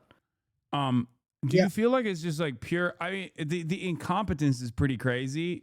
Sending the least trustworthy man in America, Kash Patel, to go on the Joe Rogan Experience before this like big revelation that they were actually not going to release the files at all. But then even after that, we saw a more competent propagandist, this like former CIA guy, go on the Joe Rogan Experience. I don't know if you guys saw that one. Was it Mike Baker or something? Like there was a dude that went on the Joe Rogan Experience. That's a guy who just loves to be on Twitter. Yeah. And he was on the Joe Rogan Experience and he said a couple things that I want to bring to your attention that I thought was very funny. Number one, he said, the CIA actually doesn't do blackmail operations that frequently because it's just like all of the confidential informants you get out of that will have a lot of disdain for the CIA. So they're not like reliable in their service, which I thought was really funny for him to say that. And then he also implied that it was maybe Jeffrey Epstein was a foreign intelligence asset, but not Israel, and perhaps maybe of Russia and China. Jeffrey Epstein is China? Chinese. I've been saying that since the podcast started. There He's you go. Chinese. Look, zoom in on some of those pictures. You might either like or dislike what you see, but it's so Kash Patel being deployed to Rogan, field assignment Rogan is so funny to me because it actually is the toughest assignment to have to sit across from Joe Rogan and be like, he killed himself. It's not true. Let's be real here for a second. Most people could not do that. You would sit across from Joe Rogan and be like, yeah, I don't know. You're right, Joe. You know, it's hard to go against a guy like that.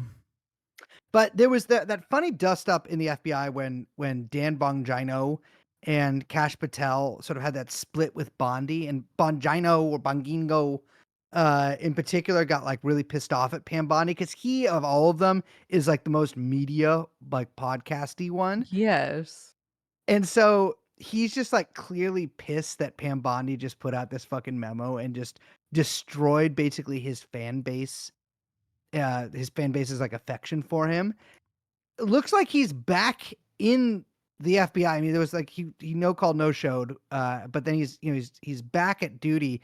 Although he has not, it seems, been present at the sort of strategy meetings to deal with this stuff. So the other night, there was a meeting that was convened by the one and only JD Vance of JD, Susie Wiles, Pam Bondi, and Kash Patel. No Bongango to be seen at the White House. Because he's a brave truth teller. He has a lot riding on this, his podcasting career.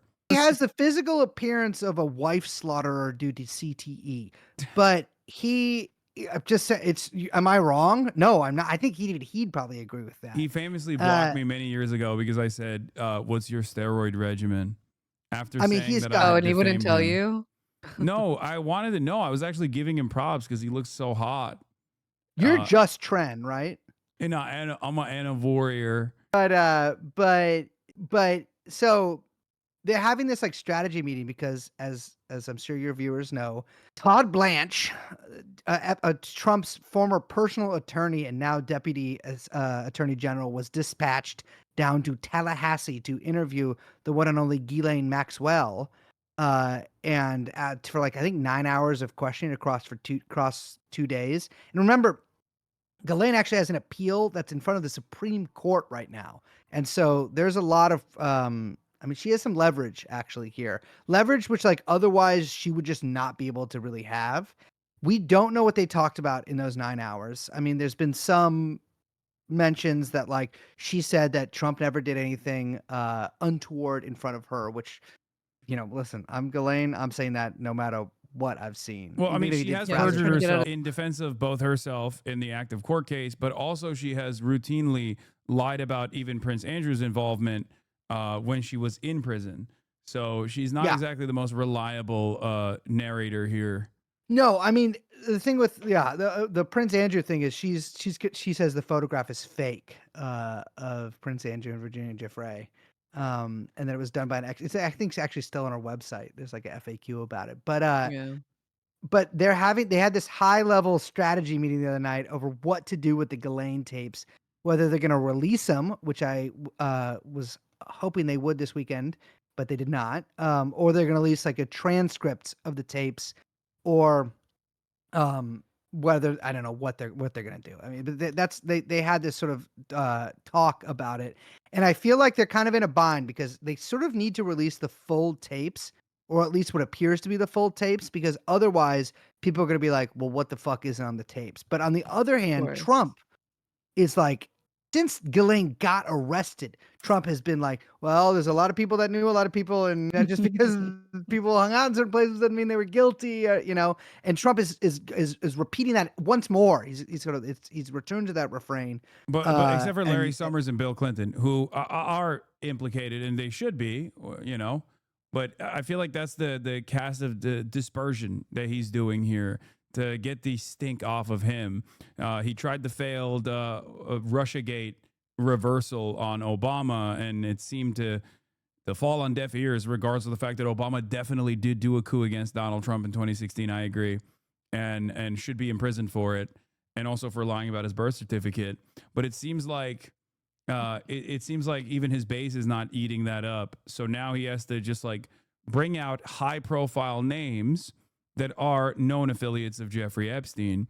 But the question I've always had for you guys, the experts on the subject matter, is I have this this feeling that this is a mutually assured pedophilia destruction, where it's like the Clintons are a load bearing aspect of this of you know, modern American governance, and therefore if you were to like out the Clintons, well, they could potentially retaliate, right? And therefore I never thought that they would even attempt to out the Clintons at all, even though the base demands like some kind of red meat. Do you agree with me on this assessment? I think each of us are just waiting for the other one to speak. Liz, you know what? I'm throwing this one to you. I like the state of play. I like the kind of like game theory there.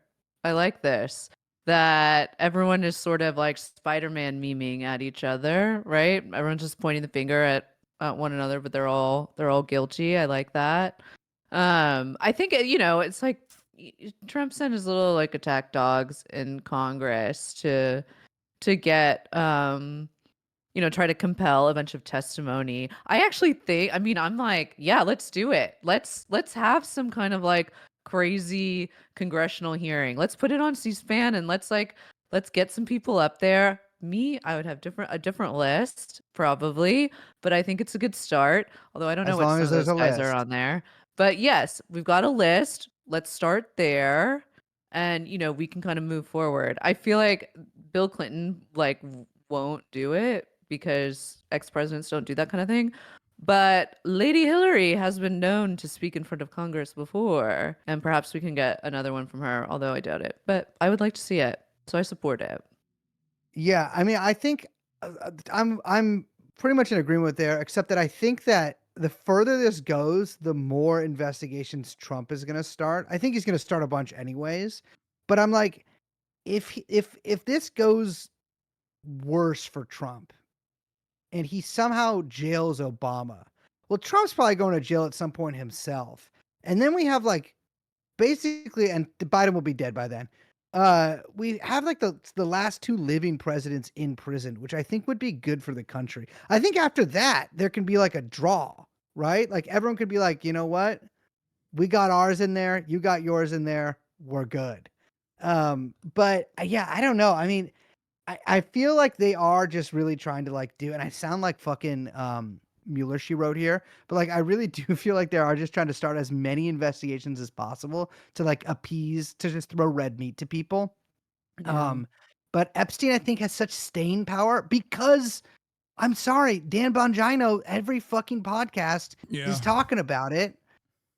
You know, Well, that's what's kind of amazing is that like they have to keep throwing all these investigations, like you're saying, like red meat, to all of these like content creators that they have cultivated as massive like assets for their base. And so, and those guys can't stop talking about it because their base wants to hear it, their audience wants to hear it, and they have to generate the content. And so it's just like it's like this perpetuating loop that they can't get out of because of the fucking content economy. Isn't that beautiful? Mm-hmm. Yeah. Well, I mean, the content economy in and of itself is far more significant. As you guys are also podcasters, you know this. You understand when Dan Bongino says like, I'm losing my authority as a podcaster because of this like fuck ass job that I have to do as like the deputy director of the FBI, which is lame. Child's job, by the way. That's the kind of job they give that like 12-year-old with brain cancer they've entered into every police department in America. No disrespect to him. Leo Terrell. Leo Terrell is. Oh shit! I was thinking about a different. Dude, my bad. You gotta get Leo Terrell on the stream, my brother. The anti-Semitisms are so he can kill me. I love Terrell. No, but it does. I feel like Bongingo is gonna come out. Like if there's gonna be one big loser here, it's gonna be him. Because there was a second when they were like, easy there was to like cut loose. I know, because he doesn't. You know, he's bringing. And he has his nothing to own the table. career. He's got to get back to Moink. Oh God. Why? Yeah. Do we think that it was Kash Patel or Dan Bongingo that told everybody, including potentially Elon Musk, that Donald Trump was in the Epstein files over and over again for some weird reason? They Gotta say be it was Kash Bongingo. Patel. Really? There's I could see Kash. So Kash is rumored to have just told a bunch of people, but I could see Which I Bongingo could being in like see. a group chat with like not Ashley St. Clair, because unfortunately she is off the market right now, but Yeah. or just off the She's been internet kicked right off the now. island. I'm telling you, Ashley St. Clair of Clay St. She watches. That's not even a Ashley, joke.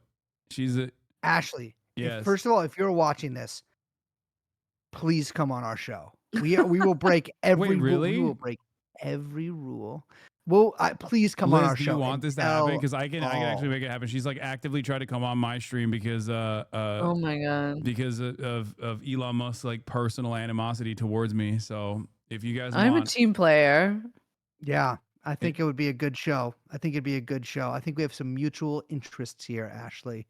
But I could see Dan Bongingo being in like group chats with like Benny Johnson or all those kind of people and being like, but I don't know, because he wouldn't throw Trump under Loose the bus. lips It's sink got to be Kash. ships. The thing about Cash that's so funny is that he was like such a true believer. Like I'm so curious about like where his head's at because he really believed that Trump was like the QAnon king, that he was like coming in to save like save the world from the demon rat pedophiles or whatever his fucking book is about.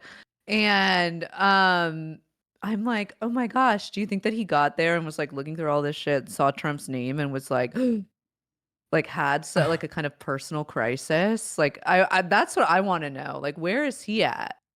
Because he was a true believer and now I'm not so sure. so you're thinking Dan Bongingo could potentially undermine this this entire administration from within because as a true Fedayeen, he thought Donald Trump was actually innocent, and now he's seen the truth and it's hurting him. I think that this administration is facing a lot of trouble due to content creators. And and it's a hoisted by their own petard situation. You know, they cultivated these insane people who sell Moink products, which is one of Dan Bongingo's biggest sponsors.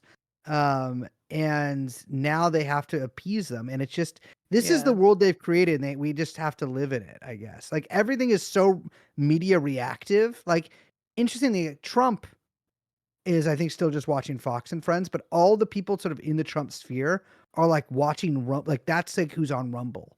And so they have to like, yeah.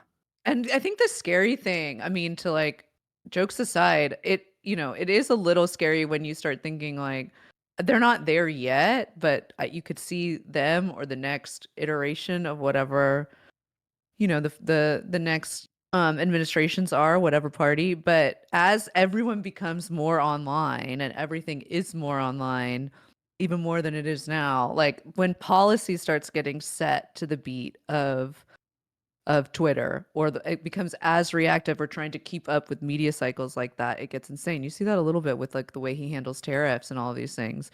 But just like thinking through all of that kind of makes me feel pretty sick about the state of the world.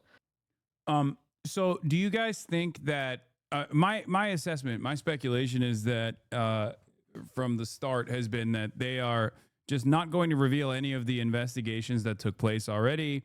Never like do any sort of like financial tracing of the paper trail left behind by like wire transfers and things of that nature that actually uncover a much larger web of wealthy finance people and what their level of involvement was with Jeffrey Epstein beyond like the stuff that is the most, I guess it's a weird term to use, but salacious and eye-catching, like the sex trafficking and pedophilia. And they're just simply going to use Ghislaine Maxwell as like the sole singular witness to everything and greatly elevate her importance here without as a way to just like not uncover any of the information from said investigations and then offer her some kind of like lenient sentencing in the process. Do you guys think that assessment is correct? Yeah. Yeah, I know, I that's what I was mean, gonna yeah. say. Yeah, I mean, I do think that assessment is correct, Hassan. Why don't you let me say it? You're fucking Okay, my interviewing bad. us. That's true. No, all I'm good. No, bad. no, all good, all good, all good. I'm sure Ro Khanna wouldn't complain if he was on the other side of the microphone here. Maybe you'd like to have him on next time. I mean, I But have had him but on the stream before. and he's doing this Epstein press conference on the September 3rd, I guess. But so I basically am like, I feel like they're kind of going to string it along as long as they can. And I don't think there's a big chance Ghislaine gets a pardon, but I'm going to say the chance that Ghislaine gets a pardon is like significantly greater than it was a year ago, which I would have said was absolutely zero. And so I don't know. I mean, if it turns out like that is how all this ends, or like what this leads to, which is Donald Trump pardoning Ghislaine Maxwell, then I mean, you know what? It's probably not good. It's not good, obviously, but it will be kind of amazing in that sort of like historical sense. Yeah. But I do think that there will be a lot of animosity even from Trump's base Yeah. unless they Yeah. offer like some solid red meat in terms of like famous Democrats that are associated or something. But even then, I feel like people will consistently demand more information because I feel like this is the only type of like class based analysis that these guys can engage with, where it's like billionaires get to do pedophilia and suffer zero repercussions, but they can't even be creepy to their niece's friends at the barbecue without people yelling at them. I feel like that's just like the average hog in the base. Did you see that Trump was weighing whether to pardon Diddy? I did. But was he really? Yes. I Is don't it just some shit he was saying? This president's always yapping about something. He is talking frequently. I mean, I think that basically, yes, I agree, but like, I feel like you can kind of trick the MAGA base with some other shit. I think there'll be a lot of people who are like, hey, remember that, but I don't think this is enough for like full rupture. I do think it's bad for Trump and gives him a lot less like runway on some other issues. And I think that, again, like basically, as you were saying, as we were talking about earlier, the further this goes along, the more like desperate he's going to get to sort of just distract from it and just get it out of the news by replacing it with something even crazier. And so I don't know if we're quite there yet. I mean, I think that it was so transparent with the Russiagate stuff and like referring Obama to the DOJ like the day after the fucking, the big dust up over this. I don't know. We'll see. But no one is even talking about Obama doing a coup. Like I know. Even the podcaster orbit that Trump wants to actively entertain Barack Obama as like doing a coup against them in 2016, which again, he won that election. So I don't even know why he's like still trying to do that. Has not really entertained that conspiracy theory as much as they care about the Jeffrey Epstein stuff. So I just don't know if it's going to go away. I think this is like the first like real issue of consequence that unwinds at least some of the biggest diehard MAGA loyalists, at least like the ones that get their notes from the internet. Yeah, I mean, I think one of the things too is that Russiagate is also really boring to talk about. Oh yeah. And so, and compare that to like Jeffrey Epstein. And so that was kind of a gambit on his part that I just don't think is going to ever was destined to be successful because nobody like wants to talk about the Nunes memo and like, all this kind of like, I know about Russiagate. I do, it's funny. I do think that there was a big kind of Russiagate scam cooked up by the IC, but it's fucking boring. Yeah. And it's also, you're trying to bring up something that is so far in the past. Like if the time to do the Russiagate stuff or the reverse Russiagate stuff was Trump won. Yeah. That would have had the maximum impact. It's like now it doesn't matter. You lost an election, then you won another one. It's just like that's so far in the rearview mirror that nobody gives a shit. He didn't have the power in Trump won, and it was like still going on in Trump won, though. That's like kind of the problem. True. He But didn't have yeah, the power. He I didn't agree. have the podcaster loyalists in every facet of the administration. There was a I mean, mixture he of did. like competent people who ended up becoming spoilers for his agenda. Yeah, but he didn't have a But goat he also, like like, Tulsi in there. yeah, he also like cleaned house Yeah. at the fucking all the different departments in a totally different way this time than I mean, you could tell when he was on his, revenge tour, whatever we want to call the campaign, like they were approaching the whole thing very differently and with a very different plan of attack than they were in one or even 2020, which felt more like trying to just like push the My Pillow across the finish line and they couldn't, but this time was like very much more strategic and we're still kind of like watching all that play out. What do you guys think of the media involvement so far in this? Because like in the past, they have actively been like, Jeffrey Epstein didn't kill himself. Here's proof. I mean, or did kill himself. Sorry. Here's evidence. There was like numerous articles written about it. And it almost felt like they were running cover for the many different crimes of Jeffrey Epstein, with like notable exceptions in, local reporting and things of that nature.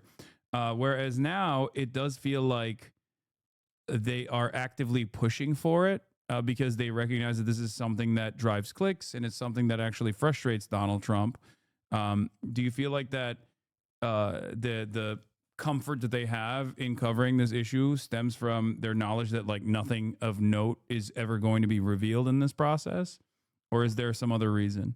I kind of think that, yeah. I think that there is a big part on the Democrat lawmakers that are, or not just lawmakers, like personalities, whatever, that are kind of like latching onto it, that are sort of like see it as something that is like hurting the Trump, that it's like a wedge issue that they can exploit, and they're going in on it with kind of knowing like, oh, there's so much involved procedurally in what people are demanding to like get, the idea of like quote unquote releasing the files or whatever, like the amount of time it would take to redact all of that, like getting all that stuff together. Like I think there's a knowledge there that the process would be so much more complicated than is being communicated to the base, or that the base has the patience for, and so it's like an easy exploit, and they're kind of going after it.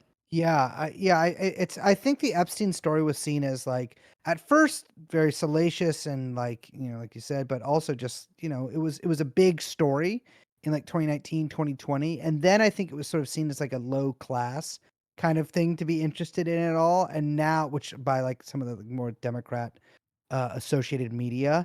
And now I think, you've seen like a bunch of pretty big articles in like New York Times, Wall Street Journal about this. And to be fair, the Wall Street Journal has had some really good coverage over the past couple of years, especially the stuff with Epstein's schedule, which let us in a little more on his world of hanging out with Woody Allen and Peter Thiel.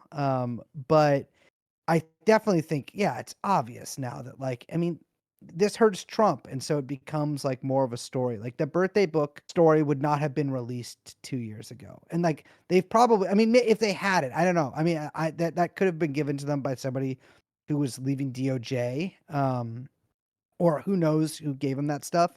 But I don't know if they would have published that 2 years ago. Whereas now, definitely, like all these kind of stories are like fair game.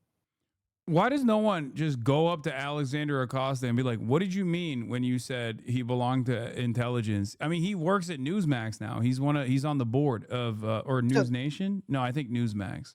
One of those. That has happened. That has happened, actually. Alex Acosta, it's a footnote in a DOJ, I think it was like I don't know, it's like an inspector general style report, I think, examining, it's been a really long time since I read it, examining the plea deal and a bunch of Epstein stuff. And he says that he never said that. And so that's pretty probably the answer that he would give to anybody who asked him. Okay. But also, like, who's seen Alex Acosta? You know what I mean? Yeah. Now, like I said, he just recently got a job at News Nation or Newsmax. Zooming into that shit. He is zooming into that shit. Yeah. So As far as the Supreme Court case goes, would you guys care to elaborate on the details of the Supreme Court case with Ghislaine Maxwell? Because if I'm not mistaken, it's about the previous pardons that came with the Alexandra Acosta sweetheart plea bargain that maintained that all of Jeffrey Epstein's affiliates would actually have a permanent blanket protection. And that is what they're stressing, right? That's what they're trying to claim is like Ghislaine Maxwell shouldn't be imprisoned because of that previous pardon that is supposed to protect her. Do I have that right?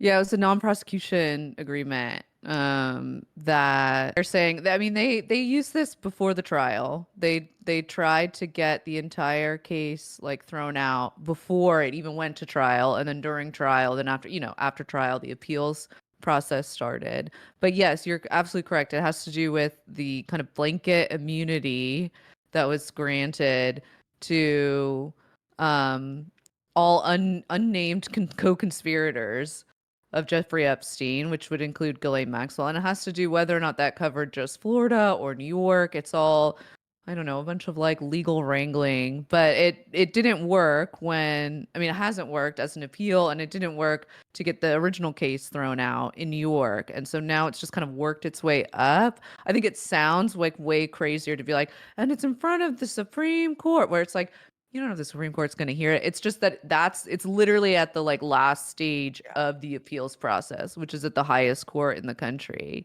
But I mean, it's been there for a little bit. Yeah, I think unless something extraordinary happens, like really, really, really extraordinary, I think that there's like very little chance that this appeal goes anywhere. I would say there's almost no chance that it goes anywhere. Although I would have said zero chance maybe a year ago, but again, like things have changed a little bit. But I mean, it's as was kind of worked out during the SDNY prosecution of Ghislaine, like the NPA, first of all, was basically voided, but also just doesn't apply to that's why they sort of charged her with those specific crimes also in like the ones that she was charged with, and like in the specific circumstances she was charged with them, because that also is like a stronger argument of the NPA not applying in this instance. But also like the government's like the NPA doesn't apply anyways. I mean, Epstein fucking got arrested. Why do you think Jeffrey Epstein was most likely assassinated under similar circumstances as Jean-Luc Brunel in a Parisian prison? And Ghislaine Maxwell is out of all of the known major co-conspirators, the only one that has remained alive. Is it because of her tendency to play ball? Is it because of her direct affiliations potentially with the intelligence community? Like, what do you think is the reason why Ghislaine Maxwell is still alive and well, whereas all of the other pieces of this puzzle have been have died under mysterious circumstances? Well, I mean, I have no idea the truth of it because I don't know Ghislaine. But I mean, if I had to hazard a guess, I'm not as dogmatic about Epstein having definitely killed himself as other people. I think as having definitely been assassinated as other people. I think it definitely is a huge possibility that it happened. With Brunel, there's very little information in English. Although I confess I have not looked into that in the past year to see if anything more has come out. Like a French, report similar to the one about Epstein's death. But I don't know. I mean, one would, I guess, assume from contextual clues that, like, yeah, she had maybe more direct involvement with whatever was behind all of this, and that's why nothing has happened. But also, like, maybe it would look too crazy if she also killed herself in jail or in prison, rather. I don't know. Certainly it's easier probably to get someone killed in prison rather than in jail. Although she has been in not so difficult prisons to be in, so I guess it probably would be rather unusual.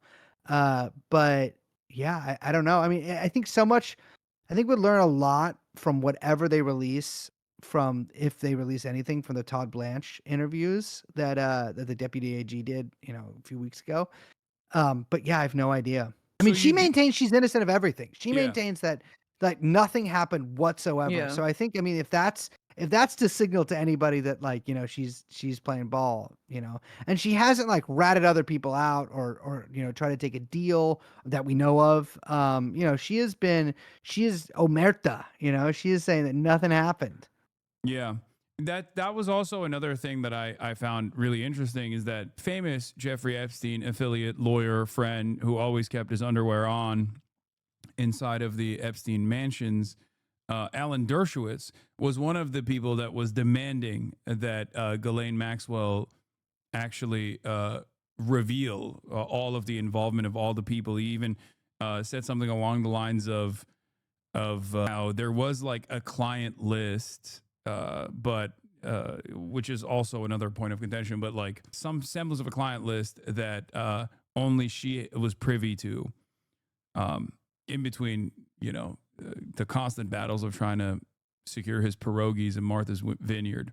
Well, I'd like to see Alan Dershowitz's client list. Jay Simpson, Ted Kennedy, Jeffrey Epstein. No, Alan Dershowitz, I'm going to be honest. Maybe this isn't a sexy answer to give. I think Alan Dershowitz likes to be on TV. So anytime something happens that like, the pierogi incident is a perfect example of this. It's like he just wants attention, which I understand.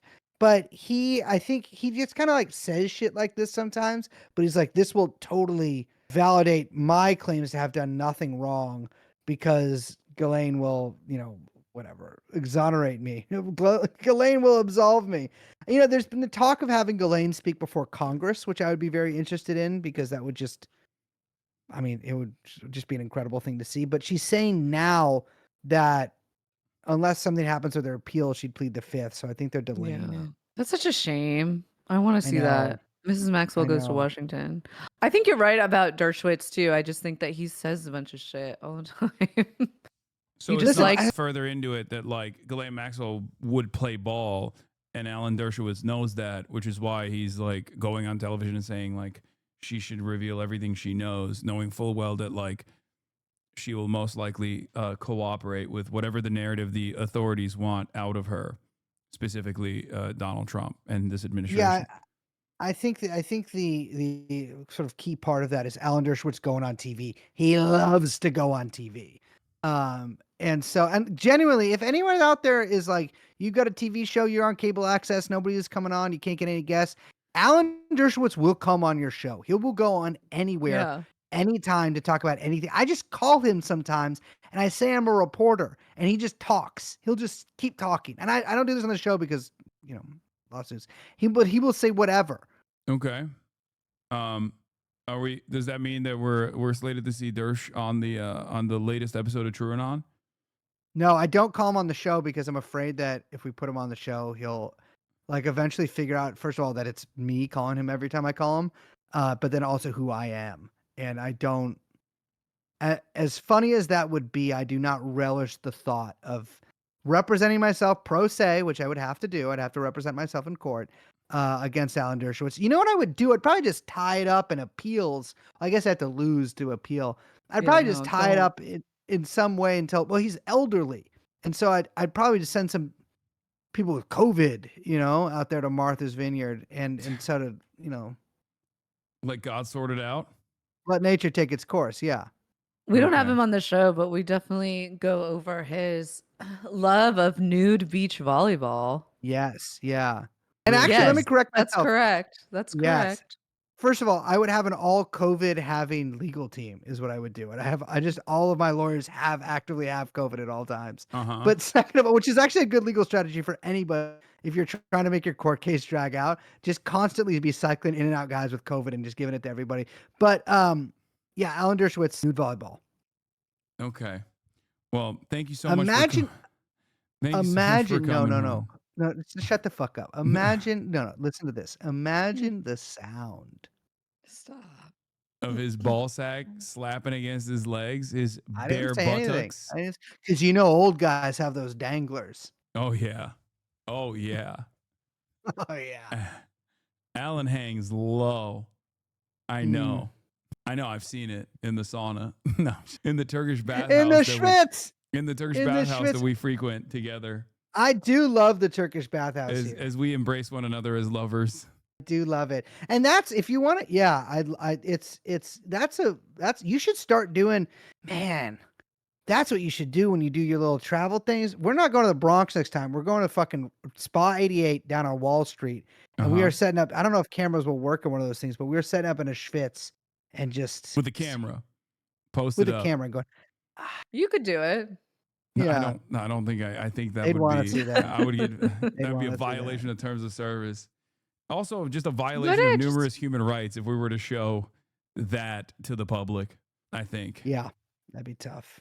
Well, is there anything you guys want to fill me in on as far as any updates or anything else for that matter that you guys want to promote before I let you We go? don't promote anything. Wait, we don't promote anything, but actually we do have something to promote, Liz. We do.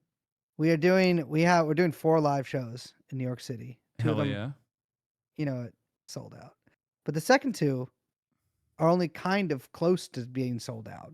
And they're That's happening true. on October 30th. Halloween's Eve, they called it. The night before Dracula, 10:30, October 30th. And then the next one is November 19th.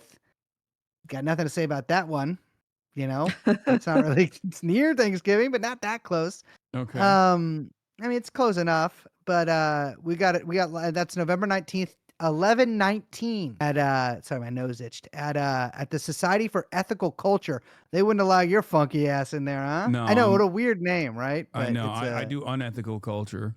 I do unethical non-monogamy. I might be in New York this weekend for the Palestinian rally.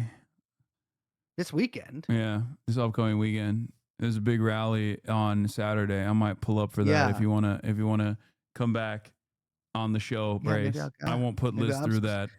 supposed to go on a party. Supposed to go on a party boat at some time. Wait, what? That's On tough. Saturday I you know. have a party boat? Not me. It's a guy I know. Not like a Huh. fancy one. Like Okay. one of those little things you rent out for a few hours. All right. Well, But yeah. Let me know if you're coming. there you have it, folks. Brace Belden, Liz Franzak, thank you so much for coming on, guys. True and On podcast. Bye-bye. See ya. Wait. All right. That was the brave, the true, the only last remaining journalists that are out there doing the damn thing. The True and On podcast, comprised of real journalism, ethical journalism, and the only real true centrists out there, the true moral compass. Not journalists, not legally actionable. Yes. They are not legally liable journalists. I'm just saying that as a joke, as a meme. Okay? Don't take it seriously, please. Okay. Yeah, you're wrong. They're comedians that only report on things other people said. True. True and On is a parody show and not real journalism. Okay, speaking of not real journalism, let's get back to Benjamin Netanyahu and the way that people are covering Benjamin Netanyahu's lies, even though Benjamin Netanyahu claims it's a campaign of lies while I go pee. Hello, good evening. The Israeli Prime Minister says his plan to invade Gaza City is the best way to end the war with Hamas. In a news conference for foreign media this afternoon, Benjamin Netanyahu defended the plan in the face of mounting criticism from the Israeli hostages' families and allies, including the UK.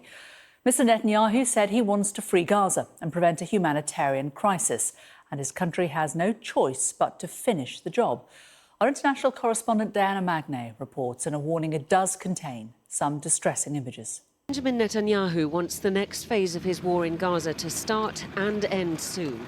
A fairly quick timeline, he said, to establish safe zones, move the 1 million or so civilians out of Gaza City, and then take out Hamas in their last strongholds. Our goal is not to occupy Gaza. Our goal is to free Gaza, free it from Hamas terrorists. The war can end tomorrow if Gaza, or rather if Hamas lays down its arms and releases all the remaining hostages.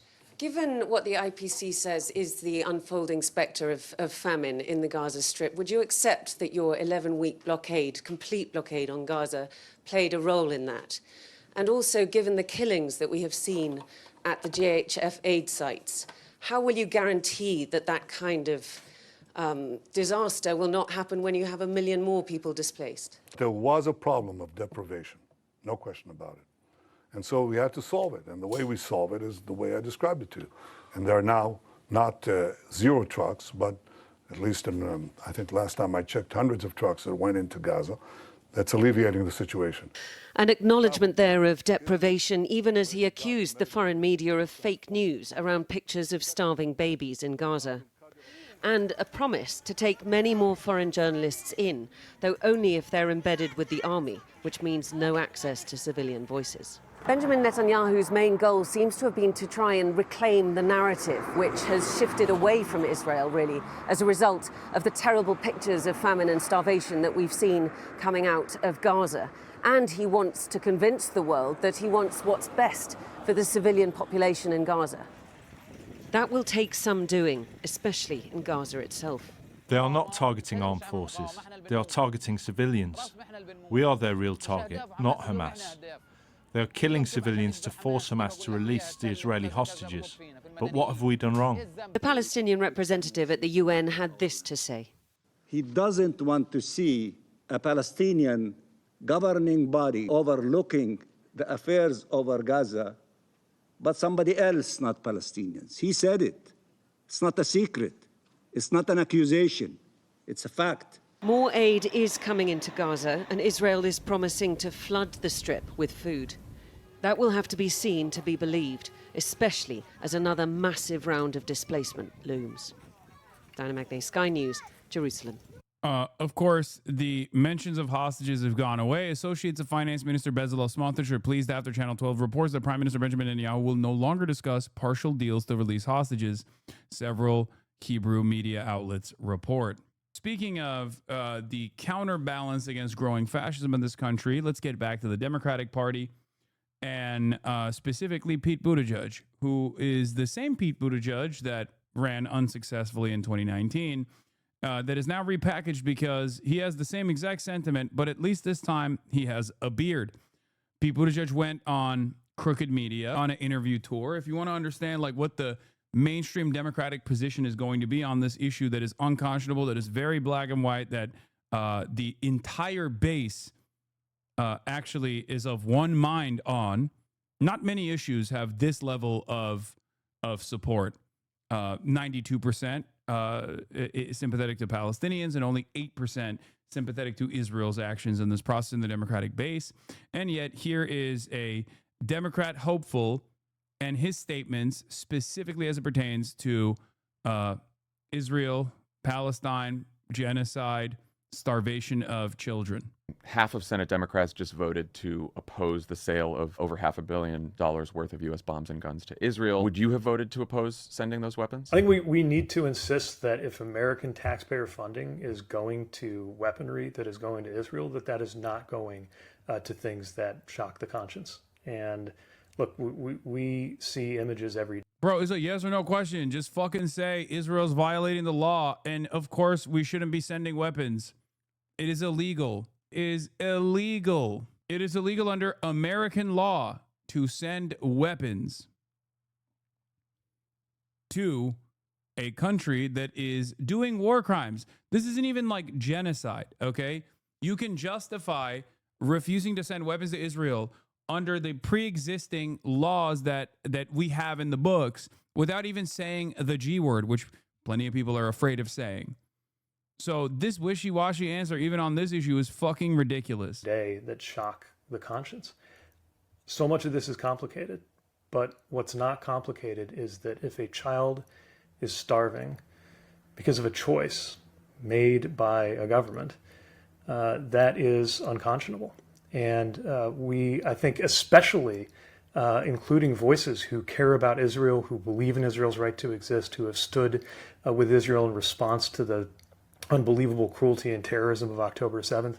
I think there's a reason why so many of those voices are speaking up now too, because this is not just something that is on its face and in itself a moral catastrophe. It is also a catastrophe for Israel for the long run. How do you think? Oh no, it's a catastrophe for Israel in the long run. This is a statement that would have been a half measure in like November 2023. Okay, you could have been like Israel's reaction to October 7, okay, while highlighting the atrocities of October 7 is actually creating a danger for Israel's future, is an argument you could have conducted, and it still would have been half measure. It would not have been a serious response, But you could have maybe done that in November 2023. Maybe into like the beginning of the year 2024. 22 months after the fact, this is so incompetent and refusing to reckon with the reality that everyone can see. It's basically for this brilliant messenger that Pete Buttigieg is supposed to be, his inability to fucking read the room is alarming. This kind of wishy-washy sentiment this far in is also going to tank his chances of even running for president. That's it. Ross Barkan says the 2028 Democratic primary is going to look very different than any primary that came before. Democrats until 2024 or so could sneak away with answers like these, but they won't work anymore. I don't think that's actually wishful thinking. I think that's legit. If there is a single fucking Democrat on that stage that says, fuck Israel, Israel can suck my dick, they are going to clean house. That's all it takes. The only way they can probably limit the impact is by refusing to entertain any Democrat that says that. That is the only way that they can shut down this point of contention, this discourse within the base of support, within the base of the Democratic Party. Because if they're all speaking like Pete Buttigieg and then one person, all it takes is saying, no, this is ridiculous. Israel's doing a genocide. What the fuck are we doing? We've given him unlimited billions of dollars of weapons. They have healthcare. We don't. I want healthcare for American citizens. We're shutting off the money faucet. We're shutting off the weapons faucet. They are winning. Okay? As I've said over and over again, even if you're a cynical, cold, calculated, amoral political actor who does not care about starving children, Pete Buttigieg clearly doesn't, you should, at the very least, utilize the fuck Israel route specifically to communicate earnesty that you might not have. Not to play into identity politics about anti-Zionist Jew with clean house right now. Oh, for sure. Especially because anti-Zionist Jews also have a tremendous amount of room to navigate these waters in a way that they won't withstand the same accusations that I do or Zoran does in terms of like being a fucking terrorist, being an Islamist fundamentalist, shit like that. That is just the reality of the matter. I recognize that. I wish that that wasn't the case. I wish that like people could still listen to someone like myself on this issue without immediately assuming that it's because of my Muslim background that I'm actually anti-Semitic deeply. But that is the reality. Not to say that a Muslim candidate couldn't overcome said hurdles, as Zohran Mamdani very clearly did. It would be someone who is of this background would absolutely benefit from being Jewish, certainly, and because that would eradicate like 90% of the fucking attacks that are launched against people that speak out on this stuff. The next administration should handle our relationship with Israel. Do you think it should change based on what Netanyahu has done the last several years? Well, certainly Netanyahu can't be the only voice or the only compass for what should happen in the U.S.-Israel relationship. And, no matter how... That's so funny. Because, like, he's not using that to say, obviously, plenty of other members of the Knesset are directly responsible for the genocide. He's using that to say, no, it's just Netanyahu, but right now it's only Netanyahu, but there are plenty of innocents in the Israeli parliament, Israeli Knesset that we could rely on. He's doing but it's only Netanyahu exit ramp. Strongly, or especially because... Once again, the environment that he's in is crooked media, okay? And you need to understand something about crooked media. These are former Obama boys, okay? The Podjans are. They worked in the Obama administration. They are an important voice within the Democratic Party. They have a decent amount of presence as like active consultants, right? The reason why I'm bringing this up is because the people that Pete Buttigieg is talking to right now have said it is a fucking litmus test. Israel is a litmus test for the Democrats in 2028. So Pete Buttigieg is going to an environment that is not hostile to him at all. And he's doing this and he's flubbing his chances. Look, I'm sorry, I like Pete, but he really just comes across as tone deaf as he continues to repeat this Israel's right to self-defense thing in 2025. Sorry, Pete, 92% of them voters aren't going to like this answer. Oh, God, he's choking on his own words and can't even fathom criticizing Israel. What I'm trying to explain to you guys, what I'm trying to communicate to you guys is this. Right now, it's fuck Israel o'clock. And people that these guys would love Normally, the Podjohn audience would love Pete Buttigieg to be the leader of the Democratic Party. They don't think too much about like what these guys' actual values are. But Israel is such a black and white issue that politicians that don't communicate the anger, the resentment, the animosity that like the average Democrat experiences, the average Democrat feels in their fucking heart about the genocidal apartheid state, Israel, is going to actually tar their own reputation. It is actually hurting people to take this wishy-washy stance on Israel, ironically enough. And a lot of these guys, I guess, can't read the fucking room or are terrified of somehow speaking out against Israel and then withstanding some kind of attack, not realizing that if they were to say fuck Israel loudly and proudly right now, they would get an unimaginable amount of support from average people, from across party lines, as a matter of fact. Because like I've said, it is fuck Israel o'clock, okay? And there are plenty who seemingly can't read the fucking time. Ben Rhodes is another Podjohn, also worked for the Obama administration, says Pete is a smart guy and I admire a lot of what he's done, but I have absolutely no idea what he thinks based on these answers. Just tell us what you believe. That's a much more gracious, much nicer way to analyze what Pete Buttigieg's wishy-washy statements look like. One issue that's increasingly dividing both parties is the war in Gaza, says Pod Save America's host John Faz, but isn't true. Only a small minority of Democrats, 8% per Gallup, support the war. No, I think he meant like increasingly divide both parties is he meant like Republicans versus Democrats, for the record. Not like it's a divide between the Democratic base of support. I think they understand that there is no divide within the Democratic base of support for fuck Israel adjacent sentiment. Is it fear of AIPAC and ADL that makes other wise progressive people try to avoid criticizing Israel? I think it's because it's foreign policy, and foreign policy is like it's not something that you touch within the Democratic Party at all. You are always pro-war no matter what, especially post 9/11, especially post Obama. But Pete isn't a progressive beacon anyway. The reason why I think Pete Buttigieg's statements here are instructive is because he is a younger face for establishment Democrats. So I like to try to understand exactly where he's coming from in terms of like where the establishment Democrats' best communicator is. A large part of it is people are scared of getting called anti-Semitic. I think that is, again, an inability to read the room, though, because this kind of shit doesn't work anymore, okay? Drama slop tubers still say you're anti-Semitic. Yeah, but it doesn't fucking matter. That's my point, okay? The ADL says I'm anti-Semitic. The ADL is supposed to be an incredibly influential institution that gets to play the role of, like, a kingmaker and play the role of, like, shutting off media, mainstream media, from giving you positive coverage. If the ADL can't stop me from getting placement in mainstream media outlets and magazines and fucking newspapers and whatnot, then it means that it's over. Okay? That's it. Like, slop tubers are fucking irrelevant. No one in the no adult is actually taking their notes from fucking slop tubers. Let's be real. That's mostly to like a younger audience that wants to feel smart, and therefore they can't like actually broach the subject matter that's like dense and too complicated for them to comprehend. So they just like watch someone basically summarize the worst version of events and get their notes from that. That's just like children's entertainment. But if we're talking about like the actual institutional prowess of a organization like the ADL, in the past, if they said you're anti-Semitic, you're not getting a fucking New York Times article written about you that is positive. You're not getting CNN placements. It's not happening at all.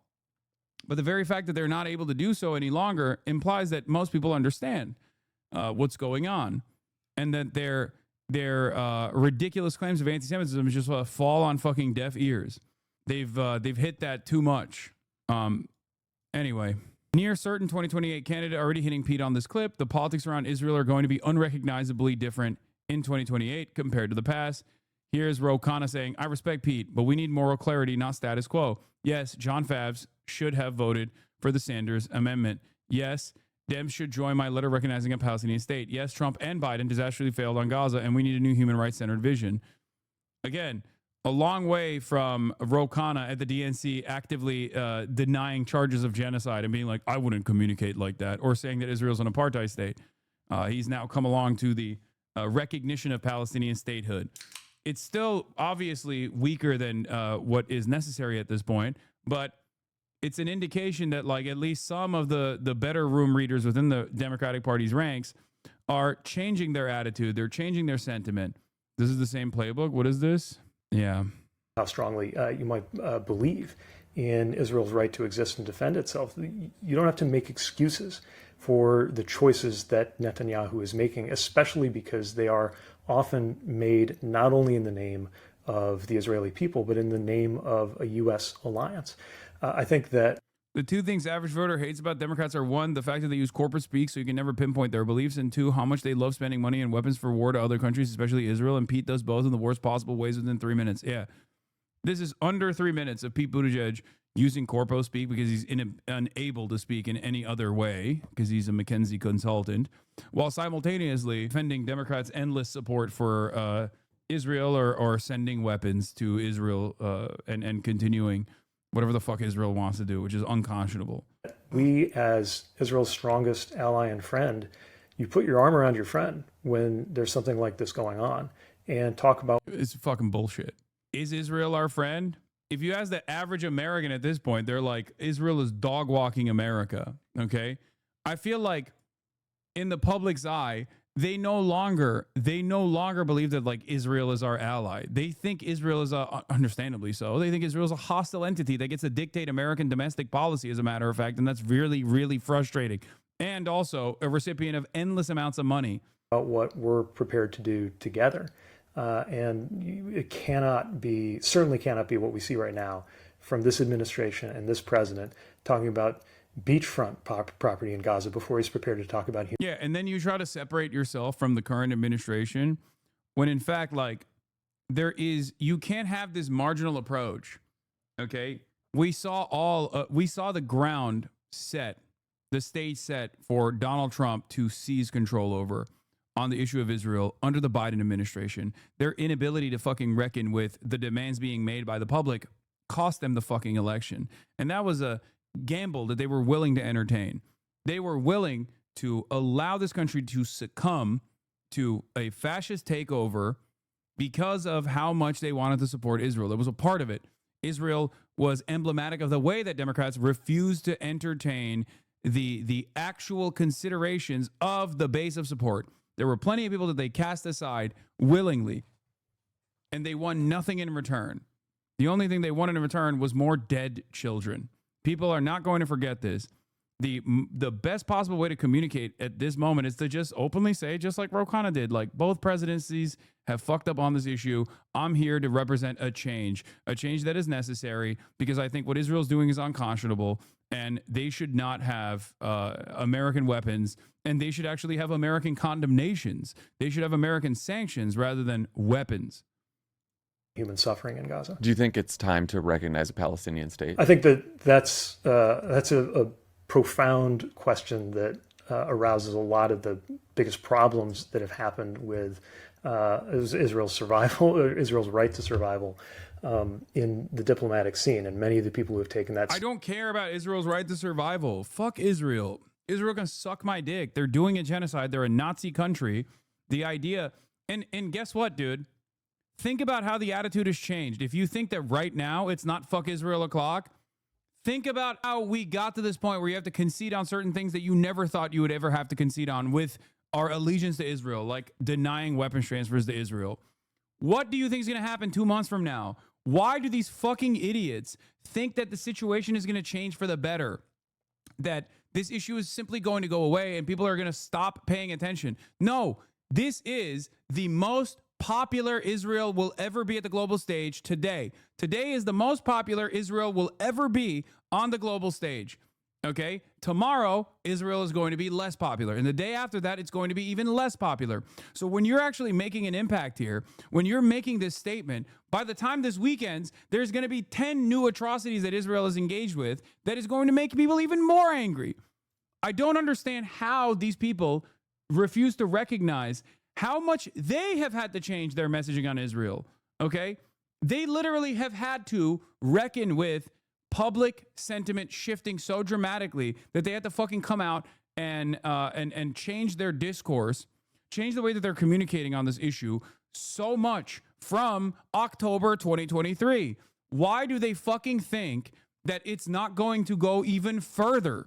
This is what I don't understand about all of the people who are like holding on to liberal Zionist exit ramps. All the people that are holding on to this notion that like we still have to act as though, you know, Israel is the most moral nation. Israel's our ally. Maybe they're fucking up a little bit. Why? Do you not recognize that there is no more fucking off ramps here? It's over. It's done. If you don't recognize it now, why do you think public sentiment is ever going to swing back in the direction of a coherent pro-Israel narrative? Are you that fucking stupid?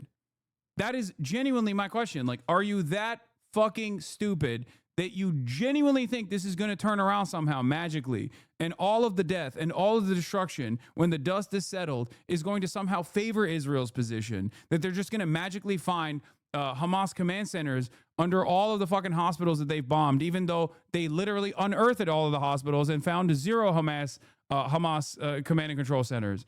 Like, what do you think is going to happen? At this point, as a matter of fact, I would go so far as to say that people wouldn't even give a fuck if there were Hamas command and control centers under the fucking hospitals, because they think, like, the public sentiment has shifted so much that people are coming to the conclusion, in the most Islamophobic country on the fucking planet, the United States of America, people are coming to the conclusion that, like, Islamic resistance against Israel's occupation and genocide may not be as bad as they previously thought it was.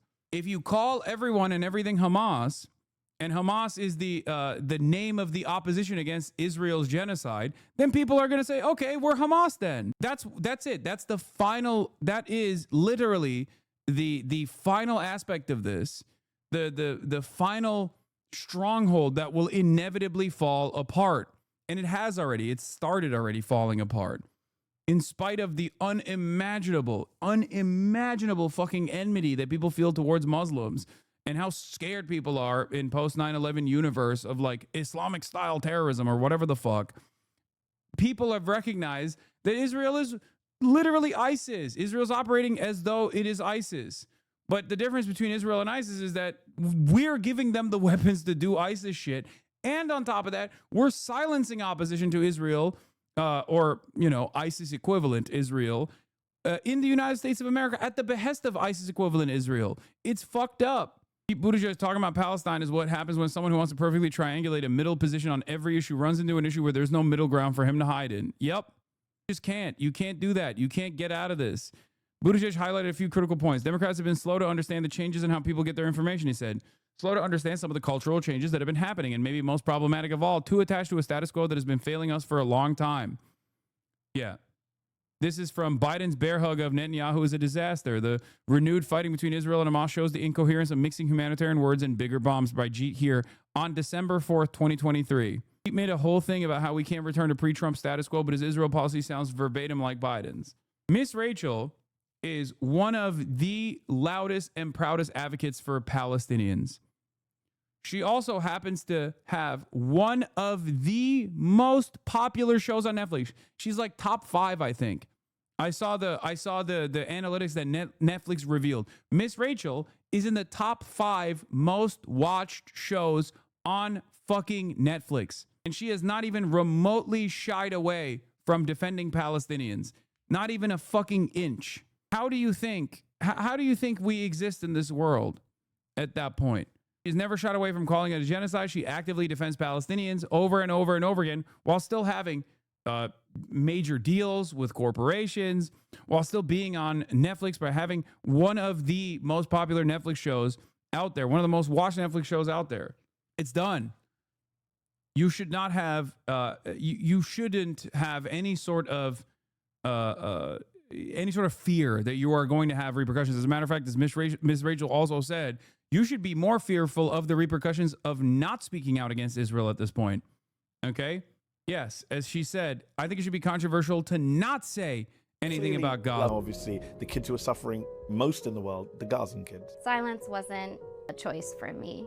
Once again, the quicker Democrats, these fucking vulturous, monstrous pieces of shit recognize that not speaking out against Israel is actually more damaging for them and their political ambitions, the better this will go. Okay? Especially when all that side of the permission structure expands it will become an undeniable force. That's it.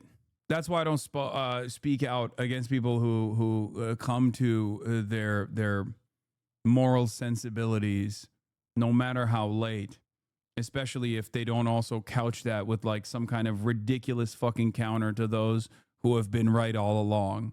Ta-Nehisi banger. Oh, this is if the Democrats are not, if the Democrats show us that they don't care about genocide, what makes you think they will defend democracy? Yeah. Ta-Nehisi Coates said this. Adam Carlson, I agree we shouldn't be picking our nominee based on Gaza, but it's emblematic of its broader problem of not being willing to criticize the party's status quo. Hard to imagine a mild-mannered Biden cabinet member swearing to ban future Merrick Garland's, Jake Sullivan's, and JOD's. Ta-Nehisi Coates says, we are at a moment right now where people are asking themselves, why can't the Democratic Party defend this assault on democracy? And I would submit to you that if you can't draw the line at genocide, you probably can't draw the line at democracy. There are still people who go, I would submit to you that continue to call things genocide or fascism, for that matter, when they actually aren't, just weakens your argument. It hurts whatever your cause actually is. It's crazy. Ta-Nehisi Coates doesn't give a damn about anything but his engagement, money, and ego. That's why he's working both sides of the table, undermining Democrats when whining about them not being able to do anything. He's like a vampire sucking on his own vein. Yeah, that's right. That's why he literally took all of his endless social capital and dumped it into a fucking tire fire. Okay? You don't hear about him that much any longer. I wonder why. The thing about Gaza is that it's also a viewfinder for how politicians will stand up to oligarchy in any other policy context. Is correct. Voter in Iowa asked Gallego if he and the Democrats will support those advocating for Palestinians. Gallego says the people of Gaza are in this situation because Donald Trump is the president. Voters point out Biden was the president too. Whatever. Hey, this is your opinion, dude. This is a response. Stands for. We used to stand for equality, secularism, human rights, and now we are violating every one of them by supporting the genocide in Gaza. And you vote for $22 billion to go to Netanyahu in the last year or so. The Congress and Senate voted for $22 billion, which we don't have. We borrowed from our children, and we are sending them to send weapons and send money to Israel to continue with the genocide. And we are protecting them also in the United Nations. So the Democratic Party talked about we need to be inclusive. There was 100 of us last Tuesday at the City Council, and the City Council passed a boycott resolution to let Israel know what's going on is not acceptable. Will you support boycott? Would you support us to stand for our rights? Would you support us to have our own voice and not us be summoned and put in jail like some of us have been doing? Would you support our freedom of speech? Okay, first of all, of course we are. And we support anybody having and using their freedom of speech, no matter to what context and to what extent, obviously, the extent that it doesn't extend to violence. And whether within the Democratic Party, look, have we been perfect? No. But what we do know, by the way, is that things are significantly bad because Trump is president. I try to point that out. I think we've been slow to the take. There's times where we didn't live up to our values. But we're in this situation, the people of Gaza are in this situation because Donald Trump is president. It is a lot to Biden was there too. Biden was there too. Whatever. Hey, this is your opinion, Mayor. But things are really, really bad because this is your opinion? I mean, it's the truth. Biden was the president and genocide unfolded under his watch. Good luck trying to fucking win favors. Again, this is part of the reason why these fucking dipshits lost the election. And the very fact that they're still trying to entertain this route is crazy to me.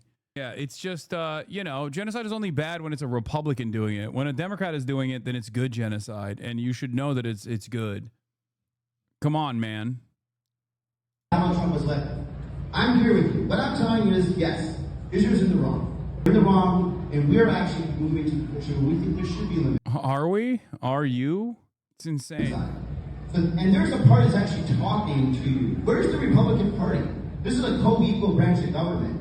It's very easy to be kicking people inside the tents. And let's recognize that there's also another part of this government, the people that control the White House, the House of Representatives, and the Senate. So let's work together, and let's remember that things can be better. Things are never going to get better if the Republicans are in charge. I know Gallego, he's my senator. He's a little bitch, and I find it hilarious that he's flirting running for president. He's not going to win shit. It doesn't fucking matter. It's cooked. These are the types of people who really piss me off, trying to act as if the Democrats don't suck while pinning the shitty Republicans as the only ones dicking riding Israel as the truth is in plain sight. Yeah, it's cooked. It's done. It's over. No, I think that we've not been winning it, to put it mildly. I think there are vast forces Here's that Benjamin Netanyahu saying they're losing the propaganda war because social media forces are against us. are arrayed against us. Among other things, the algorithms of the social network that are driving a lot of everything else. Yeah, why won't the social media algorithms also just lie?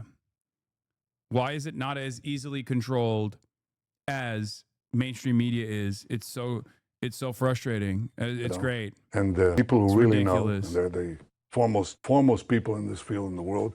They're telling me that about 60% of the responses on the social media are bots. They can categorically say they're bots, and they're bots that you know, especially in America, you know, they want to attack. Yeah, oh yeah. It's fucking bots, Hamas bots, and not the bots that Israel deploys. By the way, bro, the fact that he's saying, I mean, every accusation is a confession, but this is a really funny confession for the chief head of botted propaganda is saying here. The support that Israel has from the Republican side, so they describe how, you know, themselves as homespun Southern. Yeah, the fucking the hundreds of thousands of people pouring into the goddamn streets are once again just bots. Those are all bots. Bro, they've even lost Reddit. Like, it's that bad. They have fucking lost Reddit. They lost like political news. It's so Jover. Except they're writing from Asia somewhere, you know. That's a big issue. We have to contend with it, and we also have to stand up and tell the truth, probably at greater frequency than we're doing now. That's exactly what I'm trying to do now. But again, if you want to win this war, end it speedily. End it speedily. Expose the lies as much as you can. End it speedily, and that's how you win the war. You win the war, the propaganda war, by winning the war and winning the peace. That's the simplest way to do it. Okay, good stuff. Yeah, IDF soldiers, suicide sparks concerns within Israel's ranks. My hometown voted 75% Trump. The Deborahs are out at town hall. San Angelo town heated up over immigration at Alligator Alcatraz. A 91-year-old woman told Rep. Pfluger, you're here to listen. Crowd applauded and the tension soared. Walkouts and tough questions left unanswered. Yeah, this is the other aspect of this where it's like on the immigration side, they're also losing this propaganda battle as well. Hold on. You telling us it's not the truth is an example of it. Are we gonna have Almost all my American liberal families still full stop supportive of Israel. They are Jewish but secular. It doesn't matter. Are we gonna have a respectful conversation or not? You need to listen. You can't even listen. We're gonna have her. She's 91 years old, and I listened to her, and I let her speak. You're still speaking. Listen to people. You don't listen. You talk too much. Don't listen. You talk too much. That's funny. Anyway, IDF soldiers suicide sparks concerns within Israel's ranks. Oh no, womp womp. Pro-Israel protester claims that the UN is a terrorist organization. Benjamin Netanyahu and his Likud and the IDF and the Mossad. So I'm really interested by what you're wearing. So can you tell me a bit about this flag you're holding, and the cap, please? I'm a Christian Zionist. And what about your cap? It says "Make America Great Again." What's the significance there? I was born a Trump supporter. When I came out of my mother's womb, I was a Trump supporter. It's in my. It's cool that like Israel's greatest defenders are beacons of mental health and sanity too, in broad daylight. That's always good. DNA. You see the recent B'Tselem report about calling what's going on in Palestine a genocide, and if not, what are your thoughts on that? It's not genocide. This is what's happening. Fake news is the new money-making organization in the West. Fake news. People reporting lies. We've seen Netanyahu has said that he denies that there's starvation going on in Gaza, but the UN and other international organizations have said otherwise. What do you think about that? My love, what's your name again? My name's Ava. Ava, you are a woman. I'm not going to lie to you. The UN is a terrorist organization. You are a woman. What does that mean? Now, Eva, go home and look at the statistics. I mean, he's not wrong. The UN is responsible for Israel's development, so technically on that front, it is a little bit of a terrorist organization. The UN, since its formation, that's the only thing they've achieved. As a woman, why is it more important for me to know that information? Because if I listen, a man is a warfare. A woman owns the world. Of this world, I give it to women. Just to finally confirm, we've seen, reports in the He's woke. He's a feminist defender of Israel and its BBC. genocide. We've seen reports in many channels across the UK. Are you saying that all of this is propaganda? BBC is an Islamic terrorist sewage pipe. I'm telling you. What's your name again? My name's Ava. Eva, I'm telling you now. Look, I don't lie to women because my job. When I see a woman, I don't lie to her. So what do you think about the Israeli government? Do you think they just want the hostages back, or what do you think their intention is in Gaza? Let me tell you something. God bless Benjamin Netanyahu and his Likud and the IDF and the Mossad. What's your message for the UK government? Wake up and discern the facts from the fiction. Netanyahu, he's been denying that there's starvation in Gaza, but the UN and other world organizations say otherwise. What are your thoughts on that? Well, I don't really know what's going on. I'm sure there are people suffering in Gaza. There's no doubt about that. But, of course, the media war fuels the other war, and lies. Huh. Come on, man. Say it with your chest, pussy. What happened? You're on camera. Come on. You're at the Stop the Hate rally. Say it. See, this is what I mean. It's like dudes like this don't want to fucking openly say what they think. That is because even dudes like this are very clearly recognizing how little room they have, how little grounds they have to stand on here. Really are one of the root causes of what we see now. And we know about Pallywood, and we know... No, I spoke too soon. He said, we know about Pallywood. How effectively Hamas has made use of propaganda and lies in the past, and nothing has changed. In fact, things have got worse, and most of the world's population seem to... It's crazy to me that as a Jewish person growing up in like the UK, you learn about the Holocaust, you learn about atrocity denials, you learn about Holocaust revisionism, Holocaust denial, and then you are so quick to just pull that same exact Nazi card instantly. Hassan, are you a Nazi? What? Hey, man, you built like a Woody doll?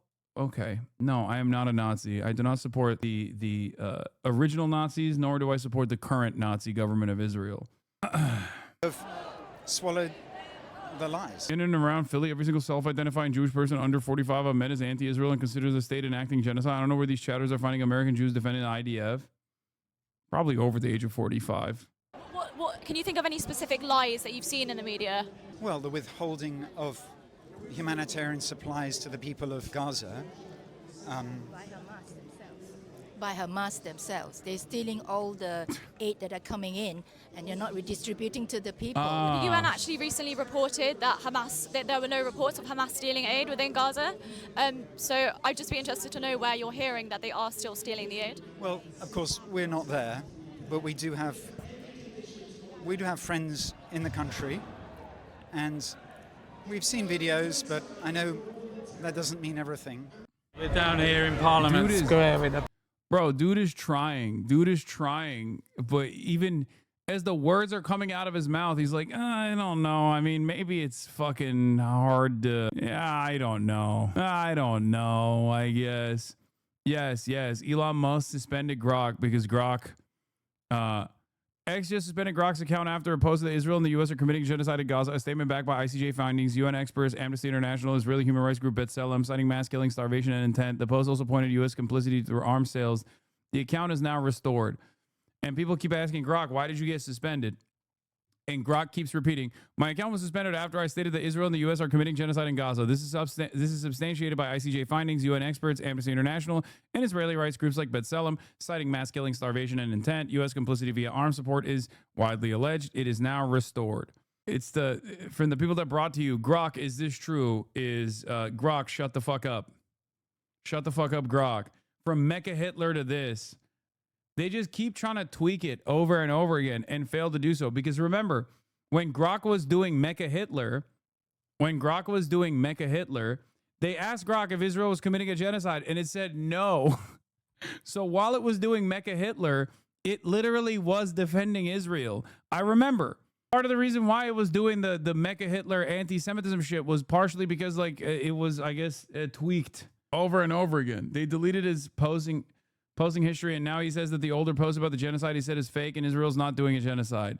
Oh, they changed it again? Nice. It's so funny that these guys who are tasked with like AI are so openly lobotomizing their own AI over and over again in an effort to make it say whatever the fuck they want it to say. It's just like they're not even fucking hiding it. The pro-Israel account you were looking at earlier, Grok was suspended today. This is not even a joke. Police.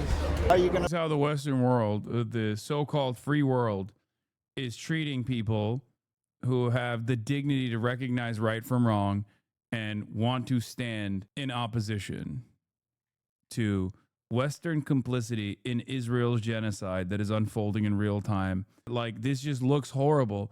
And lo and behold, the British Metro Police do not give a shit about that at all. It turns out they do not care about the war crimes at the very least, and has like openly condemned at least some of the actions that Israel is committed to. So this is the thing that's like so strange about this is, on the one hand, you got Kid Starver and numerous others literally being like, oh, we're going to recognize Palestinian statehood because what you're doing is unconscionable. But also, on the other hand, anyone that fucking speaks out against these atrocities is going to prison. Okay, you're going to fucking prison.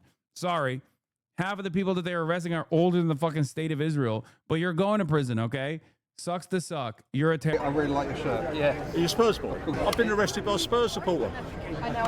Just strap me on that way. Like, these are the type of people that like have endless respect for cops too. So like that should be somewhat of an indication that what you're doing is like insane, you know? Another group that did the exact same thing in protest of the Iraq War. Here's Starmer himself, who had actually defended a protester. His administration turned around and prescribed Palestine Action as a terrorist group. In the UK, if you actually get, if you're actually involved with a prescribed organization that is declared a terrorist group, which is like ISIS and Al-Qaeda, things like that, then you can go to prison for 14 years. Okay?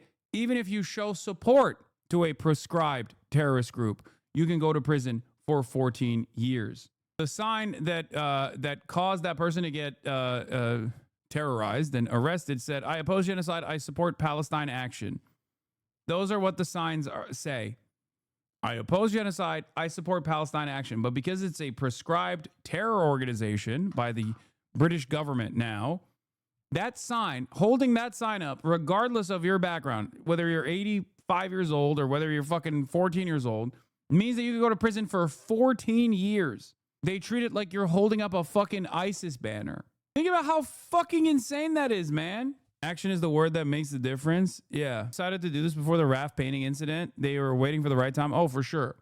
They used the raft painting incident as a way to, you know, that was the final, that was the straw that broke the camel's back, I guess. Like, that was what they thought was like the most defensible. It's not. Do they actually charge people, or is it just a threat? I haven't seen anybody. I haven't seen any of the convictions yet. But yes, they are charging people for sure, and there's certainly a like in a just world, saying I'm a proud Zionist, I stand for Israel, in this time should be unironically a way more severe crime that is worthy of prosecution.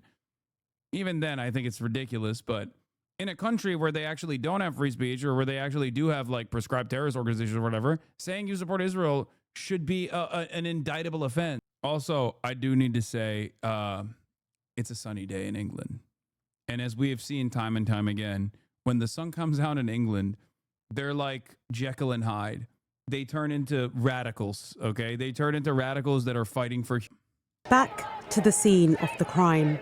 They stood here for hours on Saturday, young and old together, awaiting possible arrest. The majority for protesting in support of a prescribed terrorist organisation. I'm grateful that I was able to spend a night at home and not in the cells to that extent, but it makes a mockery of the idea that this is really about terrorism.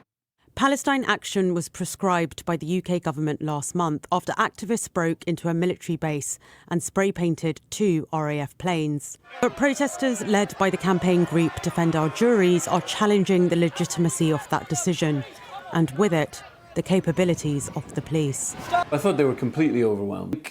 No matter what the outcome of yesterday, if everyone was arrested, it would prove how ridiculous that law is, that holding a sign is considered terrorism.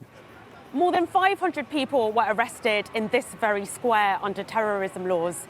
That's more than double the total number for last. You mentioned this, but Starmer is one of the defendants for the Fairford Five who broke into the RAF Fairford base and disabled equipment in protest of the Iraq War. Hypocritical, spineless coward. If there's justice, Jezbollah sends Starmer to the mines in 2029. Jezbollah. The Jezbollah brigades. Into the Lulag with you. Yeah. It's fucking nutty, dude. He is such a piece of shit. Like, he quite literally is in charge of an administration that is actively prosecuting people for something that he defended. An action that he actively defended. Last year. And with jail capacity in London not much higher than that, this campaign has the potential to overwhelm the Metropolitan Police. The force is developing new tactics to cope. The Met Police are adept, probably the best in the world, at policing extraordinarily large protests. Yeah, not the best at rape, very much so, but very good at arresting elderly populations. Very good. And so the use of reception centres, the use of mobile custody suites, the use of police bail, what it does demonstrate to me is a degree of foresight and planning that this was going to be a mass disobedience. But the protesters are undeterred. Not defending UK coppers, but it's pretty tame compared to what the Oink Oinks do to protesters in Germany or America, for that matter.